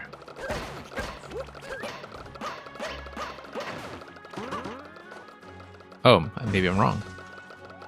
No, I'm right.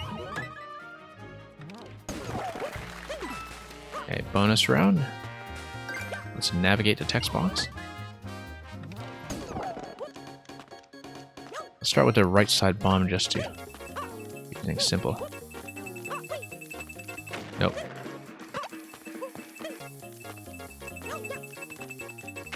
Okay, that was a little early on the throw, but had to take some risks, I guess. Okay, that's it for that one. So, no POW for me.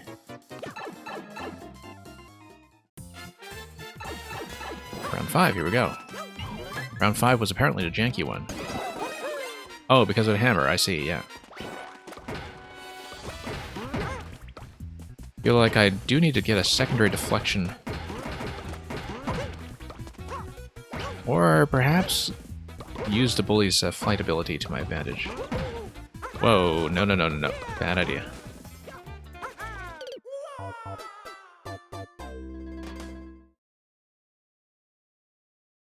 No, I should be using the crates, in fact. I don't know why I hadn't considered that earlier, but there's a lot with the hammer suit that can feel unfamiliar sometimes. Despite how long this game has been out, and how many times I've played with it.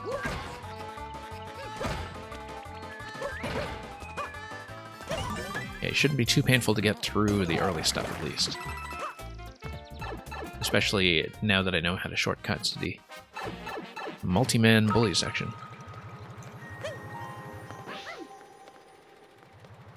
And yeah, about 25% puzzle, 75% jank. Yeah, that's what happens when you have the hammer and the bully both in action. Oh no! Yeah, very unfortunate that Pom-Pom is just going to get the ambush.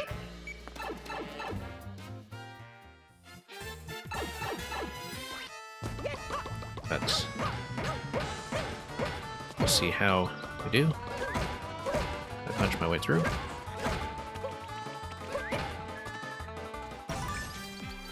Okay.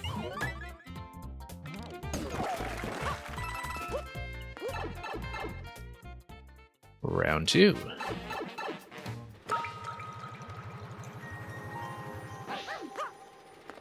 Oh no! Kind of an unfortunate mistake. I do like how in Smash Ultimate they do have all the custom-tailored classic mode routes now.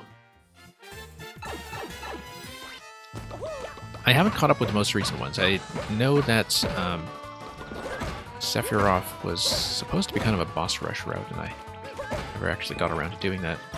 I don't think I've seen Pyra's route yet either.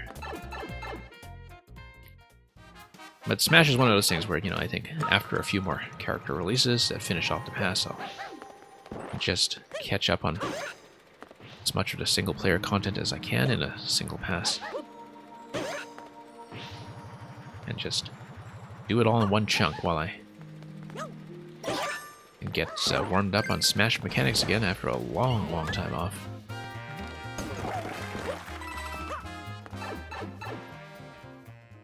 Anyway, let's get back in.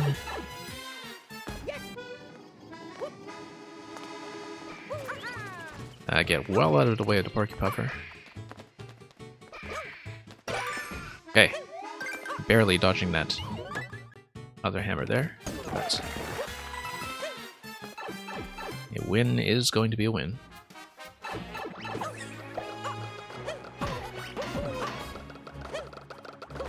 Yeah. Nope, nope, no, no, no.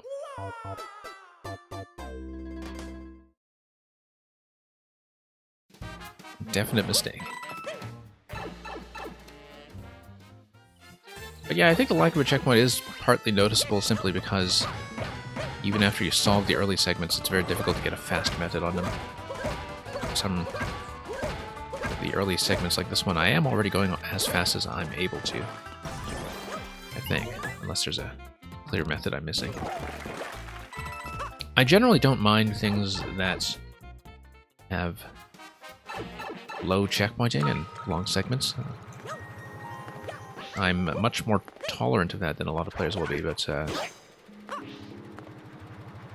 I think in order to make that work, very often you need segments that feel faster and cleaner with repetition. Like, that's kind of the whole concept behind having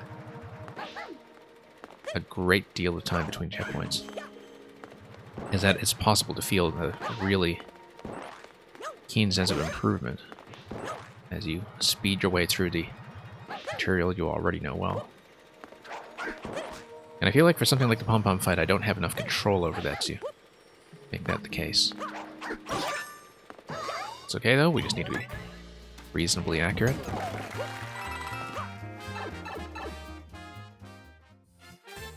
And we'll drop out.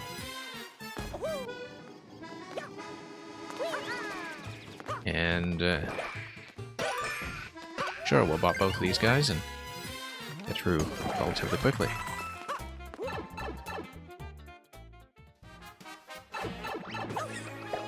Okay.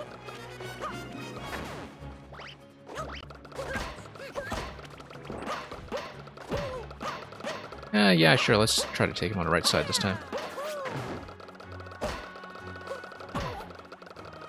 Just need to bump him on the outside on the lower level. Nope. Once again, missing that final roll when he was already off the platform. That was going to get myself in quite a lot of trouble.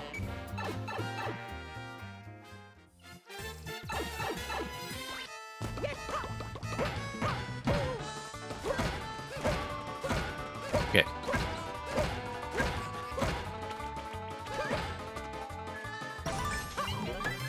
And yeah, that's pretty much what the experience is going to be when it comes to losing on some of the early segments that were going so well earlier. Nope. Just have to wait for Pom-Pom's random generation to do its work.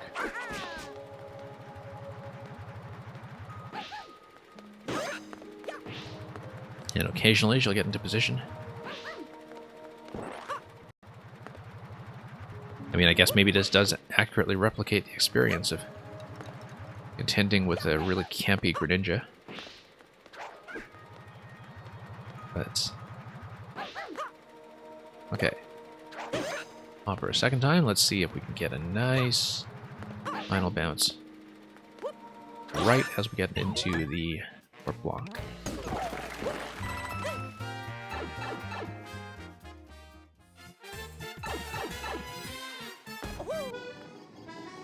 From replaying 3D World recently, the interesting thing about the kind of toy block theme that's used as the athletic theme in this game, sky theme, I guess, that it actually doesn't appear very often as an aesthetic at all. It's a fairly unique thing within 3D World. It applies to very few levels, but that's probably because 3D World is actually so aesthetically diverse as it is.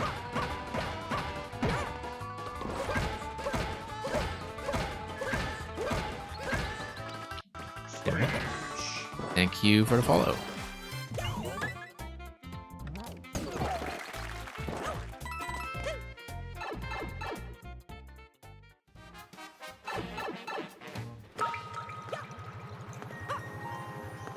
And now I know I actually said this earlier to another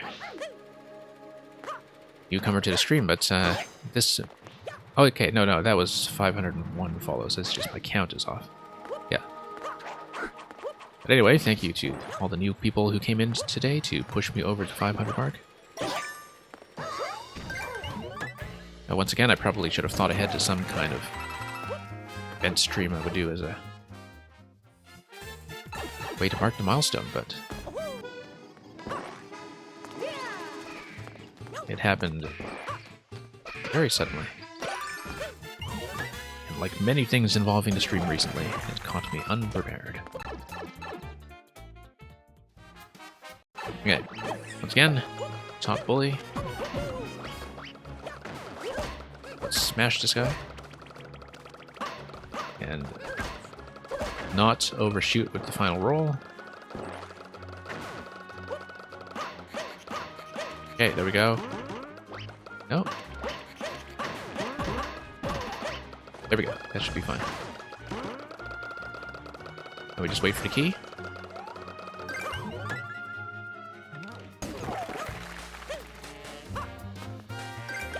Okay, let's not die to our own bombs. Once again, I really do feel like a mushroom would have helped in this level, just as a bit of a damage buffer, but, you know, there's a lot design-wise that I'm sure you're rethinking since.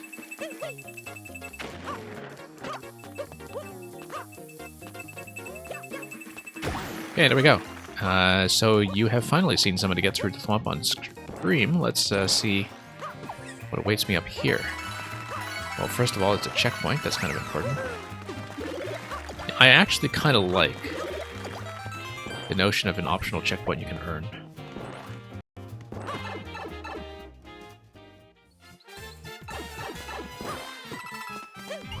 I mean, maybe this level is a little bit too punishing for people who can't do that, but I feel like the idea of sort of an earnable checkpoint is not something that's used enough in Mario Maker in general, so I think you still probably want some regular checkpoint to back that up, but having it as something a little extra is nice to see. Okay. Oh, this guy is just going to bust right through, so...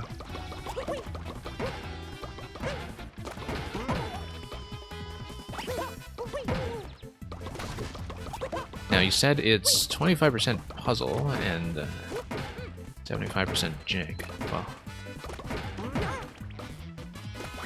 Feels like I do need to just get him on the deflection here and push him a little higher. Or find some way to just get rid of these guys.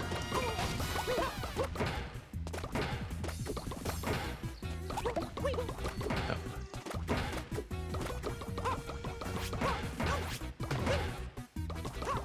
Yeah, maybe just find a way to ride it out.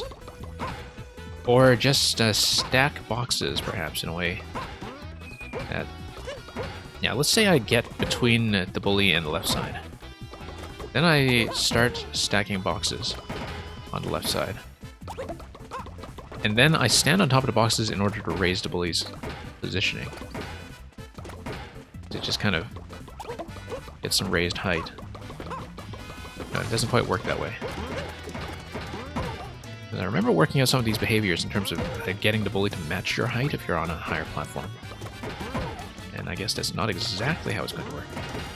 Drop the crates to move the spring? Yeah, possibly. It was... No, it doesn't quite get the collision I want.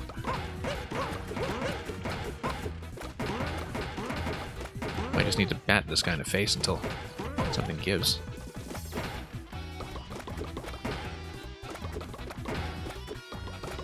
Unless I maybe bat it from a higher position. Yeah, you see how there is that moment when the bully is actually going to try to follow you up.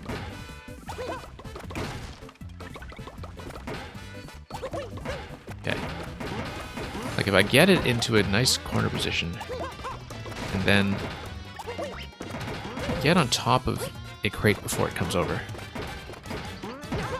And then try to, yeah, you see? Try to get it to raise its height. No.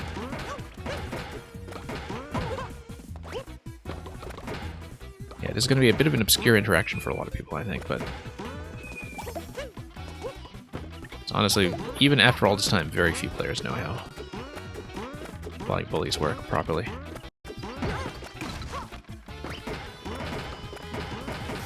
This one is Brawl Meta Knight. Yeah, I kind of like that description.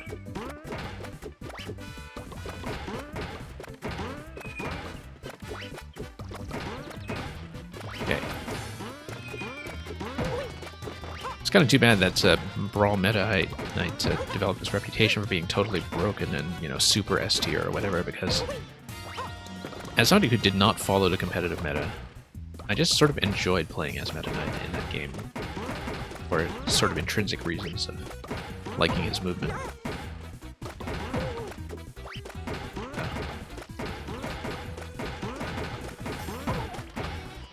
Okay. Clearly, we don't quite have the right approach, I think. I feel like raising it is going to be part of the answer. But I do need to constrain his position somehow, I think. Such that I get into a higher position and can actually do a second swat in midair. Meta Knight is the meta? Yeah, exactly. Maybe I do need to take a risk of having this guy come out this side. Okay, we will at least respawn a checkpoint. I'm afraid I don't really see the trick. Okay. Not that we need 1-ups for Endless, but let's take some anyway. Ah, okay. No, that's okay. Pow will do everything I need here.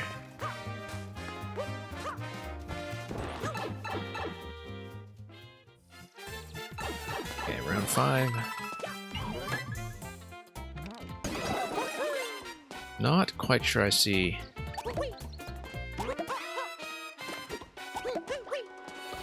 do this here.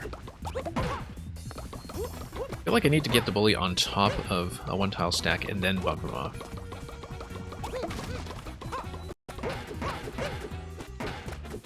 Like, just get him to land on top of a 1-tile stack somehow.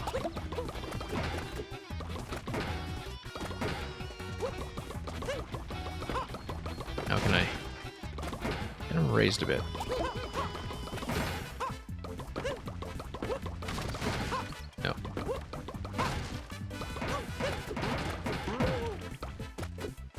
Yeah, I'm afraid I don't really see it. So it is some kind of puzzly interaction. Something maybe not that reliable.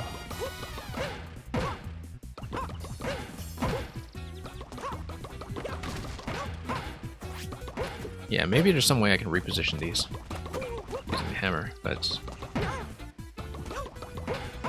currently seeing it.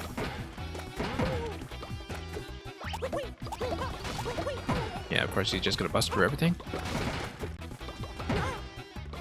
I really do feel like I need to raise his position vertically though.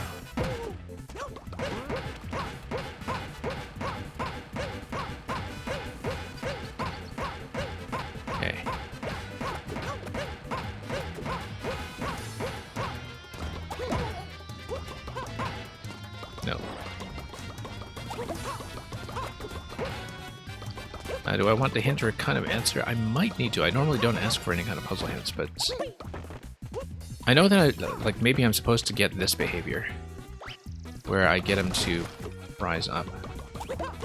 I do know I can trigger that with my own positioning if I can get him to track where I am. But in order to do that, I would need to still get the bully into a position that's close enough to the edge, such that a swat will actually land a bully on top of the spring. I mean, quite possibly I just need to stand on top of the springs myself. Oh. Very dangerous position to do so, though.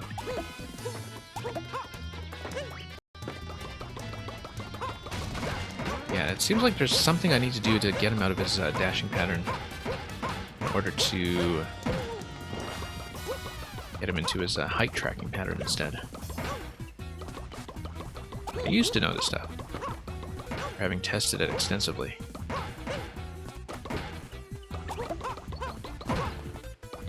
I'm afraid I don't really see it here. Okay. Bounce, bounce, bounce.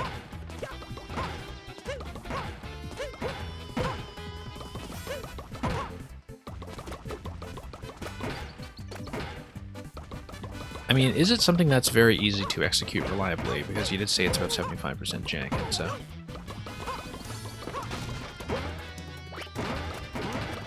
Like, is it something where even if you know the solution, it's still a bit fussy to actually put together?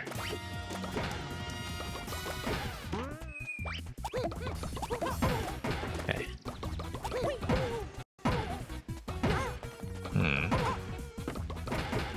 Tricky to execute, okay. You might have to let me know about it then in terms of the intended solution.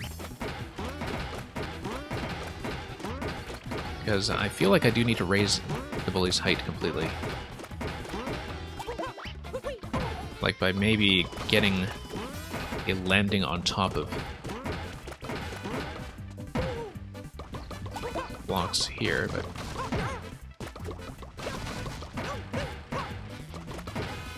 Yeah, I don't know if I see it. I mean, I feel like the height adjustment is definitely the way, it's just that I'm trying to figure out how to trigger it consistently. And let's jump this guy. Try to freeze him out of the existing charge animation. Use the spring to bounce the bully on top of the box. Yeah, I've been considering that. It didn't feel like I could slip the box under him in time. Because the thing is, I would need the bully to be kind of facing that direction. Oh, you know what? No, except I could push this and then drag the bully this way.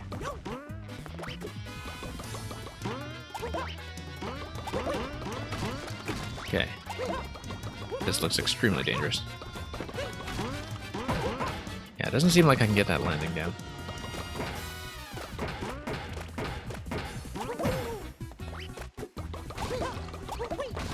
Okay.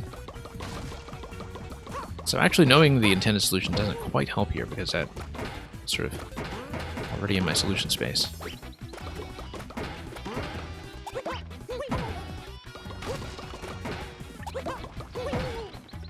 But we'll see about that.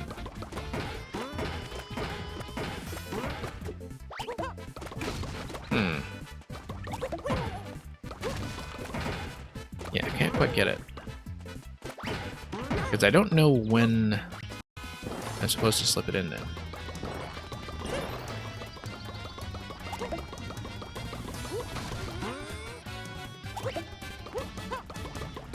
Maybe just bouncing over these crates on top such that the bully drops the crates himself.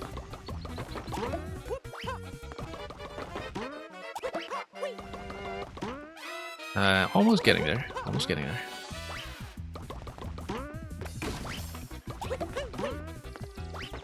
Okay, not quite.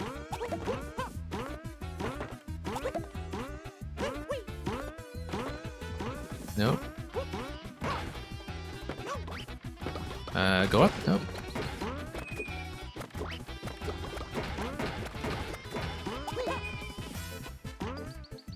Almost. Almost. There we go. Okay. Not quite, but if I drop some additional ones down here... Okay, no.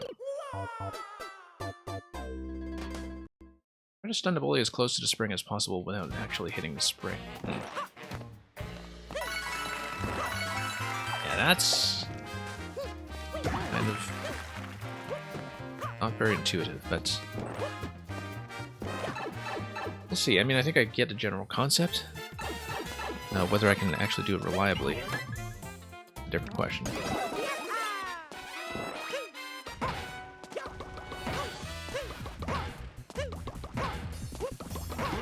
Okay. But yeah, if I can get myself on top of a tower that's not going to get smashed right away.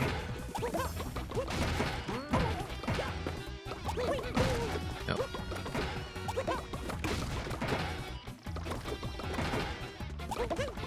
Okay.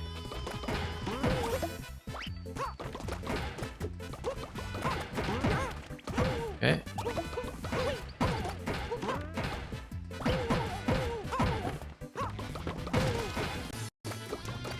Let's see what we can do here. Nope. Still need to the bully to the opposite position.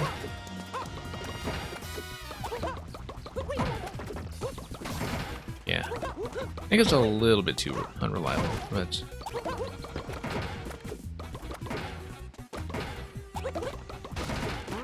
I think the issue with having, you know, kind of semi-puzzly solutions that are a little too janky to execute is that there isn't quite the sort of feedback from the level 2 player that they're on the right track. That's, you know, I think generally with something that feels like a bit of a puzzle interaction, that the solution should feel like it's getting closer towards doing things right. And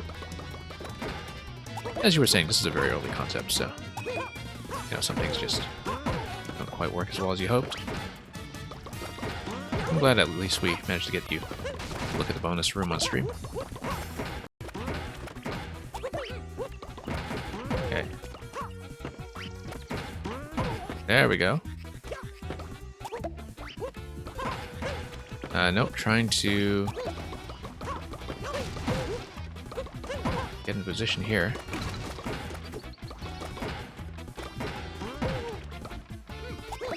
Okay, might not be able to do this after all. I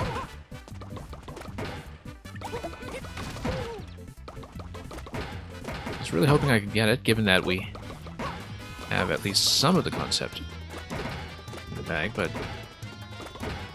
I mean, basically, the cooldown on hammer is just much too long to really do anything like usefully positioning a crate while the bully has been swatted out of the way. Nope. Nope. Nope.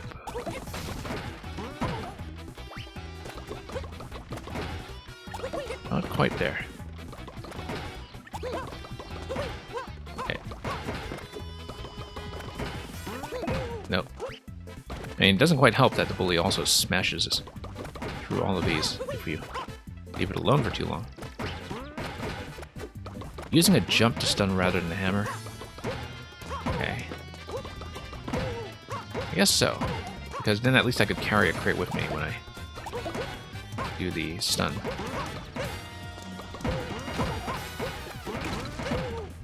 Yeah, slipping some kind of second crate under him, though, seems to be a problem.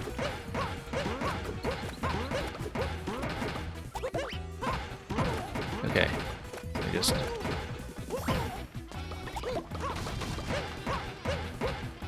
Yeah, once again, just probably tried to brute force this a little too much.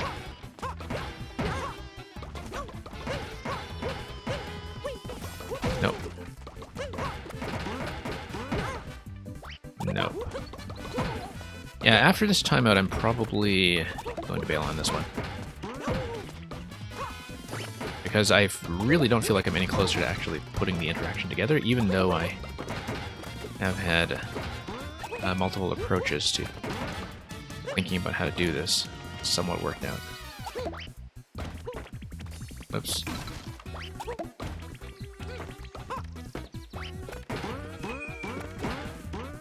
Okay.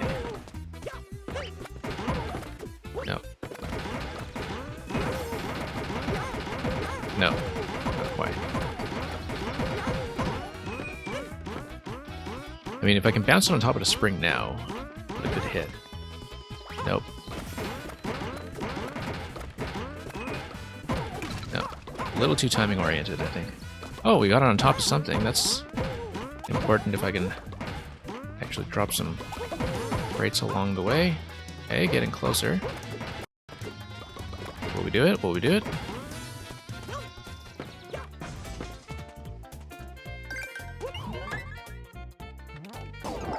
Final round. Okay, we actually still have more. Looks like Guma was mostly there to just peel off the hammer. Once again, though, if I do hit timeout, I don't think I'll continue with it. Because it would just take far too long to get through the bully a second time. No. Do the cat suits refresh? Yes, they do. Okay, that's important. So. That's okay, we'll just stay on the cat. Nope. And just swipe all day.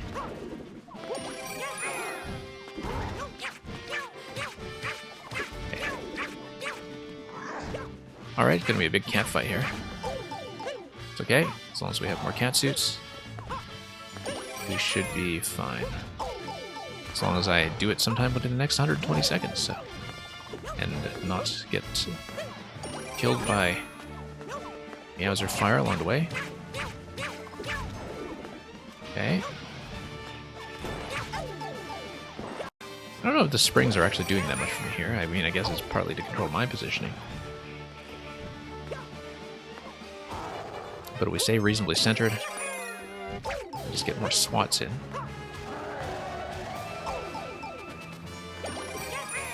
Well, let's see here. Last round is pretty much free, yeah, except it's... I still need to put together in a reasonable amount of time, and there we go. Let's not miss the block like I was doing much earlier, and that's a win. So yeah, thank you for that, Fluffy Utters. Like we discussed, early concepts, some good ideas in there, but I think the middle section with that round 5 is maybe a little bit too much in terms of reliability. Let me take a look at the preview screen for this. 21 clears, okay, so one that does have a reasonable amount of attention for something that has been out since near the start of the game. Wow, clear check time with a single segment was actually very close to the full 500 seconds. Yeah, the bonus round is nice. It's pretty doable. I like that you get 3 tries with it. I like that it is still kind of visibly timing based, but... yeah, I mean, you know, you can earn the checkpoint there. I guess the other checkpoint was also in use already, but... like I said, I don't mind the idea of an earned checkpoint. I actually think that's something that could be seen more often. I just do think that it's maybe a level that could have used more checkpointing. And I know you're a long way away from ever revisiting this, but it's a level that I think kind of highlights how having long stretches without a checkpoint works a lot better if there's a way to clear things quickly with a very reliable pattern. And not quite sure that's the case, but pretty good concept anyway, in terms of how you were trying to recreate the feeling of getting smashed in Smash with very limited palette. So thank you for that. Yeah, unfortunately, that took long enough. That's Electro Dude. I don't think I have time to go back to yours today, but we will definitely sort out those final jumps and get the clear as soon as we can. The viewer levels is going to be back tomorrow if all goes according to plan. Hopefully we don't have any emergency rescheduling or anything like that. In the meantime, thank you for all the new follows and all the raids, especially earlier, from all the people who came in. And I will pass you folks on to somebody interesting, likely somebody who is also doing Super Mario Maker. But meantime, that is all from me. Thank you so much for watching. Stick around if you want to join a raid, and we'll see you soon enough. Have a good night, or good morning, or even afternoon, wherever you are, and fare thee well.